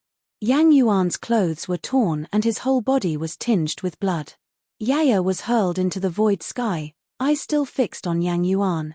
She launched the sword matrix in the void sky. Even though the Dali Imperial Advisor had blocked part of its power, it should have been enough to kill an unblemished plain warrior. However, it was broken by Yang Yuan. She knew that Yang Yuan was severely hurt, but he still bore the attack of her sword matrix. His level was very close to reaching the Nirvana plane. Ji Yuan stepped into the air and tried to leave, but Yang Yuan raised one hand. With the motion of his hand, a gust of sword force pierced through the void sky and blocked his way. Yang Yuan asked, "Where are you going?" Ji Yuan looked at him and asked in return, "Do you still want to fight?" The fight was now 2 against 1. Even though Yang Yuan's ability was extremely strong, he had no advantage against the 2 of them, not to mention that the strike had severely wounded him. Yang Yuan launched the Great Law by force. The pattern again appeared around his body. The magnificent aura around him looked dazzling. Within it, he looked solemn. It was not that he didn't want to quit. He couldn't quit. Nothing could happen to Li Yarrow. This was for his master. Master's safety was a priority before anything or anyone else. What Master had said that day unnerved him. Ji Yuan looked at the prideful person standing in front of him and sighed. Such an opponent was truly worthy of admiration. Unfortunately, he was still an opponent. The only thing shared between them would be a fight. In another direction, Li Yarrow had seen the fall of tens of thousands of swords and the many Sage Plain warriors who had been hurt by the sword rain. At this moment, he was being chased by shadow guards of Emperor Xia's realm. He made his way as fast as he could, trying to leave and looking very embarrassed. He had not expected to find himself in such an awkward situation when he was staying in the Li City Lord residence and not even part of the battle. Even under Yang Yuan's protection, he'd still been forced to flee. What a shame. "Your Highness, this way," a voice called from somewhere. Li Yarrow followed the voice and found that a Sage Plain warrior was waiting there to guide him. His face looked quite familiar to Li Yarrow. Perhaps this was the 3rd prince's person. "If you find any errors, broken links, non-standard content, etc., Please let us know so we can fix it as soon as possible. Li Yarrow walked toward the man waiting for him. The man turned around and led the way. Li Yarrow walked toward the man waiting for him. The man turned around and led the way. Behind Li Yarrow, someone was following him and watching closely. They quickly crossed the chaotic battlefield. Suddenly, the man leading the way paused and turned around, saying to Li Yarrow, "We must hurry up, Your Highness." Wisps of life force flew around his body. His eyes were gorgeous and amazingly deep. At that moment, Li Yarrow felt like an utter mess. Shame and anger were the only things he could think about. He could not believe that he had been forced to flee. A bolt of lightning flashed across the void sky, directly passing Li Yarrow to attack the person in front of him. The man paused for a second and looked up. He saw a handsome figure with an extremely thin sword in his hand arriving like a lightning bolt. The sword was like a silver snake, reflecting dazzling light. The sword was being wielded in an extremely fast way. It was like a lightning bolt followed by thunder. The man leading the way squinted his eyes a bit and used his palm to defend himself. The palm print he drew out was immediately torn to pieces. At the same time, his body was pushed back. The sword force swept through him and shredded his robe. He raised his head, confusion in his eyes. He asked the handsome figure who was trying to kill him, "Sir, what did you come here for?" Standing behind them, Li Yarrow paused to look at the person who was attacking them. It was Dali Imperial Advisor's disciple, Lu Chuan. A peerless figure with intelligence and wisdom who had once launched the Battle of Empty Realm and defeated Emperor Xia's realm. "I kept everyone who stayed in the Lord's residence in mind. Even the people who went to Thousand Leaves City, I know the life force of every one of them. You look like one of the third prince's subordinates, but you are not him," said Lu Chuan softly. "Brother Seventh Swordsman, long time no see." This name, Seventh Swordsman, was like a thunderbolt out of the blue that exploded in Li Yarrow's brain. He suddenly raised his head and fiercely looked at the person in front of him. With his eyes widened, he fixed his stare on him, his face turning pale grey. He couldn't be more familiar with the name. He had sworn to kill this person no matter what. Yet he'd been duped again. A gust of violent force swept out from Li Yarrow's body. He was angry like a furious dragon, but there was a sort of fear in his anger. The Seventh Swordsman had almost damaged him. Before, when Yang Yuan had stood in front of him, he'd been completely confident that Yang Yuan could defend against anyone below the Nirvana plane. Li Yarrow completely trusted Dali Imperial Advisor's disciples. Yang Yuan was capable indeed. Even though he was severely wounded, he had still successfully blocked two top figures of Emperor Xia's realm and allowed him to escape. At this moment, it was another of Dali Imperial Advisor's disciples, Lu Chuan, who was standing in front of him. His talent was also extraordinary. However, Li Yarrow lost his confidence. His opponent was Yi Futian. Even though Yi Futian was the man he hated most and wanted to kill, from the bottom of Li Yarrow's heart, he still totally acknowledged Yi Futian's ability. This place was weirdly quiet while the rest of the battlefield was in turmoil. As a wind passed by, the robe of the person standing there blew in the wind. His long hair had turned silver since he'd last seen him. The contour of his face had changed, too. Soon, the handsome face became clear to Li Yarrow's eyes. He clenched his fists. His face was extremely sullen. "Yi Futian," he spat out the name like venom. Yi Futian didn't look at Li Yarrow, ignoring him. He fixed his eyes on Lu Chuan and asked, "Brother, could you just let me through?" "No, I can't," replied Lu Chuan. He initiated his cultivation method. Suddenly, the will emanated between the sky and earth, tearing the void apart. A storm of will appeared in the space that was trying to shatter the area. Lu Chuan's body was surrounded by the horrifying sword will. "Sorry for the offense," said Yi Futian. A long halberd appeared in his hand. The halberd of time and space swallowed and spat out the terrifying space will which swept through the void air, trying to seal and freeze it. The great law enveloped the sky and earth.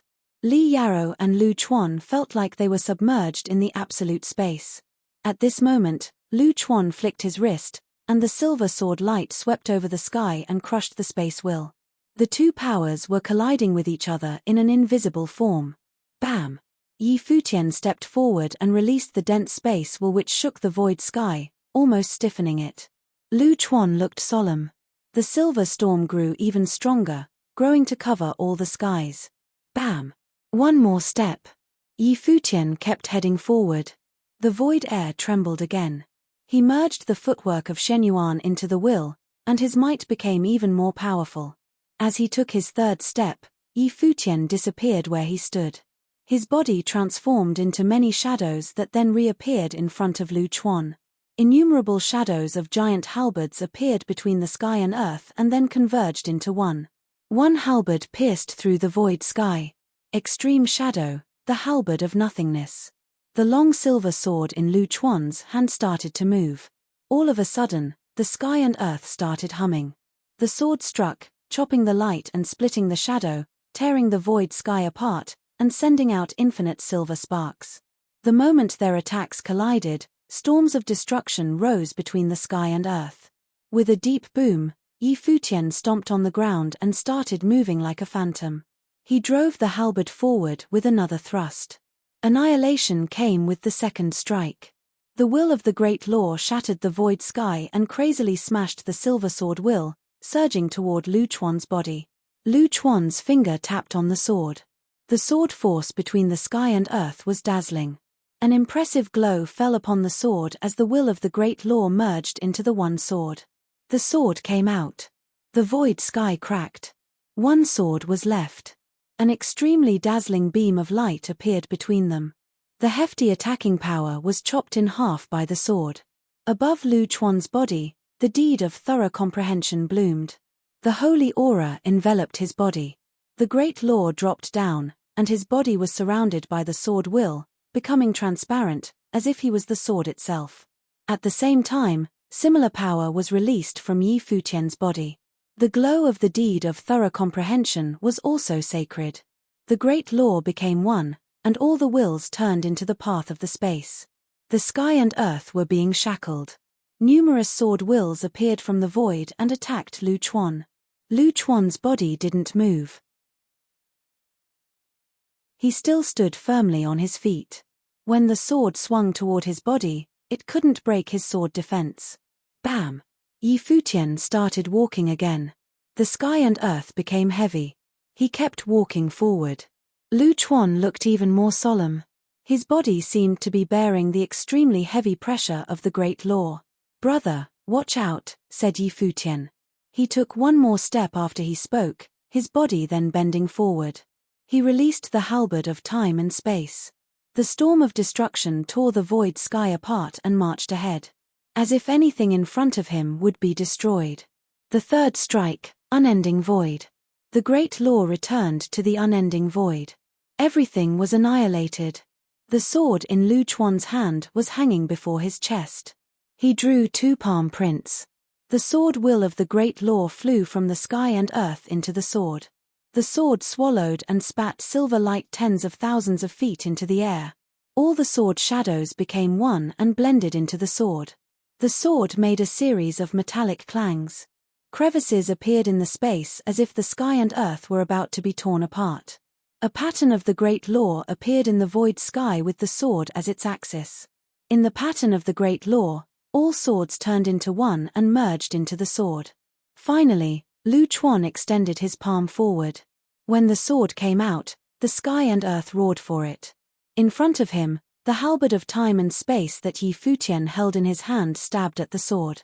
The halberd of time and space collided with the sword. The storm of destruction collided with the sky. The horrifying explosion of storms swept out as the sword swept back. The violent will beat against Lu Chuan's body. He spat out blood and was blown away. Zoom! A lightning bolt flashed across the sky. The halberd of time and space aimed at Lu Chuan's chest but didn't stab him. Lu Chuan raised his head and looked at the figure in front of him, sighing to himself. He and Yang Yuan had been cautious enough to arrange the plan, but had they still lost? "Please forgive me, brother," said Futian. Futian walked past him and headed after Li Yarrow. Lu Chuan didn't give chase. Futian had just shown mercy to him. Otherwise, He would have been killed. It was meaningless to chase him again. Why had he been born in Emperor Xia's realm? On the battlefield of the Lord's residence, Yang Yuan was defending against two top figures of the unblemished plain. Of course, he had perceived Yi Futian's presence.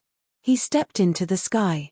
His matrix of the Great Law covered the sky, trying to block Yaya and Ji Yuan. He wanted to leave the battlefield to help Li Yarou. However, tens of thousands of swords had fallen and sealed the sky and earth. There was no way Yaya would let him leave the battlefield. Yi Futian was traveling through the void sky and rapidly heading toward Li Yarou. Li Yarou had entered the Saint Plain, but he even had no courage to fight when confronted by Yi Futian. He believed that he could never defeat Yi Futian. That was why he wanted to escape. Kill him. Li Yarou gave the order to a warrior who was fighting with a shadow guard. The warrior was a saint of true self with extraordinary ability. After he repelled a shadow guard of the same level, he turned to Yi Futian, guarding Li Yarou who was still trying to flee. Yi Futian stepped into the void sky and pointed one finger in front of him. He summoned the sword of Kasyapa, tore the void air apart. The warrior flew into the void sky and did a double palm strike. Suddenly, tens of thousands of palm prints appeared and shattered the sword of Kasyapa into pieces. However, Yi Futian kept moving forward. More and more swords came to attack. Cruelty flashed across his eyes. No matter how talented the person was, he was only on the first level of the Saint Plane. Why did he dare to come near? The seemingly infinite swords were all destroyed. The guard smashed the palm at Yi Futian. At this moment, a strong presage of destruction befell him. Among all of the swords, one emanated with such a horrifying life force that he could perceive the fatal crisis approaching him. The sword seemed to have emerged from the center of Yi Futian's eyebrows. It pierced through his palm print with incredible speed. He let out a roar. Soon, a powerful will rose in front of him to guard him. This was the will of the Great Law. The sword thrust toward it. An extremely dazzling light spat out from the sword. His pupils contracted. What he could see in his mind was an inviolable sword with a wisp of the will of the Emperor. The sword had been forged by the master of Divine Cloud Valley at Yi Futian's request, so the wisp of his will of the Emperor had been merged with it. The sword flashed by and penetrated the warrior's skull. Yi Futian didn't stop there. He strode over the corpse as he continued walking forward. Li Yarou perceived the scene with so much fear in his eyes. How had Yi Futian cultivated his sword force to be this strong? He could kill a saint of true self with just one strike. Li Yarou's heart beat fast. He could feel the life force behind him coming near. He was in such despair. When he had come to the lower world 9 states of Emperor Xia's realm, he had never expected that such a day like this would come. At that time, he had been the prince of the upper world, the descendant of Emperor Li. His identity was truly noble, especially to the people of lower worlds. To him, the people of the lower world's 9 states were nothing but loathsome ants, not worth taking into consideration. Even though he'd let Saint Xi kill his wife, Li Yarou didn't care much at all. However, today, the person he'd once regarded as another ant of the lower worlds was trying to kill the Dali prince. If you find any errors, broken links, non-standard content, etc., please let us know so we can fix it as soon as possible.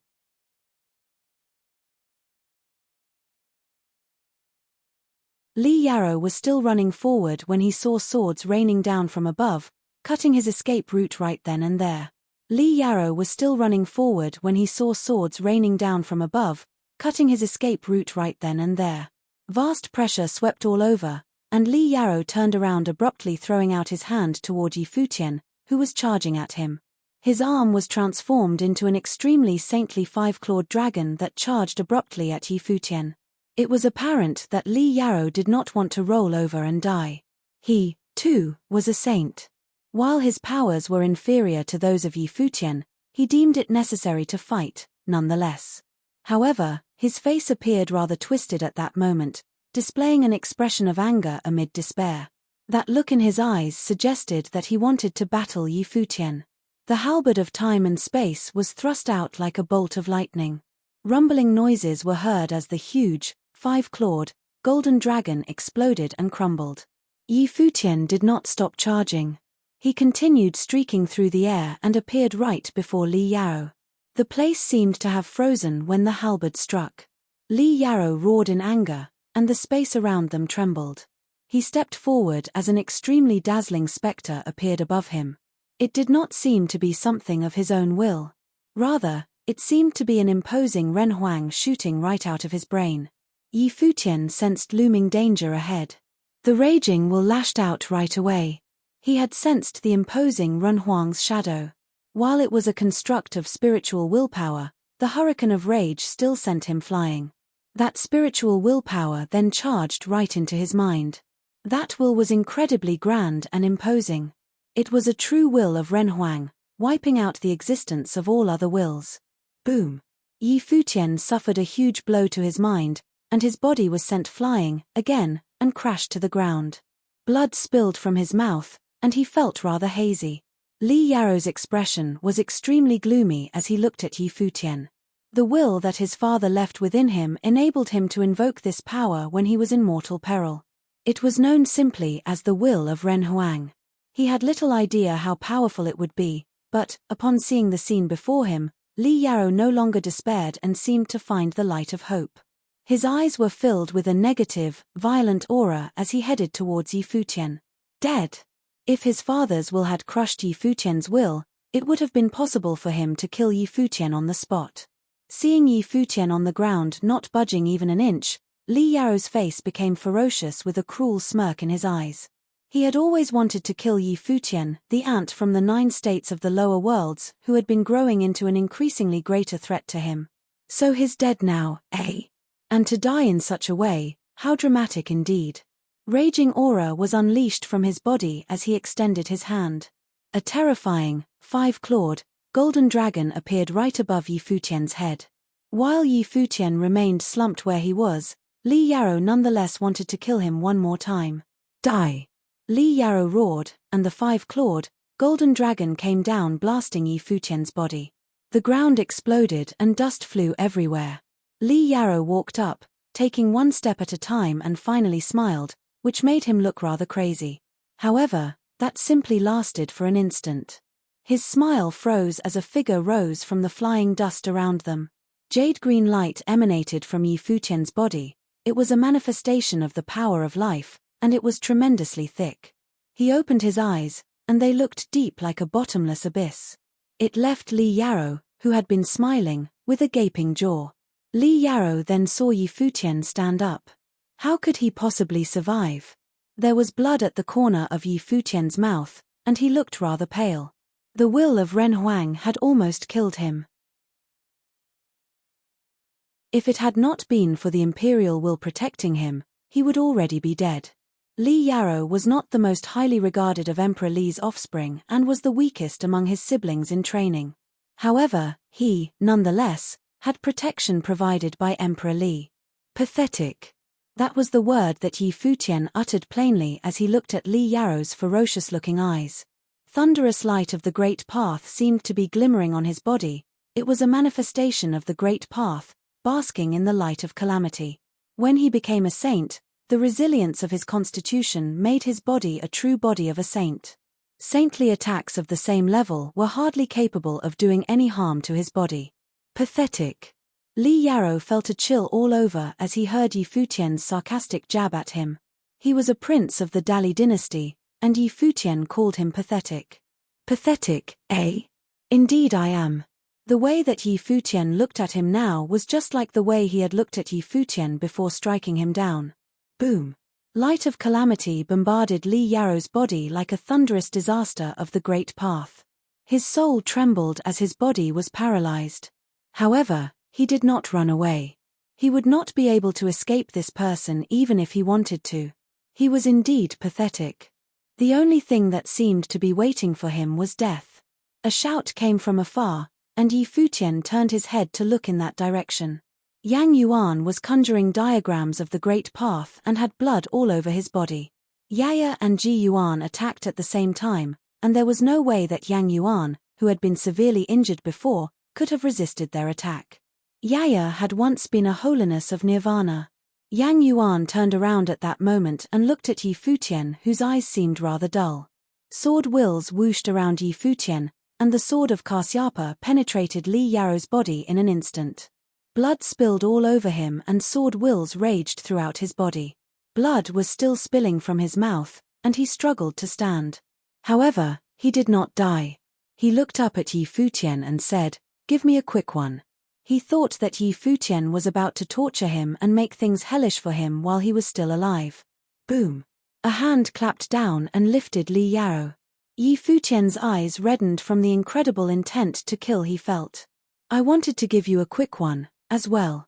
Yi Futian's voice croaked as if he was struggling to speak. Li Yaro had killed Yi Futian's wife back in the empty realm, and he had almost killed Yi Futian's kin as well. There was no way that Yi Futian did not hate Li Yaro. He wanted nothing more than to see Li Yaro's heart pierced by thousands of swords. However, when he saw the determination in Yang Yuan's eyes and the implications of the fight between the 8 holinesses of Nirvana, he refrained from dealing the killing blow. If Li Yaro died, it would be extremely possible that a war would break out between the Dali dynasty and Emperor Xia's realm. Then Yi Futian questioned if he would be able to shoulder the responsibility of a war breaking out between those 2 imperial realms. He questioned his right to do so.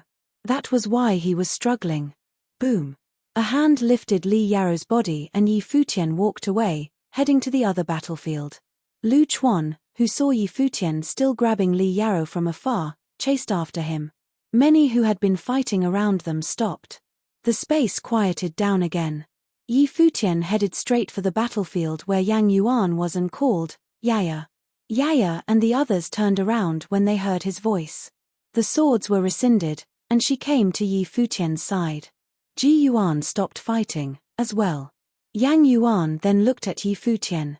Despite being covered in blood, he still looked resilient, standing tall and proud. A smile suddenly appeared on his face, but a sad one. "I didn't think we would actually lose to you," Yang Yuan said. His expression was an extremely complicated one, filled with emotions that he was unable to place. He did not resent Yi Futian although they were on opposing sides. Naturally, he still admired Yi Futian. That day when they had parted at the 9 states, those words had come true. Yang Yuan knew that he had prepared for this battle, yet Yi Futian still ended up taking down Li Yao. "There are no winners or losers here," Yi Futian sighed and continued, "Let's head to Chenya City." Yaya waved her hands about and then a sword appeared in the air. Several of them stepped onto it, and the sword streaked away. Lu Chuan walked to Yang Yuan's side, and Yang Yuan then mumbled, "No wonder our teacher liked him so much." "He might not kill the prince, brother," Lu Chuan said. Yang Yuan turned to look at him as he continued, "He was here to avenge his wife. If he was going to cut down the prince, he would have done it already." Yang Yuan looked at Yi Futian disappearing in the distance and said, "Let's go." He then stepped forward. Lu Chuan stood at Yang Yuan's side and looked at his eldest brother while sighing deeply. Li Yaro was lost in his eldest brother's hands. If Yi Futian were to kill Li Yaro, blame would first fall onto Yang Yuan's shoulders. However, Lu Chuan thought, at the moment, that his eldest brother was, instead, more concerned for their teacher. The battle was still raging in Chenya City, and the place looked like a mess. The mighty ones were fighting close to each other. The swordmaster of Lihan had injured Cao Kong before, yet Cao Kong's demonic powers were overwhelming. He was extremely resilient, refusing to back away. He went all the way to the battlefield where the imperial advisor of Dali and the great shaman were fighting. The Prince Regent managed to fight off Lu Yu and pushed the battle all the way to the central region of Chenya City. The 6 figures at the Holiness of Nirvana level were fighting earth-shattering battles high in the air. Many throughout Chenya City looked up at the battles, their hearts racing. Many saints perished on that battlefield. The imperial advisor had no intention of fighting any longer when Yaya, who had returned, opened the ancient path of the sword with a single stroke then headed far away. She definitely had gone to Li City.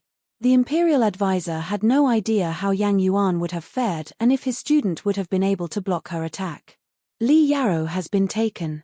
Stop fighting immediately," a voice came from nowhere. The mighty ones who had been fighting were, at first, dumbfounded and then turned to see who had spoken. It was none other than a demonic beast. "My master has taken Li Yarrow and is heading back here," the black-winged condor continued saying. The imperial advisor shouted and, throughout the battlefield, countless soldiers felt their brains rattling. There were mighty ones throughout the vast battlefield, but they were unable to help and backed away from each other. That shout had made them all cease fighting. The imperial advisor scanned the battlefield. He had not wanted to see a fight happen, but he had no choice. "So Yi Futian has taken Li Yarrow, eh?" Yang Yuan had been there to guard him. "I wonder how he is doing now. If you find any errors, broken links, non-standard content, etc., please let us know so we can fix it as soon as possible."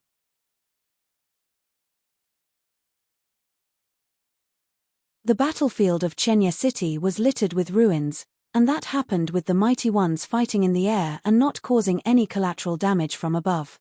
The battlefield of Chenya City was littered with ruins, and that happened with the mighty ones fighting in the air and not causing any collateral damage from above.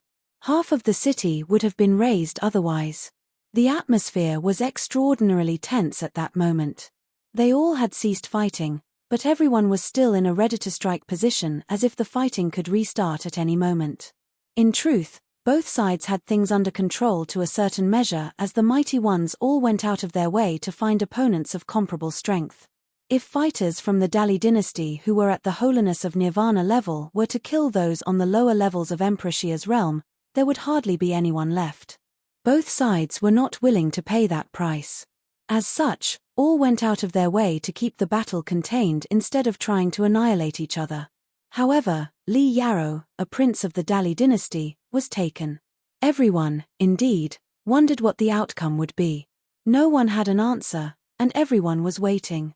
"Imperial advisor, could any cultivators of Emperor Xia's realm stop you?" the Prince Regent asked as he looked at the imperial advisor. His words puzzled many. What is the Prince Regent of the Dali dynasty getting at? Is he chastising the imperial advisor for not doing his best? Are there conflicts within the Dali dynasty itself?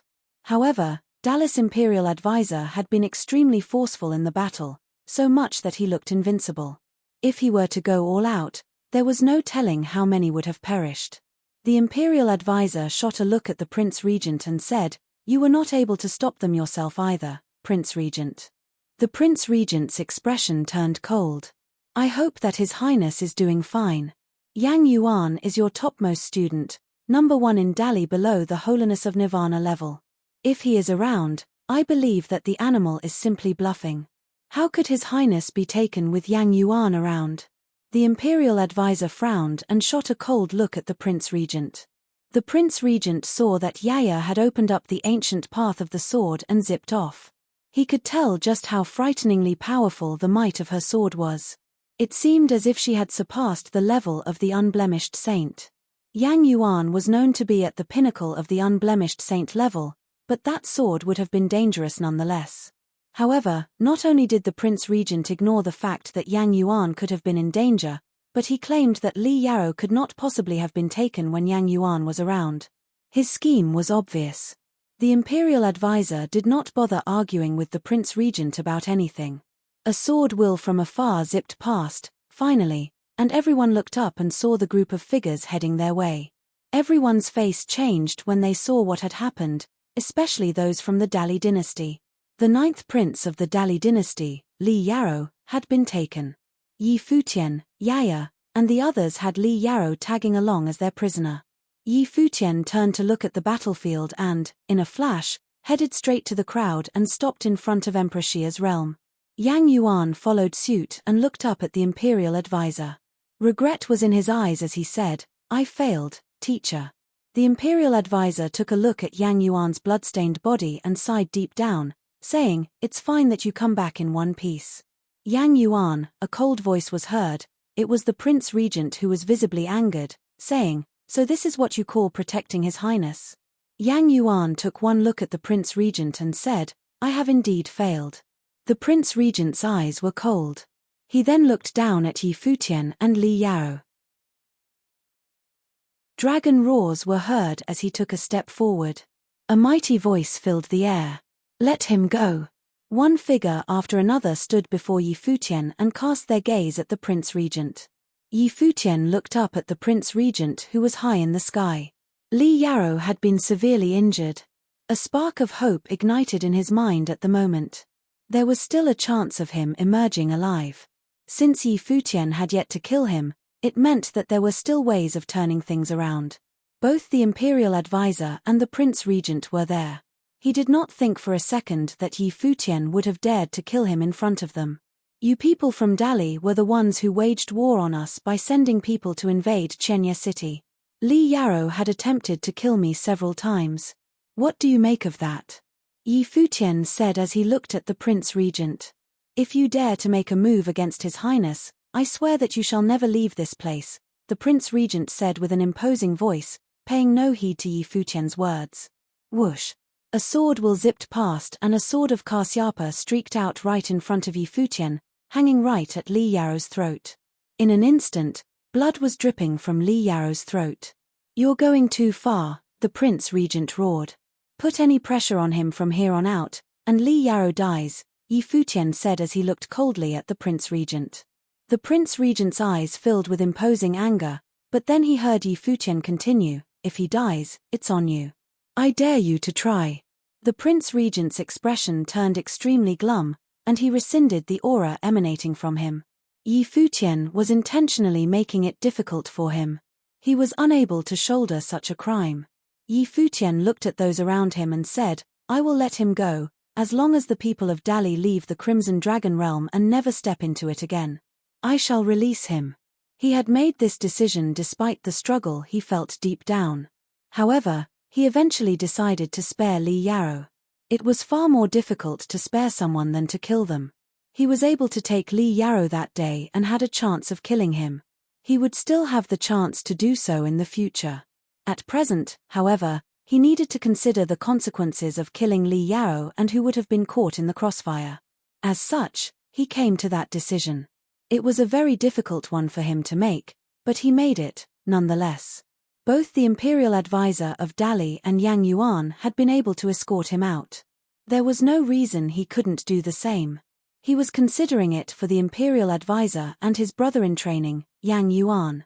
Saints and sages do not thank someone for saving them and then resent them for not doing more.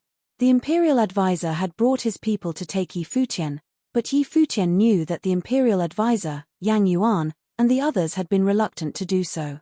As such, he did not mind at all. Even though they might end up meeting each other on future battlefields as enemies, he still did not regret what he did. "If we were to leave, who is to say that you would actually let the prince go?" asked Li Jun, the third prince, as he stared at Yi Futian. He did not expect Li Yarrow to end up as a prisoner. If things had turned out that way, it would have been difficult for the battle to go on, especially when Yi Futian had yet to kill Li Yarrow. If he were to kill Li Yarrow, then the real fight would have truly broken out. Both sides would no longer hold back against each other, after that. "I believe him, Your Highness," said a voice, and Li Jun looked to see whose it was. It was the Imperial Advisor of Dali. He looked at Li Jun and said, "Your Highness, this all happened because of me. I shall serve as the guarantor and stay behind to take the prince home." Li Jun looked at the Imperial Advisor, and Yi Futian said, "That is acceptable." There were other things that he wanted to say to the Imperial Advisor, as well. The place was silent and many looked at Li Jun. Li Yarrow turned his eyes toward his third brother. It seemed that Yi Futian did not dare to kill him, after all. "That settles it." Li Jun's expression was extremely cold, but there was little else he could have done. He was extremely reluctant to do that, but there was no way he could have just let Yi Futian kill Li Yarrow. "Imperial Advisor, I shall leave my ninth brother to you," Li Jun then said to the Imperial Advisor. He then waved his hand and said, "Retreat." He then gathered his people and left. The Prince Regent's expression was ice-cold as he glanced at Yi Futian, but he was unable to do anything else other than leave. So Yi Futian was calm and planned to let Li Yarrow go. What Yi Futian did ground the battle to a halt. If nothing was going to happen to Li Yarrow and the Imperial Advisor was to take him away, then there was nothing he could have done to the Imperial advisor. There would have been no excuse to spark a war. As such, everything he had done had gone to waste. It also meant that the trip to the Crimson Dragon Realm would be a waste. One figure after another left. The people from the Dali dynasty retreated like a tide. Those from Emperor Xia's realm who were still on the battlefield rescinded their aura and looked at Yi Futian. When everyone from Dali left, there was only the Imperial advisor, Yang Yuan, and some others remaining. Yi Futian looked at the silhouette that was far away in the sky, and he stepped forward, heading in the Imperial advisor's direction. Yaya followed right behind him. While Yi Futian was confident that the Imperial advisor would not have harmed him, Yaya followed nonetheless. As for Li Yarou, no way could he run with so many mighty ones from Emperor Xia's realm around. "Teacher," Yi Futian called as he came before the Imperial advisor of Dali and bowed. The Imperial advisor looked at the handsome young man before him and sighed. He truly wanted to take Yi Futian as his student. "Let's just leave Dali," Yi Futian said to the Imperial advisor telepathically. He was able to tell from the Prince Regent's attitude that his teacher was, at present, having a hard time in Dali. The Imperial advisor sighed and shook his head slightly. Some things were not as simple as Yi Futian thought they could be. There was no way the Imperial advisor could have simply left.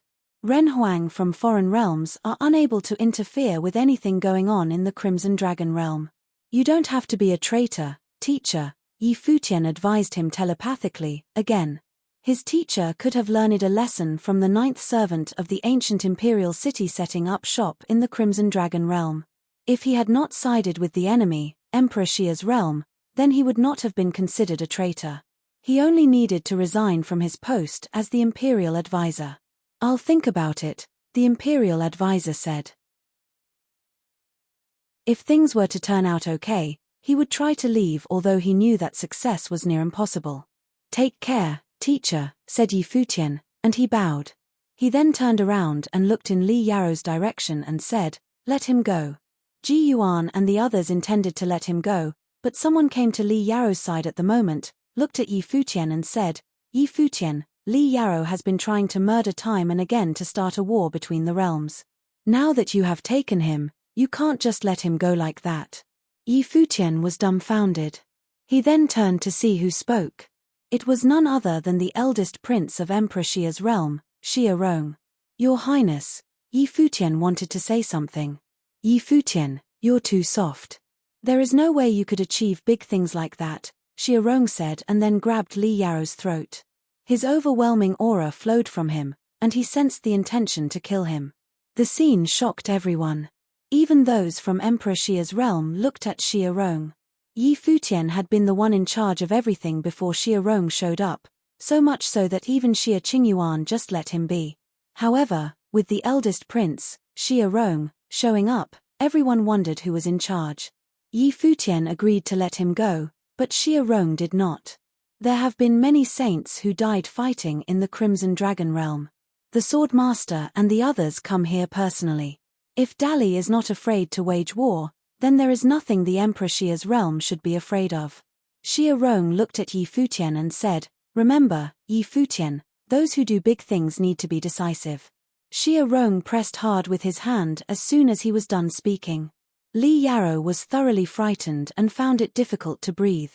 A crisp crack was heard, causing everyone's hearts to skip a beat. If you find any errors, broken links, non-standard content, etc., please let us know so we can fix it as soon as possible.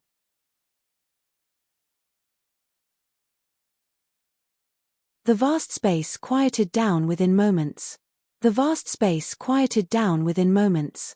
Countless eyes watched Li Yarou, who was being held in Xia Rong's hand. He then let go, and Li Yarou dropped to the ground. The dead man's eyes were still opened. Xia Rong had invaded Li Yarou's mind with the will of the Great Path and killed him in an instant. His action had been decisive and without a hint of hesitation. Li Yarou, the 9th prince of the Dali dynasty, perished. He died in the Crimson Dragon realm at the hands of Xia Rong. Yi Futian looked with astonishment at what transpired. He then turned his eyes to Xia Rong, whose face was filled with coldness and determination. It seemed that his will was adamant and undeniable. It was as if he had long made up his mind. Brother. Xia Qingyuan had watched the scene unfold with the same level of astonishment. Her mind was blank, as well. They were not the only ones astonished. Everyone from Emperor Xia's realm that was present shared the sentiment. Many thoughts ran through their minds in that instant, and their hearts raced. Even the swordmaster of Lihan took a good look at Xia Rong. That move had indeed been brutal and merciless. He killed Li Yaro and robbed everyone else of any other options. Yi Futian had just promised to let go of Li Yaro, and his people went back on his word. He was thinking of how to deal with the imperial advisor, now that Li Yaro was dead. Furthermore, the imperial advisor had spoken in Yi Futian's favor in front of all the mighty ones of Dali, guaranteeing the prince's safety. However, there was no way he could go back to Emperor Li unscathed now that Li Yaro was dead. The imperial advisor, Yang Yuan, and Mu Chunyang were baffled by what transpired in front of their eyes. All of it seemed to have happened too suddenly. They had understood that Yi Futian had been ready to let go of the prince instead of killing him. However, Xia Rong made his move. The faces of Yang Yuan and the others turned pale. Everything seemed to have happened as their teacher had predicted. Powerful sword will emanated from Yaya, who was standing in the air behind Yi Futian. The light of sword was brought to its limit on her. She took Yi Futian's hand, intending to retreat with him. However, Yi Futian did not move, he stayed put in the air. He understood what Yaya was trying to do. The imperial advisor was a guarantor for Dali after all. The imperial advisor needed to first kill the man before his eyes before going back to Emperor Li. Both men were an arm's length away from each other, so it would be easy for him to kill Yi Futian, just as easy as it was for Xia Rong to kill Li Yao. Yi Futian knew that without doubt. He was even very clear that if the imperial advisor insisted on killing him, Yaya would not be able to keep him safe. There would be no chance of him surviving at this distance. To fulfill his duty to Emperor Li, the imperial advisor needed to kill him. It had to be done. If he refused, it would be tantamount to treason. Xia Rong had cut off the imperial advisor's escape route. His standpoint was that the imperial advisor had done nothing wrong. He posed an immense threat to Emperor Xia's realm, after all. The imperial advisor had stepped up to guarantee Li Yaro's safety, but now one was imagining what was going through Emperor Li's mind now that Li Yaro was dead. That move had been too brutal. Yi Futian felt a chill running throughout his body. So this is the eldest prince of Emperor Xia's realm who had been training since he was young and grew up in battles of life and death. He really is brutal. It was just like he put it, decisive and without mercy. Yi Futian might have ended up dead because of what he did. Yet, he showed no hint of mercy at all. He looked at Li Yaro, who was already dead. He had been wanting to kill Li Yaro for years, but not at a time like this, especially when the imperial advisor served to guarantee the prince's safety. Go back, Yaya, Yi Futian said with a light tone. Yaya looked at him with stubborn eyes. She added strength to her hand, intending to take him away. Yi Futian shook his head at her, and Yaya finally gave in. She turned around and looked at the imperial advisor and said, he had nothing to do with this. Yi Futian looked at the imperial advisor with regret written all over his face. He understood that his teacher had stepped up to act as the guarantor out of trust for him. However, it was because of him that his teacher was caught in such a predicament. He lowered his head and felt speechless. Regardless of your choice, teacher, I have nothing to say against it. Yi Futian then sighed. He would not have held a grudge against the imperial advisor even if he wanted to kill him on the spot. After all, he was the one who started it. The imperial advisor turned around and looked at the handsome face before him, sighing deeply. He, of course, knew that Yi Futian had nothing to do with the prince's death, but that didn't matter. He vouched for Yi Futian and volunteered to act as a guarantor, yet His Majesty's son died right before his eyes regardless. Who else would have been able to shoulder such a crime? Since he was the guarantor, there was no doubt that it would be him. There was only one thing left for him to do, fight to the death.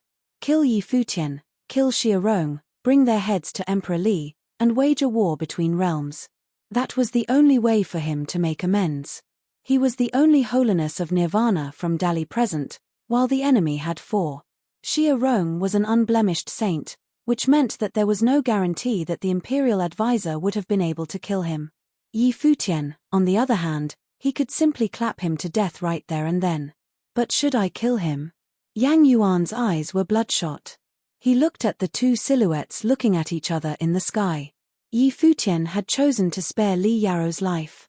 He was able to see Yi Futian's breadth of character from there.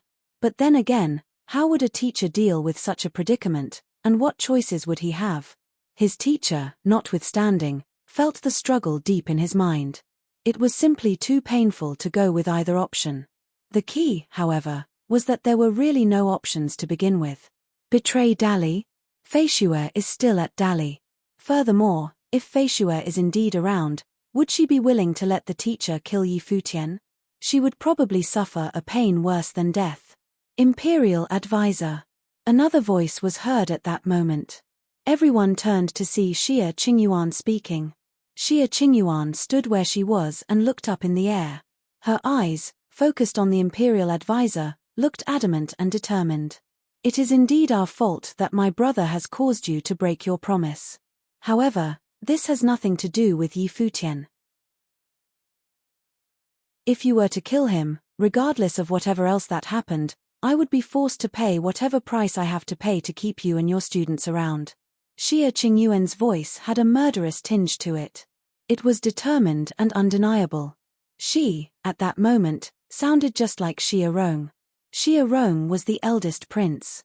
She, on the other hand, was the most doted on of Emperor Xia's daughters, a fact known by all. Xia Rong looked at his little sister and sighed deeply. That was how it was when one let sentiments do the talking. Why not choose to side with Emperor Xia's realm, Imperial Advisor? I'm willing to guarantee that your place in Emperor Xia's realm would definitely not be worse than your place in Emperor Li's realm. Xia Rong said, furthermore, Emperor Li is irritated by you, now. Judging by the words of the Prince Regent, I'm sure you know what is going on, Imperial Advisor. Yi Futian turned and cast a cold glance at Xia Rong.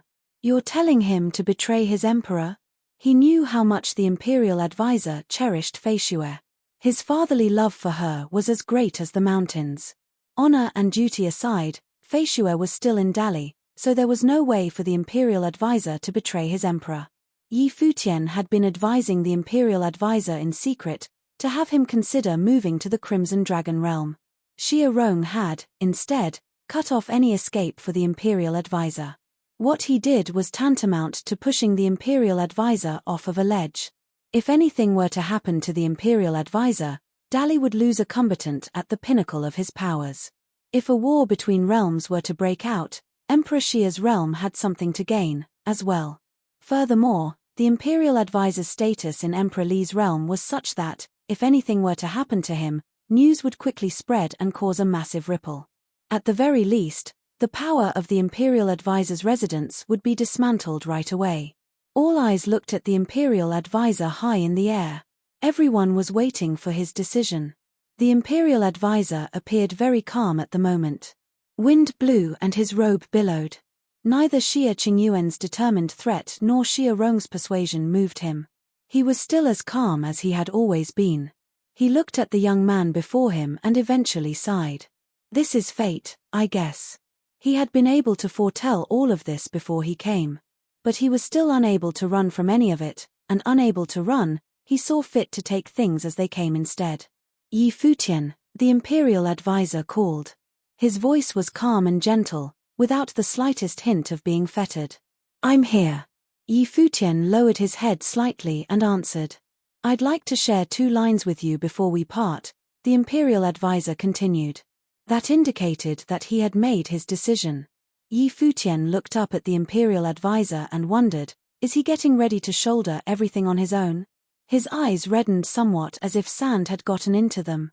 A wise man does not stand beneath a collapsing wall, the Imperial Advisor said.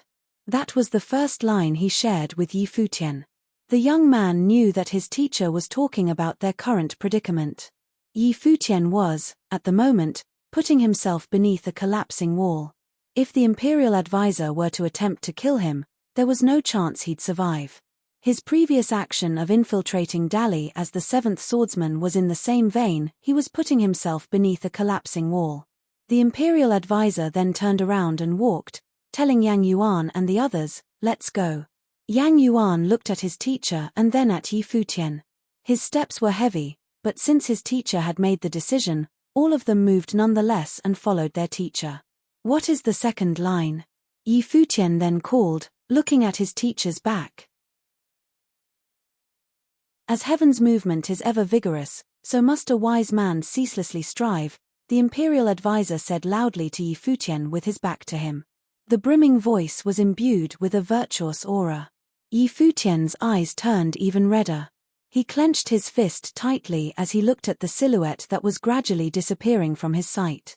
As heaven's movement is ever vigorous, so must a wise man ceaselessly strive. The next line to that would have been, as the earth's condition is receptive devotion, a wise man shall develop an all-encompassing breadth of character. You are of a breadth of character that is all-encompassing, teacher. Yet why do you put yourself under a collapsing wall? Yi Futian yelled at the figure who was disappearing. His teacher had spared him, which meant that his teacher would now be in more serious trouble.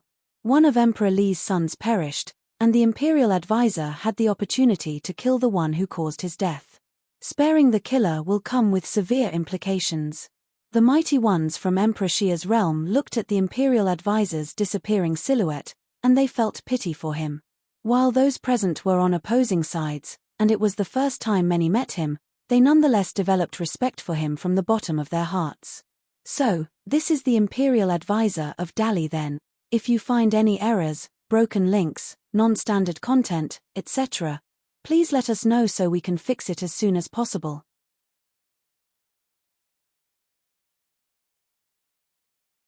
As heaven's movement is ever vigorous, so must a wise man ceaselessly strive.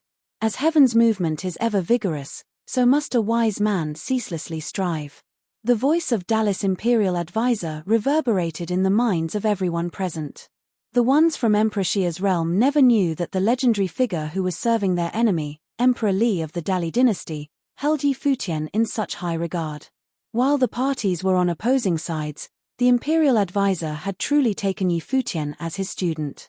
He definitely would not have put his neck at risk for Yi Futian under any other circumstances. The ones from the Dali dynasty had left, but everything happening there was no secret, and many from afar witnessed the imperial advisor spare Yi Futian. The first thing that the imperial advisor should have done after Li Yaro died was kill Yi Futian right before his eyes. However, he chose to simply leave. Would there still be an imperial advisor of Dali left after this? Yi Futian turned around and walked towards Xia Qingyuan.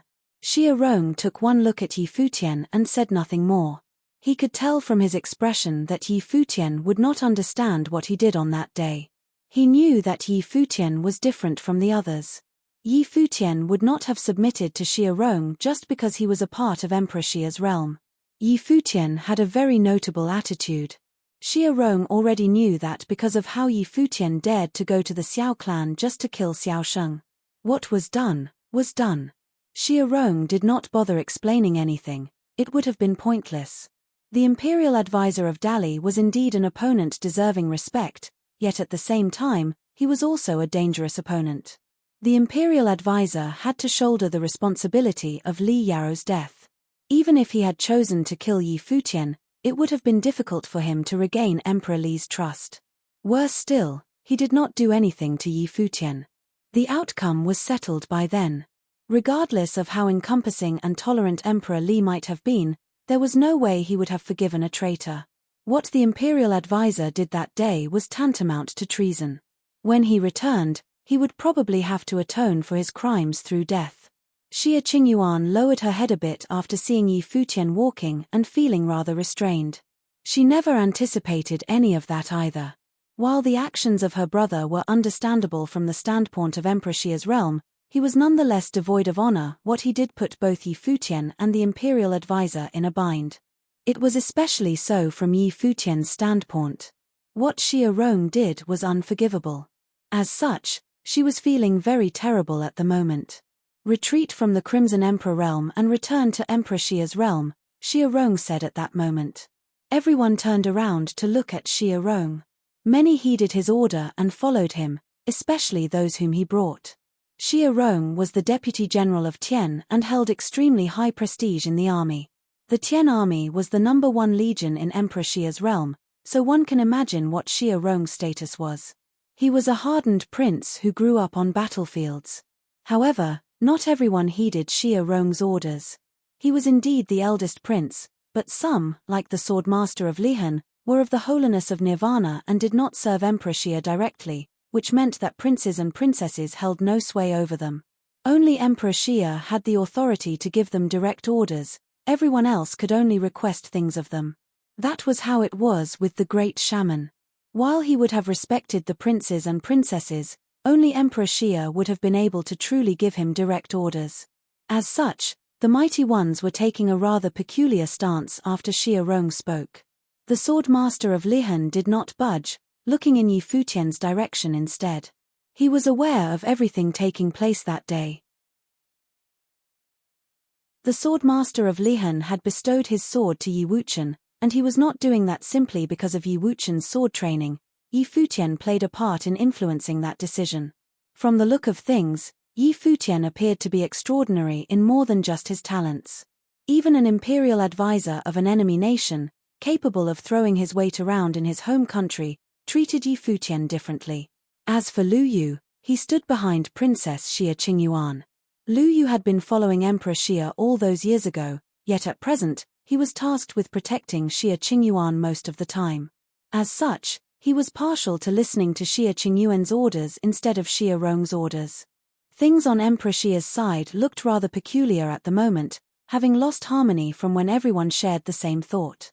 The atmosphere suggested that something had happened among the men, despite no one saying anything after what transpired between Yi Futian and the imperial advisor. "Let's head back to Emperor Xia's realm," Yi Futian said to Xia Qingyuan. He needed to return immediately. "Yeah."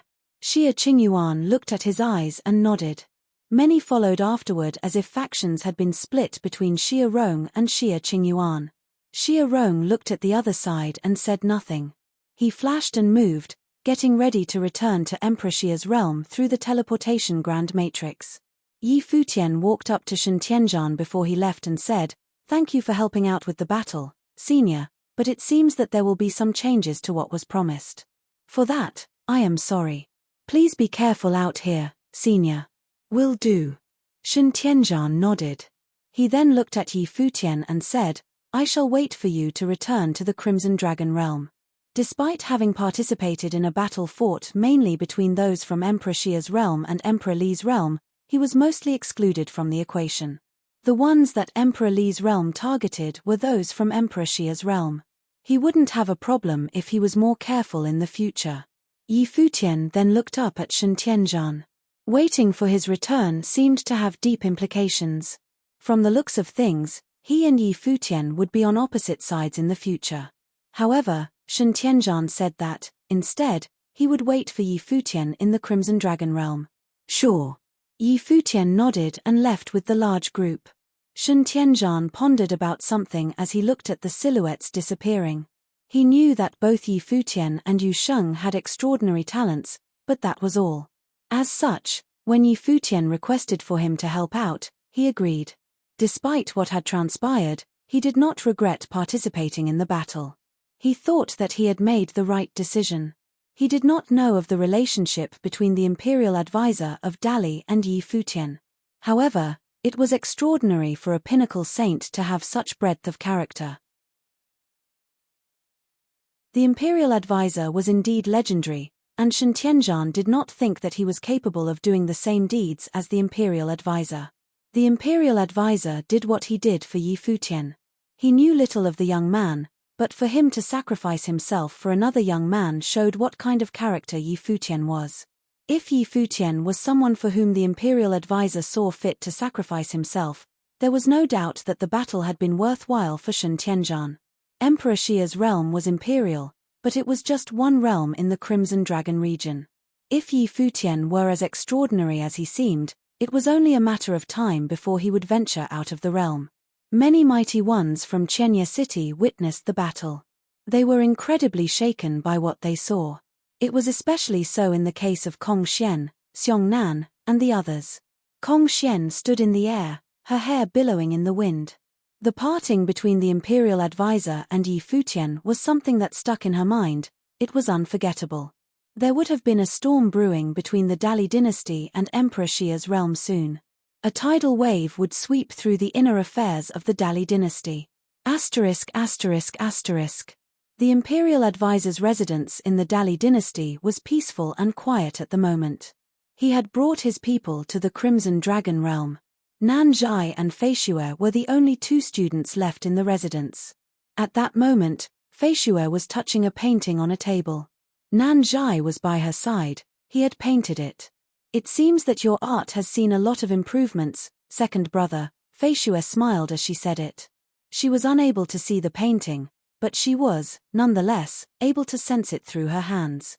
If you were able to see this with your own eyes, Fei Xue, it'd be even more surprising, Nan Zhai said and smiled. Really? Fei Xue smiled faintly.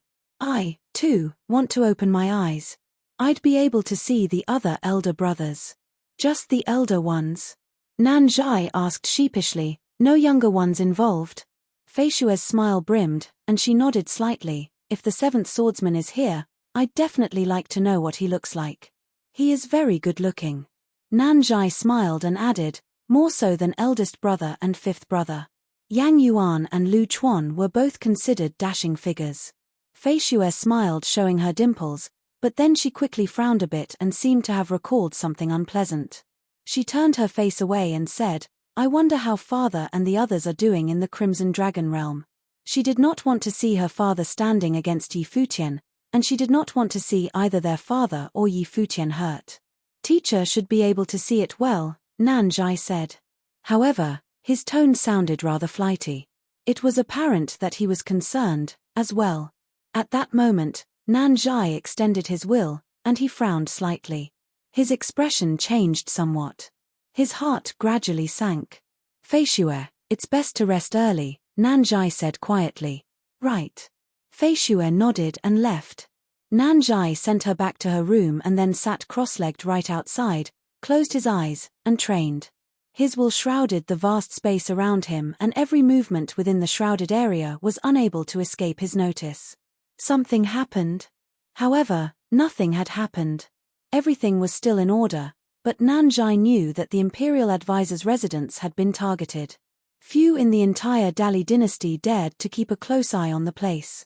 Furthermore, his observation was done at such a sensitive time, so Nan Zhai was only able to speculate the worst outcome possible. Something might have happened in the Crimson Dragon realm. However, since his teacher had yet to return, he didn't know what had happened. Asterisk asterisk asterisk. That same day at the royal palace in Emperor Xia's realm, Yi Futian and the others returned. They went to the top of the royal palace alongside Xia Qingyuan. The great shaman was around, as well. They came to see Emperor Xia in the palace that was surrounded and permeated by clouds. Please help us out, Your Majesty, Yi Futian said and bowed immediately after seeing Emperor Xia. Emperor Xia looked at Yi Futian and then at Xia Qingyuan. He noted their solemn expressions and then turned towards the great shaman and asked, Great shaman, what happened? Your Majesty. The great shaman bowed slightly and elaborated on what happened in the Crimson Dragon realm, while Emperor Xia listened intently and quietly. When the great shaman finished, the emperor turned to Yi Futian and said, What would you need me to do?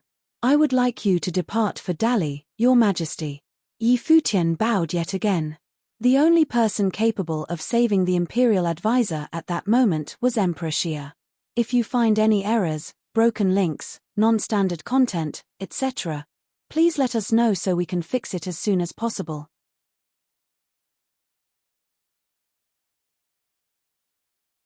Emperor Xia pondered over what was asked of him, turned to look at Yi Futian, and said, Yi Futian, this is an internal affair of the Dali dynasty. If a war between realms were to break out, if I were to simply interfere and take the imperial advisor away, Emperor Li can just show up at Emperor Xia's realm and take him back, no? Emperor Xia pondered over what was asked of him, turned to look at Yi Futian, and said, Yi Futian, this is an internal affair of the Dali dynasty. If a war between realms were to break out, if I were to simply interfere and take the imperial advisor away, Emperor Li can just show up at Emperor Xia's realm and take him back, no? Even if a war were to break out, there still needed to be a balance. Renhuangs would have attacked easily. If they were to kill people below the Renhuang plain, it would be tantamount to genocide. No one else would be able to fight the Renhuangs. Emperor Xia claimed that even if a war were to break out, the imperial advisor was still a representative of the Dali dynasty. If he were to interfere in the imperial advisor's execution through the use of force, it would anger Emperor Li. Yi Futian knew that, which was why he advised the imperial advisor to consider settling in the Crimson Dragon realm. "Father," Xia Qingyuan called. The emperor turned to her.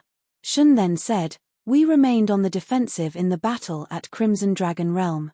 We retaliated only after Li Yarrow and the others made a move against us. Li Yarrow was also leading the others to violate principles of the Battle of Empty Realm. Do you think that we took everything thrown at us lying down?" The emperor looked at them and, with a bitter smile, shook his head. He then said to Yi Futian, "I shall take you to Emperor Li's realm, but I'm afraid that Emperor Li is already thinking about what to do with the imperial advisor as we speak. I can't guarantee the outcome of the matter. The fate of the imperial advisor and the imperial advisor's residence depend solely on them." "Thank you, Your Majesty," Yi Futian bowed. Despite what Emperor Xia said, there was hope as long as he was willing to act on his own. Emperor Xia lifted his head and, in an instant, his will swept all over the place. The will of Renhuang was tremendously powerful, capable of shrouding vast areas within mere moments, enveloping the entire royal palace within.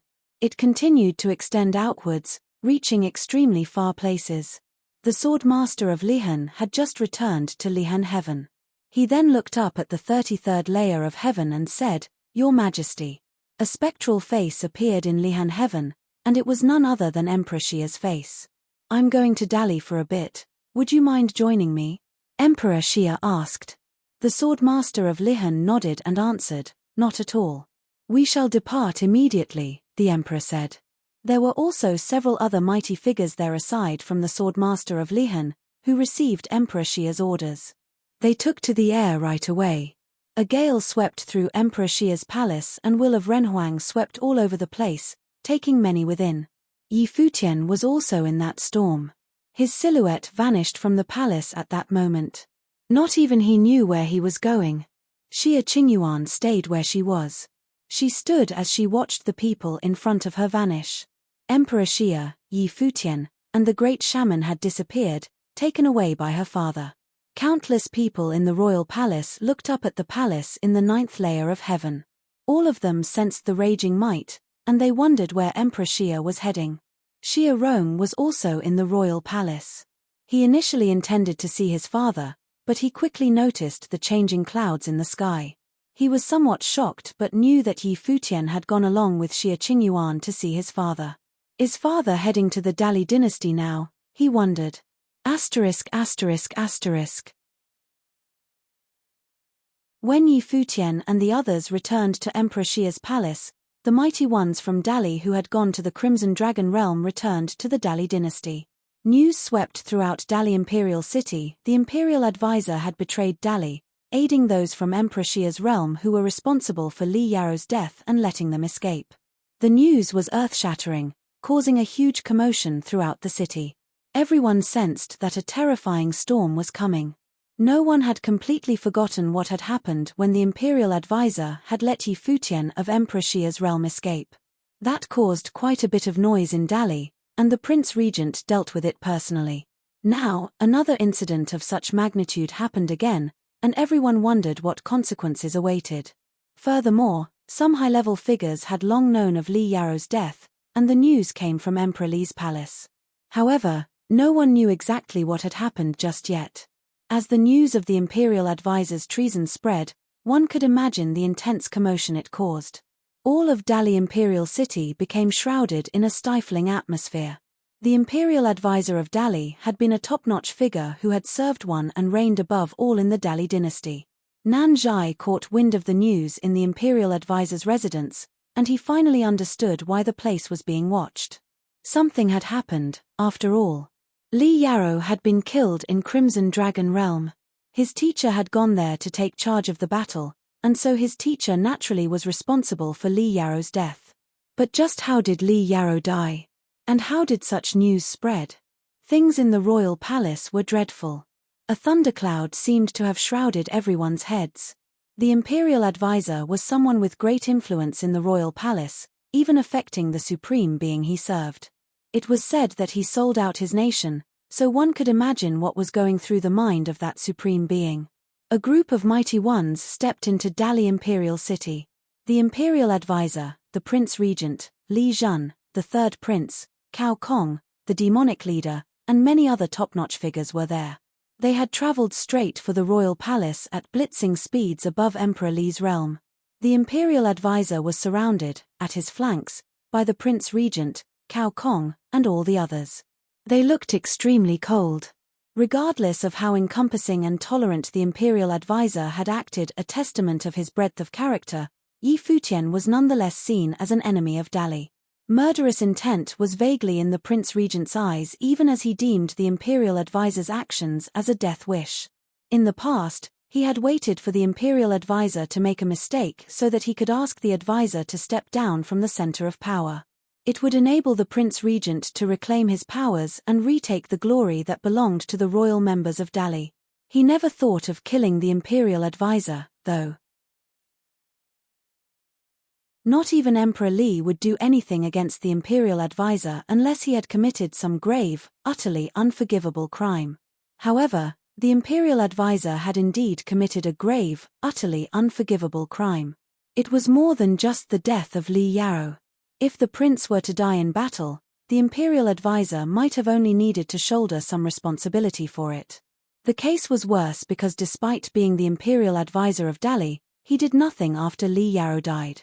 He had gone so far as to spare Futian, the man who Dali wanted to capture, the man responsible for causing Li Yarrow's death. What he did amounted to treason. Imperial advisor, the prince regent called after seeing him stop. Yang Yuan, get back to the house with everyone else, the imperial advisor said to Yang Yuan and those around him. The prince regent frowned and said, best head to see His Majesty first. The imperial advisor shot a plain glance at him and continued, I'm the only one responsible for the offense. I would go with you all to His Majesty to stand trial. It has nothing to do with my students. The prince regent wanted to insist, but he did not say much more after seeing the imperial advisor's cold expression. After you, then. If Yang Yuan and the others were to leave with the imperial advisor, they would have nowhere to go. They would likely get pinned down in Dali Imperial City. Yang Yuan stopped and looked to where his teacher headed. Mu Chunyang and the others were at his side, as well. None of them followed their teacher, although they wanted very much to do so. Let's head back, Yang Yuan said. He knew his teacher's intentions and remembered what his teacher had said to him. Look after Fei Xue. Even if something were to happen to their teacher, all of them still had their missions to accomplish. As such, they did not head to the royal palace with the imperial advisor. Countless witnesses looked up at Emperor Li's path, seeing the imperial advisor and the others streaking by. They were reluctant to believe that the imperial advisor had betrayed Dali. It seemed impossible. If the imperial advisor had intended to betray Dali, he wouldn't have needed to wait until now. Furthermore, the imperial advisor had no reason to betray Dali. Those who had immense respect for the imperial advisor had a hard time believing any of the accusations. However, all of them felt extreme anxiety seeing the looks of the ones traveling above. Many had even headed to and gathered around the royal palace, wanting to receive first-hand news, to see what would happen from that point on in the royal palace. The royal palace was already a sight. The atmosphere both in and around it was stifling. The imperial advisor looked at the majestic palace buildings and sighed deeply. He was trained in the deed of thorough comprehension, enabling him to see things that a lot of people were unable to see. It was all very mystical. He knew that the trip would not be a smooth one, that it would affect the fate of Dali. However, some matters were set in stone, and even if one were able to foresee them, it did not mean that one could simply change those matters as they wished.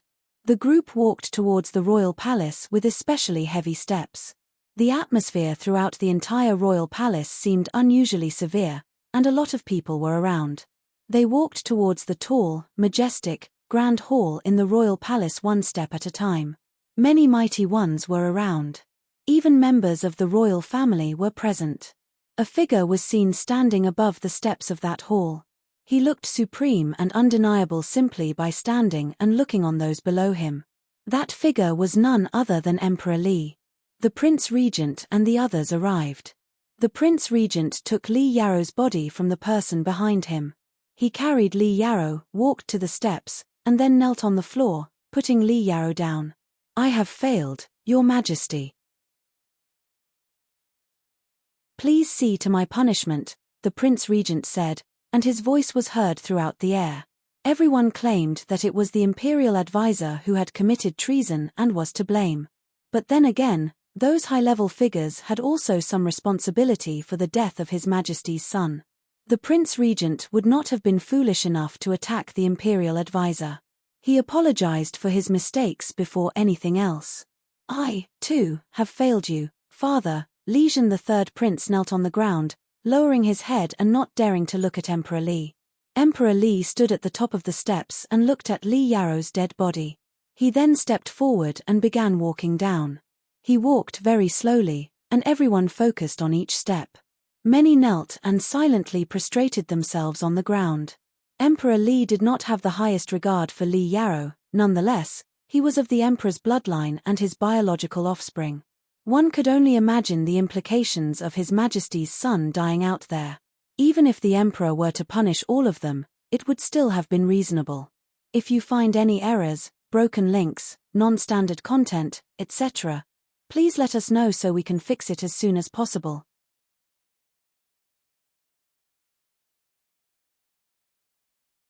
Emperor Li walked down the steps of the palace and came before Li Yaro, looking in an emotionless manner at his son who was lying there quietly. Emperor Li walked down the steps of the palace and came before Li Yaro, looking in an emotionless manner at his son who was lying there quietly. No one could tell by the expression on the emperor's face what he was thinking. However, everyone sensed an extremely stifling aura. If the emperor unleashed his might, that aura alone would have prevented anyone from standing straight. The royal palace was dead silent. Such extreme silence spoke of extreme dread. The imperial advisor looked at Emperor Li and bowed, saying, "Your Majesty, it is my fault that His Highness perished. Please see to my punishment." He lowered his head and did not defend himself. The evidence lay right before him, and any argument would have been pointless. He had already decided in Chenya City of the Crimson Dragon Realm that he would shoulder the blame, taking whatever punishments were dealt. The emperor continued to look at Li Yaro, his head lowered as if he had not heard anything the imperial advisor said. The wind blew, and everyone in the palace felt a chill as if the place were very cold. Emperor Li finally moved. He lifted his head slowly, looked at the Prince Regent, and then at Lijian before he looked at the others. His eyes eventually rested on the imperial advisor. "Imperial advisor, have I ever been unkind to you?" Emperor Li asked. The Prince Regent knew what was going to happen upon hearing the emperor's words. The era that belonged to the imperial advisor was over. The imperial advisor could have made many mistakes, but the one that he had just committed was one that no man who stood at the pinnacle of power would ever understand. He had committed treason. He may have needed only to kill Yi Futian or at least fought him in a frenzy for a while, and His Majesty would have forgiven him regardless of the outcome of the fight. However, he did nothing. "I have indeed failed to meet your expectations despite all that you have done for me, Your Majesty," continued the imperial advisor as he bowed. "Why did you choose to betray Dali for a single person?" Emperor Li asked. The emperor knew what had transpired, and he knew that the imperial advisor had done what he had done for one person, Yi Futian. That young man had once infiltrated Dali as the seventh swordsman. He was unable to understand why the imperial advisor disregarded it and insisted on sending Yi Futian, a sage at the time, away. And now, Li Yaro, a prince, had been killed, and he still refused to make a move against Yi Futian. The emperor knew what it meant, and yet the imperial advisor made such a choice all the same. He was unable to understand. The emperor had sent the imperial advisor to the Crimson Dragon realm hoping that the imperial advisor would have been able to make a choice. And here was the outcome of the emperor's efforts. I was aware of your expectations, your majesty. However, there were other matters that I was aware of, and yet unable to bring myself to do what you expected. I had no intention of betraying the Dali dynasty, but that was the way things turned out to be, nonetheless. I have no intention of speaking for myself, but Yang Yuan even suffered severe damage to protect the ninth prince. I hope you would be able to forgive him and allow all of them to choose their own paths. I do hereby swear that they would not hold any grudges against Dali. The imperial advisor bowed and knelt saying, I am willing to be sentenced to death to atone for my crimes. The entire royal palace was moved. The most supreme figure under the emperor of the Dali dynasty asked to be sentenced to death. He intended to shoulder all crimes on his own. He did not argue nor did he try to weasel out of his predicament. Emperor Li then looked at the imperial advisor with intense disappointment in his eyes. He then said, Imperial advisor, you should understand that this is not what I wish to see. The imperial advisor kept his hands flat on the ground and said nothing. He knew what the emperor would have wanted and knew what he should have done to survive. However, he did not do so because then he would no longer be who he was. He would have never spared Yi Futian in the Crimson Dragon realm in the first place. Imperial advisor, shouldn't you be asking for mercy, that I absolve you of your crimes instead? The emperor saw that the imperial advisor was unmoved, and his eyes looked increasingly imposing and stern. An even more terrifying aura washed all over the heads of everyone. The prince regent lay prostrated on the ground and felt extremely shaken. He was jealous of the imperial advisor. He knew what the emperor meant between the lines. The emperor remained reluctant to kill the imperial advisor. He wanted to give the imperial advisor a chance. However, the imperial advisor did not want a chance. The emperor was already dropping hints that if he was willing to ask for forgiveness, that the emperor would absolve him of his crimes. If he was willing to atone through his future merits, submit to and fight for Dali, and be willing to kill Yi Futian in revenge for Li Yaro, there would be a chance for him still. Emperor Li was willing to forgive and continue to use him. However, the imperial advisor did not do any of that. He had said that there were matters that he was aware of and yet was unable to bring himself to do them. He deemed fighting for Dali and killing Yi Futian off limits. Is he really making a death wish there?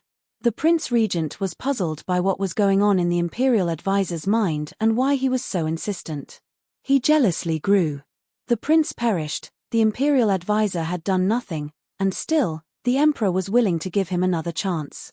The imperial advisor was perhaps the only person in all of Dali who would have been given such treatment. There definitely would not have been another. He knew that if their places had been switched and if he had done what the imperial advisor had done, the emperor might not have given him, even being the emperor's nephew, another chance. He knew that deep down. Seeing that the imperial advisor remained unmoved, the emperor's eyes showed intense disappointment yet again. It was more than just his betrayal at the Crimson Dragon realm, it was that the imperial advisor no longer intended to serve him. Prince Regent, take Li Yaro and do what you have to with him, Emperor Li said. Yes, Your Majesty, the Prince Regent answered and nodded before taking Li Yaro's body away. He knew that Emperor Li had made a decision. If the imperial advisor was making a death wish and was unwilling to save himself, no one could save him. Emperor Li was willing to give him a chance, and yet he simply threw that chance away. The emperor then turned around and walked up the steps. Standing on top, he gazed at the people below. His eyes eventually rested on the imperial advisor. Imperial advisor, I would be willing to forgive you for any mistakes, but you shouldn't have let me down in such a manner. The emperor kept looking at the imperial advisor as he slowly said, the imperial advisor has betrayed the Dali dynasty. I shall spare his life because of all he has done for Dali throughout the years, allowing him to be rid of his training by his own hands and be incarcerated. The emperor was not speaking loudly, but his will shrouded the entire Dali imperial city nonetheless. His voice was heard throughout the city. In that instant, countless people in Dali imperial city felt a shock within and were extremely overwhelmed. Everyone had been paying attention to this case of the imperial advisor betraying his nation. Then Emperor Li declared that the imperial advisor had committed treason. Those who were reluctant to believe that felt as if something in them died. The imperial advisor had indeed betrayed Dali, they wondered. They felt their hearts bleeding and a sense of dread deep down, especially those who had practically worshipped the imperial advisor. Countless members of the younger generations looked up to the imperial advisor, seeing him as a role model. Success like his was a goal they trained diligently for throughout the years. The emperor's voice felt like the sky crashing onto their heads. The sky that lived vividly in their minds was no more. The imperial advisor helped build the Dali dynasty to what it was on that day, but now he was sentenced to give up his training and be imprisoned. At that moment, many in the Dali Academy looked up to the sky, and some knelt on the ground, saying, "Please pardon the imperial advisor, Your Majesty." The sounds of so many people kowtowing on the ground emanated ceaselessly from the Dali Academy.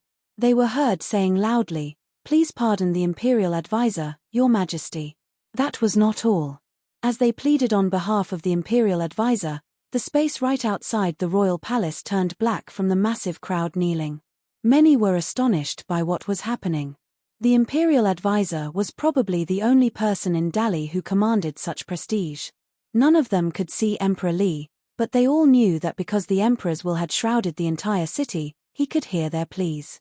Yang Yuan, Fei Xue and the others heard the emperor's voice in the imperial advisor's residence, and they, too, felt as if the sky had come down on them. No doubt, it was a shock like no other for everyone in the imperial advisor's residence. Fei Xue's face was ashen in an instant, devoid of any color.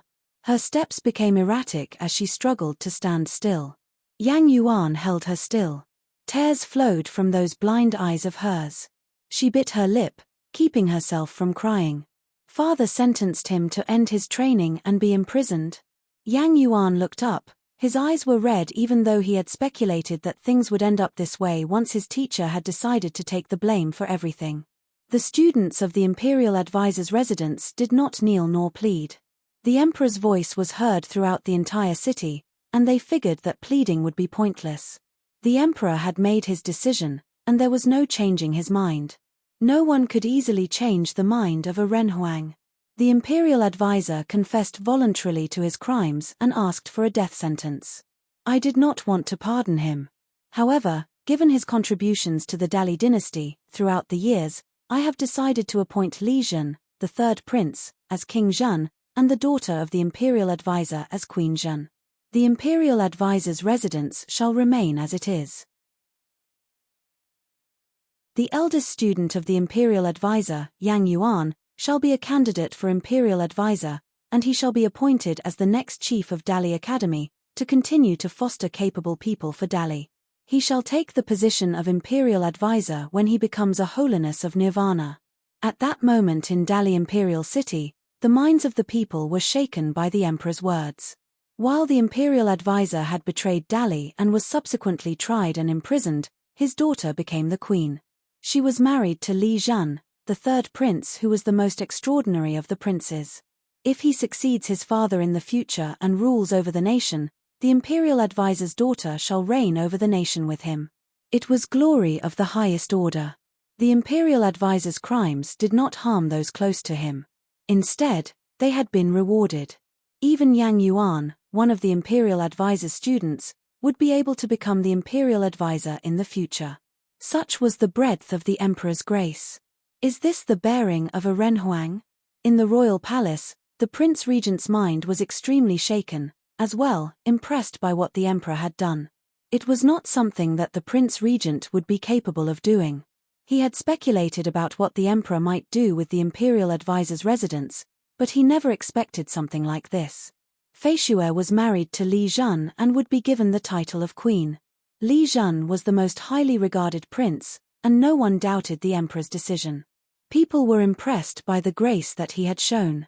Furthermore, the students of the imperial advisor were all extraordinary people, and the emperor had chosen to continue valuing them instead of acting against them. He had even prepared Yang Yuan to take the imperial advisor's position in the future. With Fei Xue entering the palace as queen, Yang Yuan and the others would never act against the royal family. Furthermore, Yang Yuan would have the chance to keep the royal family members in check once he became a holiness of nirvana. Everyone was astonished by how the game was played. Their emperor was their emperor for good reasons. The imperial advisor looked up at the emperor. He knew that if he shouldered the blame, the emperor would not have vented frustration at the imperial advisor's residence for the time being. The emperor may have wanted to harm them, but the timing was inconvenient. Furthermore, all of his students had vibrant luck and destinies, unlike him. What happened was not something that he could have ever predicted, so he simply went with the flow. He never anticipated that things would turn out as such. If you find any errors, broken links, non-standard content, etc., please let us know so we can fix it as soon as possible.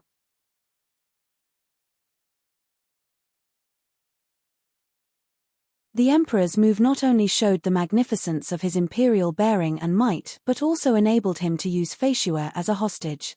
The emperor's move not only showed the magnificence of his imperial bearing and might but also enabled him to use Feisue as a hostage. There was no way Feisue could have joined the palace's ranks and become a queen. The imperial advisor said to Emperor Li, "I thank you, Your Majesty, for pardoning the people of the imperial advisor's residence. However, Feisue is blind and her body is frail. I'm afraid that she would not be worthy of such an honor. As for Yang Yuan and the others, I'm afraid that they will have their reservations because of what happened to me. I ask you to allow them to choose their own path." Emperor Li lowered his head and looked at the imperial advisor with much disappointment. He was confident that he had been very good to the imperial advisor, but it seemed that the imperial advisor had never truly been willing to serve him wholeheartedly. The imperial advisor outright refused to serve him any further and even asked for his daughter and students to be pardoned. He hoped that none of his students would have to serve the emperor in the future. "The people of the imperial advisor's residence are to come to the royal palace at once," Emperor Li said with a booming voice that was heard throughout Dali Imperial City, including the imperial advisor's residence. Yang Yuan, Feisue, and the others were at the residence and heard the emperor's decree. They were speechless. Emperor Li wanted to get rid of the imperial advisor, yet he had other plans for the rest of them. "We all are willing to leave Emperor Li's realm and never come back. We shall also never become enemies with Dali. Please let us be on our way," Yang Yuan said with a voice that was heard everywhere. Yang Yuan knew what his teacher's choice was, and he respected all that his teacher did for them. At present, he only wanted to finish what his teacher hoped for, take Feisue and leave that messy place of a nation. He did not think of going all out to save his teacher, nor did he bother pleading, as all of that would have been pointless. Yang Yuan, the first student of the imperial advisor of Dali, had indeed inherited everything from his teacher. "Prepare to welcome those from the imperial advisor's residence into the royal palace," ordered Emperor Li. Many mighty ones from the royal palace took to the air and headed for the imperial advisor's residence. They were going to bring Feisue and the others into the royal palace. However, Emperor Li frowned all of a sudden before looking up at the sky. Boundless might and pressure swept out, causing the people in the royal palace to tremble. It seemed as if a renhuang was shrouding the entire place. Emperor Li was angered. What is happening? He never showed such a severe, solemn side even when he was looking at Li Yaro's body or dealing with the imperial advisor's treason. Clouds rolled in and a terrifying might from the heavens arrived. A single will shrouded the entire Dali imperial city and made people tremble as they looked to the sky with frightened expressions. Who is that? It was renhuang-level might and pressure, just like that of Emperor Li. Renhuangs from foreign imperial realms were coming to the imperial city of the Dali dynasty. It was no surprise why Emperor Li was in such an extreme mood. "Is there a need to force others to go against their own will, Emperor Li?" asked a voice from above that all within Dali Imperial City could hear. They looked up to the sky and saw a group of descending gods. It was especially clear in the royal palace. A group had appeared in the sky, and the one taking the lead was a supreme renhuang indeed. The hearts of the people raced as Emperor Xia arrived. "This is a matter for Dali. Since when did you, Emperor Xia, get to interfere?" Emperor Li said in a very calm tone, looking at the silhouette in the sky. "The affairs of Dali are indeed none of my business, however, the The Dali dynasty had provoked Emperor Xia's realm time and again. As such, I have brought some of the strongest figures to be found in our realm to spar against the pinnacle figures of Dali. I'd like to see how your training had been progressing, Emperor Li, Emperor Xia said, and a group of silhouettes descended from the sky to his side. Every one of them was at the pinnacle of Saint Plain. Among them was the great shaman, the swordmaster of Lihan, Lu Yu, and even the sacred general of Tian. All four Holiness of Nirvana saints had arrived in Dali Imperial City with Emperor Xia. That was indeed an extremely powerful lineup. There was another figure standing quietly behind Emperor Xia's back, Futian. He turned his eyes to the imperial advisor below in the royal palace and felt pained deep down. When the imperial advisor decided to spare him that day, he had been ready to shoulder all of that.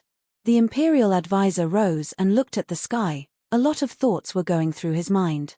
He never anticipated that Futian would get Emperor Xia to move there, bringing four pinnacle figures to Dali Imperial City. Emperor Li looked at the young man behind Emperor Xia.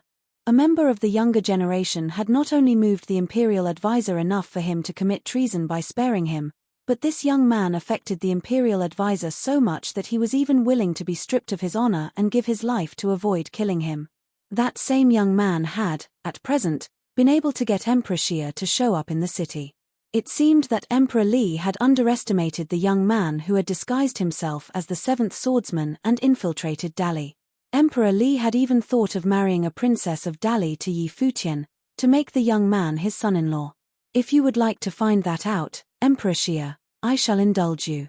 But first, I need to take care of some business in Dali, Emperor Li said plainly and turned his eyes to the imperial advisor. The imperial advisor knew what the emperor wanted of him. The emperor had declared his sentence. The imperial advisor was to give up his training and be incarcerated. Emperor Xia took one step, and the heavens shook at that moment as if they were about to crumble. The entire Dali imperial city shook. Everyone was being overwhelmed with terrifying power. Emperor Li was able to feel that the most. Emperor Li's eyes were cold as he looked at the figures high in the air. The might of Renhuang was unleashed and spread out with great force. One step was all it took to bring extreme, imposing pressure sweeping throughout the place and holding the heavens in place.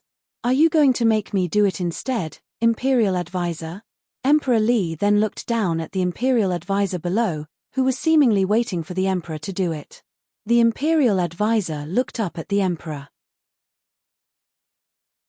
He knew that until he was either dead or crippled, the emperor would not have let him off the hook.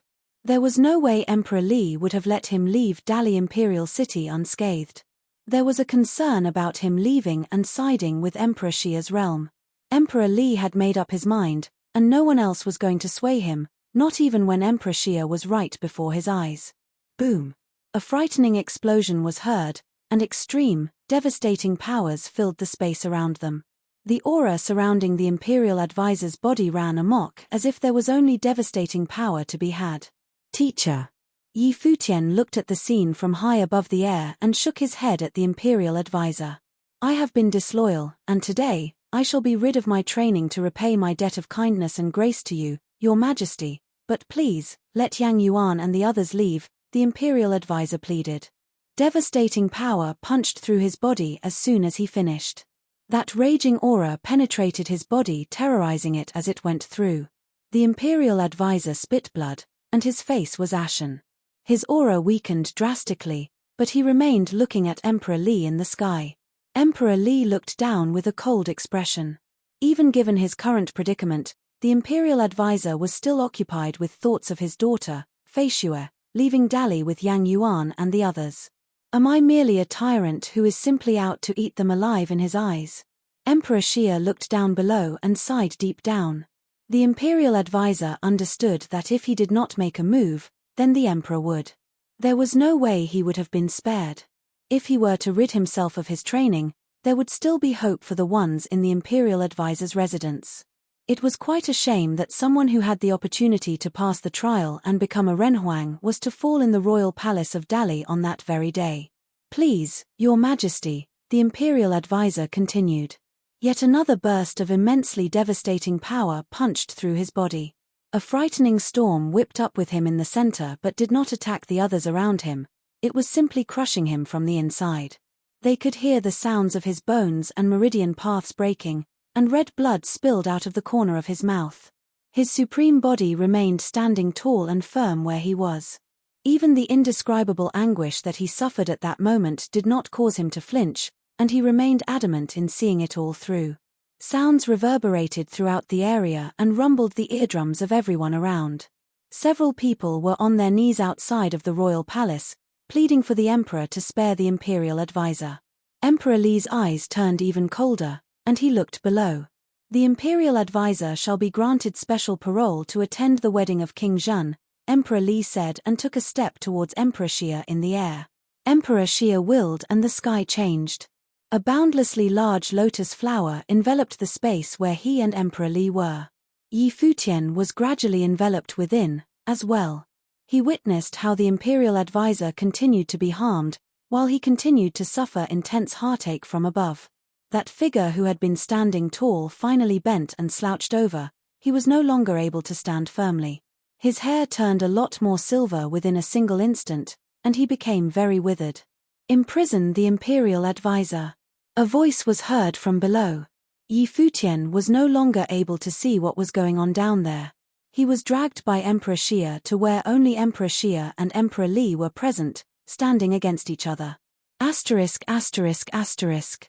The imperial advisor was hauled to the prison in the royal palace of Dali. A group of mighty ones then began to make a move, heading towards the imperial advisor's residence. They were getting ready to welcome the people of the imperial advisor's residence into the royal palace. However, the four holiness of Nirvana from Emperor Xia's realm were right outside the royal palace. When the prince regent and the other mighty ones emerged, the great shaman stood in their way. Sword aura and demonic might burst in another direction. The sword master of Lihan struck at Cao Kong. More mighty ones emerged from the royal palace. King White, one of the four kings, emerged as well, and Lu Yu stood in his way. "You all, get to the imperial advisor's residence and get them to the royal palace," the prince regent said. Many mighty ones began to head straight for the imperial advisor's residence. Even after the imperial advisor begged, again and again, Emperor Li stuck to his decision to keep his students and daughter around. It was apparent that he still wanted the people of the imperial advisor's residence to remain in the realm. The sacred general of Tian headed towards the imperial advisor's residence. It wasn't long before they arrived. Yang Yuan and the others were at the imperial advisor's residence, and all of them sensed that the mighty ones were heading at them from all directions. The imperial advisor's residence had become the absolute center of the royal palace in an instant. "Father." Tears streaked down Feishua's face. She felt worse than death at the moment. The imperial advisor's residence was not that far away from the royal palace. The overwhelming aura in the palace was felt all the way to the imperial advisor's residence. "Feishue, let's go," Yang Yuan said, determined to leave Dali. His teacher was imprisoned, and Feishue's special constitution meant that there was no way she could have entered the royal palace, marry Li Zhen, and become a queen. The only option for them was to run. At present, with Emperor Xia holding Emperor Li back, and the four holiness of nirvanas that Emperor Xia brought holding back Dali's pinnacle figures, it was the right time for them to escape. If you find any errors, broken links, non-standard content, etc., please let us know so we can fix it as soon as possible.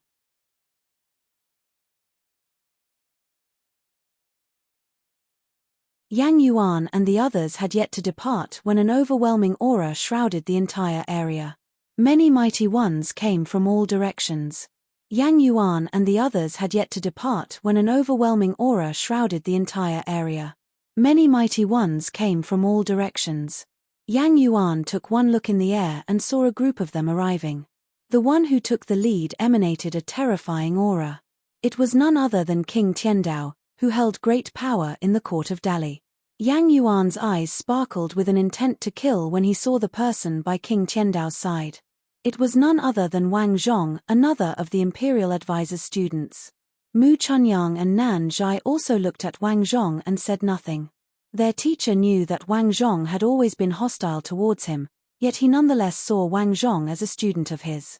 Knowing that there might be a day when Wang Zhong could take his life, he remained unfazed.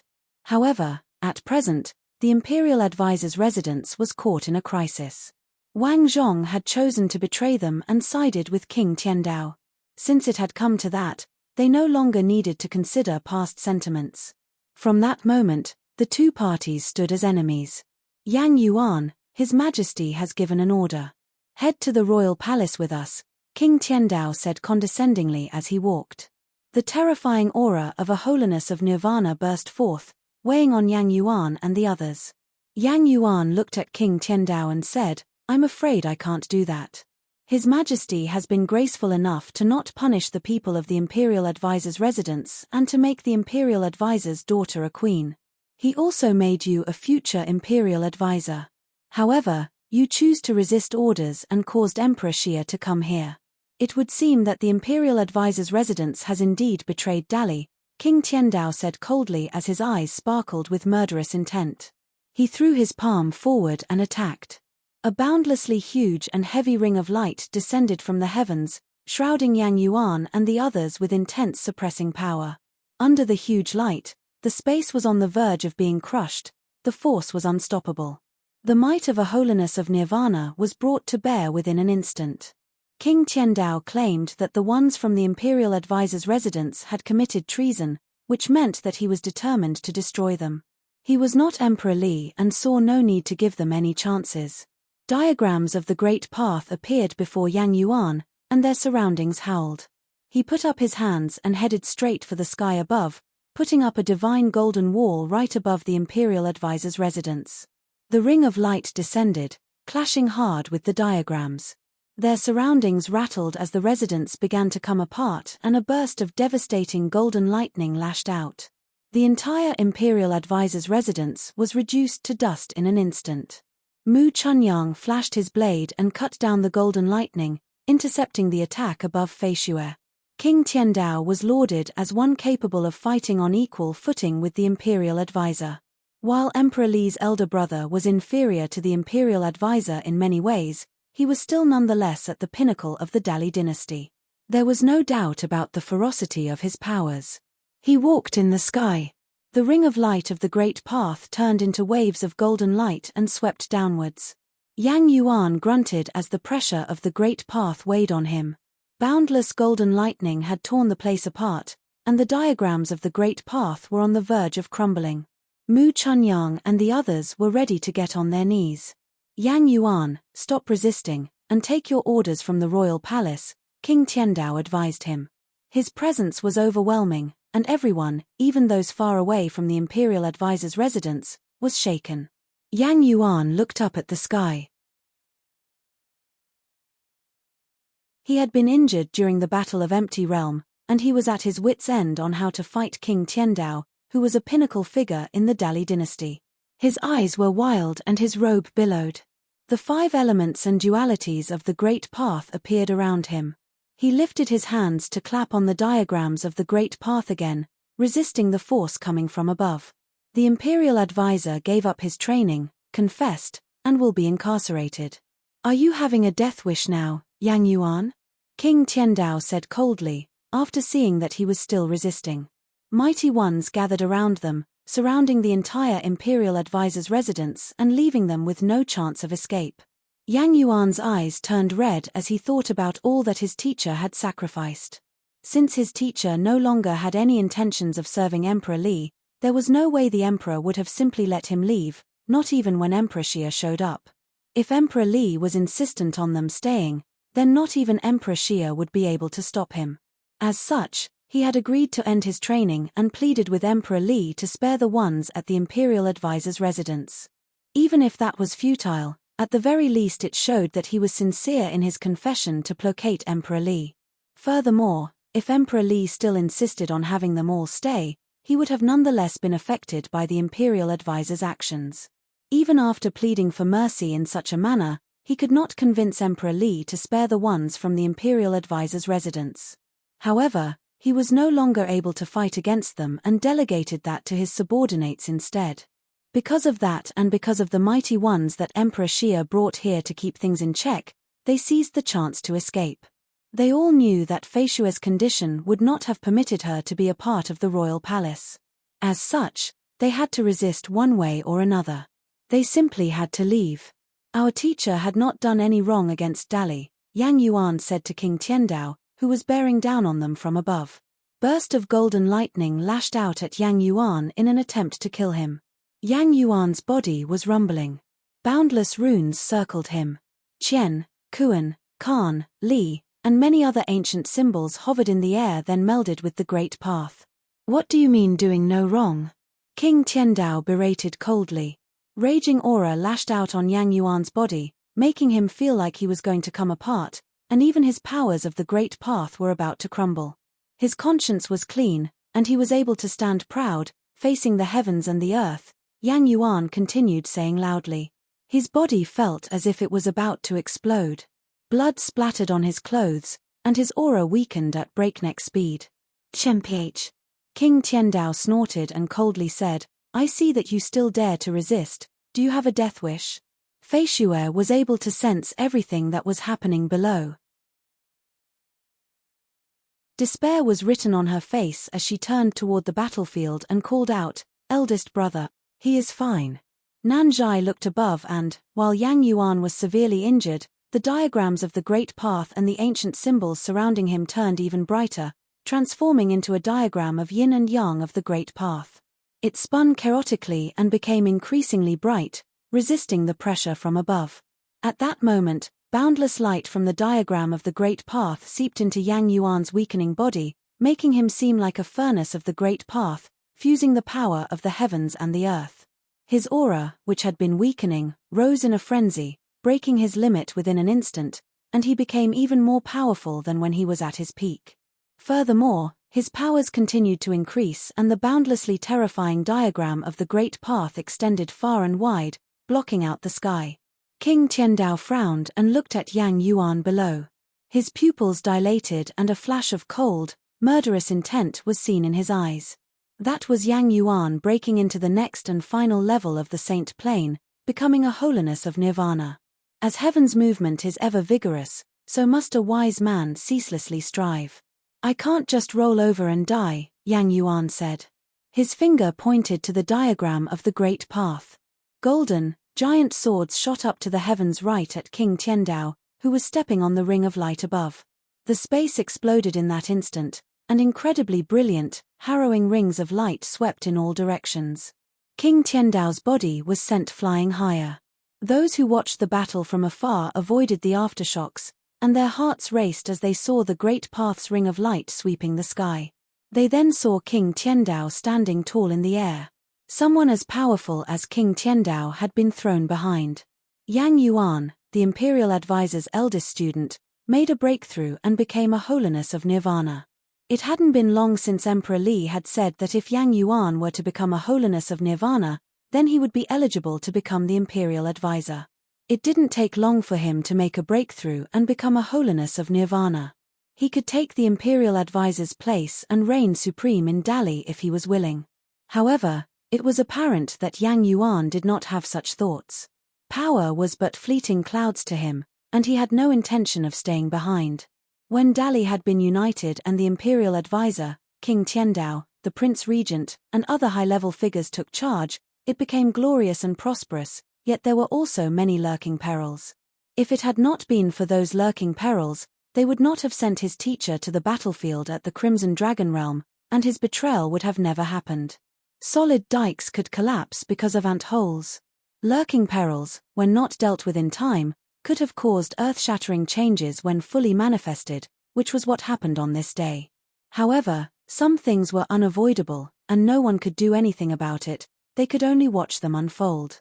His teacher had not been able to change what had happened in the past. At that moment, however, Yang Yuan wanted to take fate into his own hands.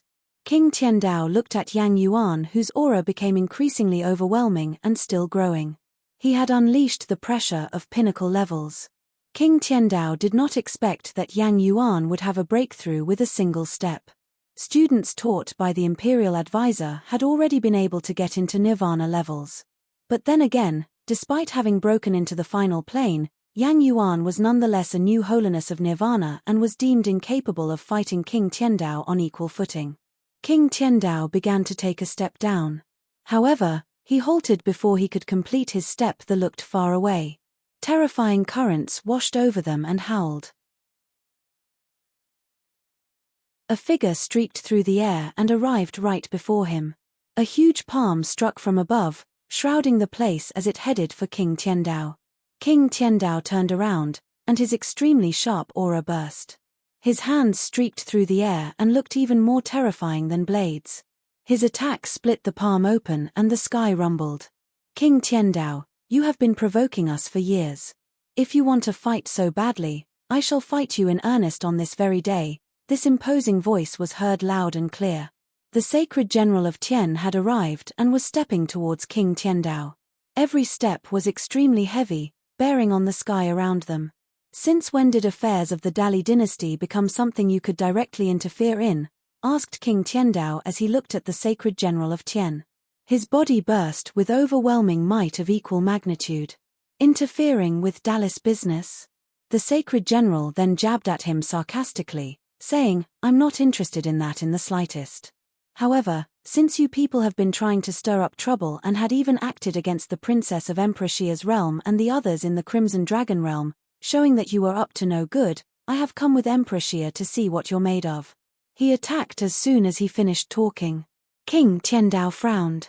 With Yang Yuan's breakthrough, no one else could stop this holiness of nirvana even if he were held back by the sacred general of Tien. He took one look at the sky.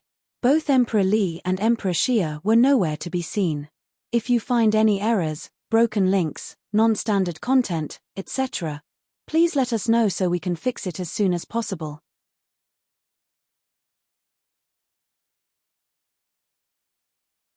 The sacred general of Tien and King Tiandao fought all out right there and then. King Tiandao was from the king of Dalis military, known as the leader of the Four Kings. He commanded the military forces of the West. The sacred general of Tien and King Tiandao fought all out right there and then. King Tiandao was from the king of Dalis military, known as the leader of the Four Kings. He commanded the military forces of the West. The sacred general of Tien was the commander of the first army of the Eight of Emperor Xia's realm. Both men were people of extreme overbearing might. The battle fought between them shook the heavens. It seemed as if the sky would be brought down when they fought. Yang Yuan looked at them both fight above and knew that the sacred general of Tien intended to hold that pinnacle figure behind for their sake. Second brother, take care of Fei Xue. Yang Yuan turned around and looked at Nan Zhai, who nodded. Yang Yuan was seen stepping out and headed far away. Mu Chunyang held his sacred blade and followed right behind. One was a holiness of nirvana who had just made a breakthrough while the other was an unblemished saint. Both of them burst with extremely overbearing might. However, there was already an army of saints surrounding them, effectively blockading the space they were in. An 8 trigrams heaven-locking diagram appeared in the sky. Golden chains of the 8 trigrams sealed the space away, and crashing noises were heard. The chains streaked through the sky and headed towards Yang Yuan and the others. Boom, boom, boom. Yang Yuan's body felt like it had been chained up by countless chains in an instant. However, extremely dazzling diagrams of the Great Path dazzled around his body. He, who had become a holiness of nirvana, dazzled incredibly. He grabbed onto the chains of the Great Path, and devastating power was unleashed from his body, wrecking the boundless chains. He stepped into the air and headed towards the 8 trigrams diagram, thinking if he should take his opponent using matrices imparted to me by his teacher. He pointed towards heaven, and his body streaked down below the 8 trigrams diagram like a bolt of lightning, pointing to the diagram right above him. His finger pointed to the diagram that had blockaded the place, and countless cracks were seen on it, spreading out in all directions. The fish of yin and yang seemed to be swimming before they crumbled shortly after. The matrix above him shattered, and many mighty ones' bodies were thrown behind right away. Many saints above burst with their respective might and headed for Yang Yuan and the others. Yang Yuan stepped out and scanned the crowd around him, saying, "My teacher once was the imperial advisor of Dali, and I'm a citizen of Dali. There are some among you people who had studied at Dali Academy before. I don't want to kill any of you. Make way. Doom. He took one step forward as soon as he finished. The air shook. Swords of the Great Path surrounded him and howled as if they would have burst through the air at any given moment. Many mighty ones sensed the brimming aura emanating from Yang Yuan, and they all thought of retreating right there and then. As Yang Yuan put it, they were all people of Dali, and some had studied in Dali Academy and received guidance and teaching from Yang Yuan himself. Many among them had been taught by the Imperial Advisor and had always been impressed by the Imperial Advisor. If it had not been for the circumstances, none of them would have wanted to see the Imperial Advisor have his training destroyed and be imprisoned. None of them would have wanted to kill Yang Yuan. The Imperial Advisor's residents committed treason and sided with Emperor Xia's realm. They are ready to leave with Emperor Xia. Kill them. King Tiandao, who was fighting with the sacred general of Tian in the sky, far away shouted. Some of the ones who had hesitated moved forward once again. But then again, there were many who stood behind and were unable to bring themselves to harm the people of the Imperial Advisor's residence. They knew very well that even though it was then a fact that the Imperial Advisor had refused to carry out His Majesty's order, the Imperial Advisor would have never been in bed with those from Emperor Xia's realm and betrayed Dali. The Imperial Advisor was a great figure, unlike any other, and he would have never had been such a dishonorable person. There were definitely not obvious reasons. Countless sighed at the situation. Many mighty ones attacked Yang Yuan at the same time. Yang Yuan looked up at the sky. The saints all appeared in his will. He stepped forward and had no more words to say. The bursts of devastating attacks were not only directed at him but also Feisue and the others, without any mercy. Struggle and reluctance were seen in Yang Yuan's eyes, which then quickly cleared as he looked at the faces before him. Everyone had their stances and decisions, especially when they had become saints. Since they had already made their choices, then they no longer needed to hesitate. The powerful burst of aura swept through his surroundings at the thought, shrouding the vast space. Many saints there were shrouded by a mystical will within an instant. They seemed to have seen a boundless huge diagram of the Great Path, which enveloped all of them. Countless ancient symbols hovered around, and their saintly will were all bound within. They intended to struggle, yet they found it difficult to shake it off. The dazzling boundless diagram seemed to have led them into a space of will, which was ethereal, and Yang Yuan was at the center of the diagram. He scanned those around him and one ancient symbols after another shot out. Qian, Kuan, Kan, Li. Every single ancient symbol that emerged was infused with extremely formidable power. Slay them, Yang Yuan said, and within an instant, the symbols bombarded the minds of those around him. In the sky where they fought, there were saints whose wills were cut down right away by the sword will. Streaks of blood appeared at the center of their brows as their eyes were wide open, glaring at Yang Yuan below. There were also mighty ones whose wills were shattered right there and then, feeling as if their minds had rattled before losing consciousness altogether. Their bodies dropped to the ground. One saint after another perished in the sky within the same instant, dropping to the ground below. Many watched that scene unfold from far away and felt things were astonishing. All of those people were saints, and yet, they were all killed within an instant. So this was the power of Yang Yuan, who had become a holiness of nirvana. Emperor Li had declared that the first student of the Imperial Advisor would be allowed to take the position of Imperial Advisor right there and then.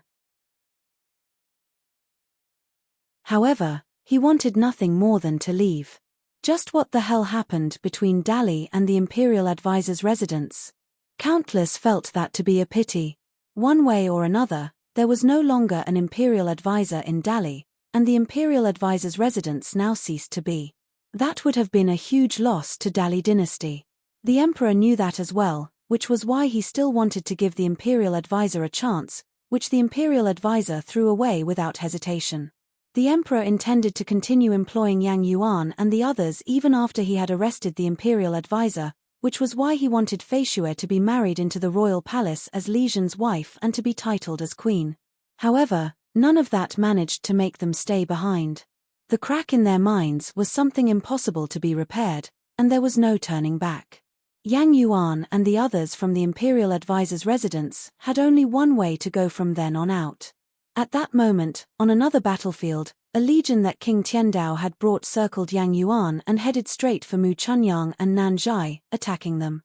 Judging from their formations, it looked as if they intended to break through Nanzhai's defense and take Feisue. They all knew that if they were to take the imperial advisor's daughter, then the ones from the imperial advisor's residence would not have been able to leave, even if they wanted to.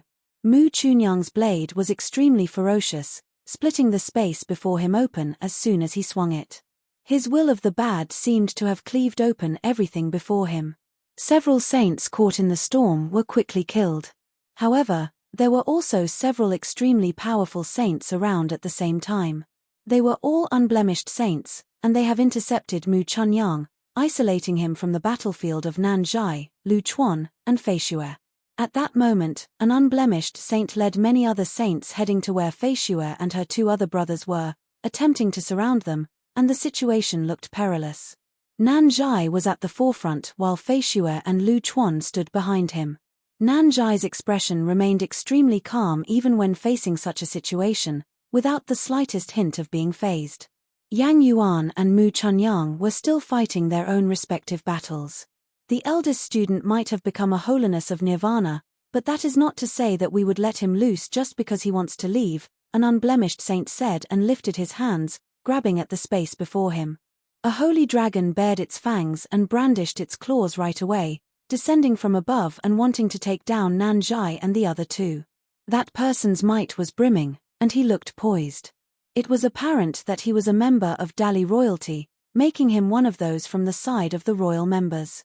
That holy golden dragon circled above Nanzhai's head, and its pressure was burning. It charged below after letting out a loud roar.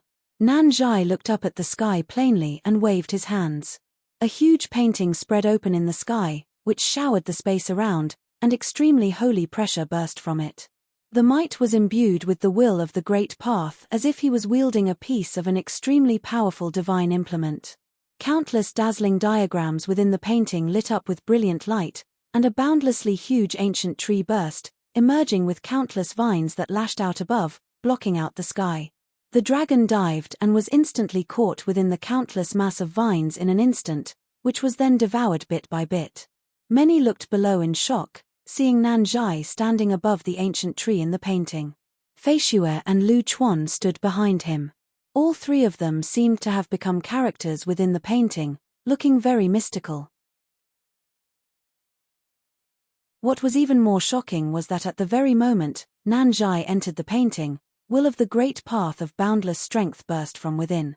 The painting continued to expand, and when Nanzhai melded within the painting, his aura seemed to have melded with the painting and rose in a frenzy.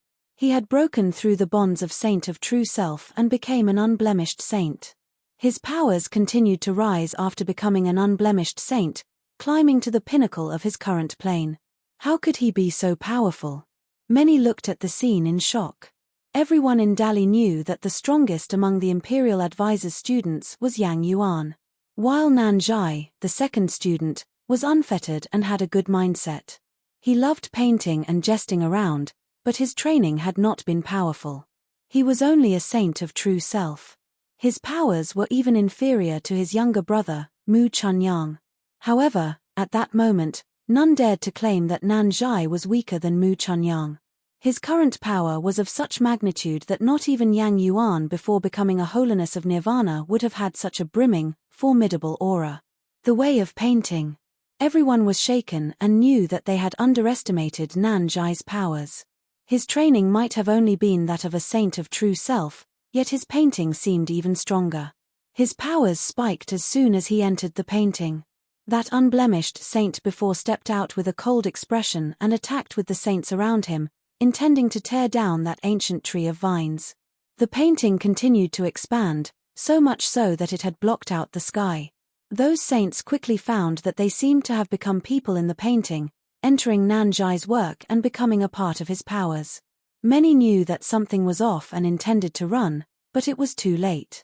Unraveling sounds were heard as the painting spread through the area, catching everyone within it.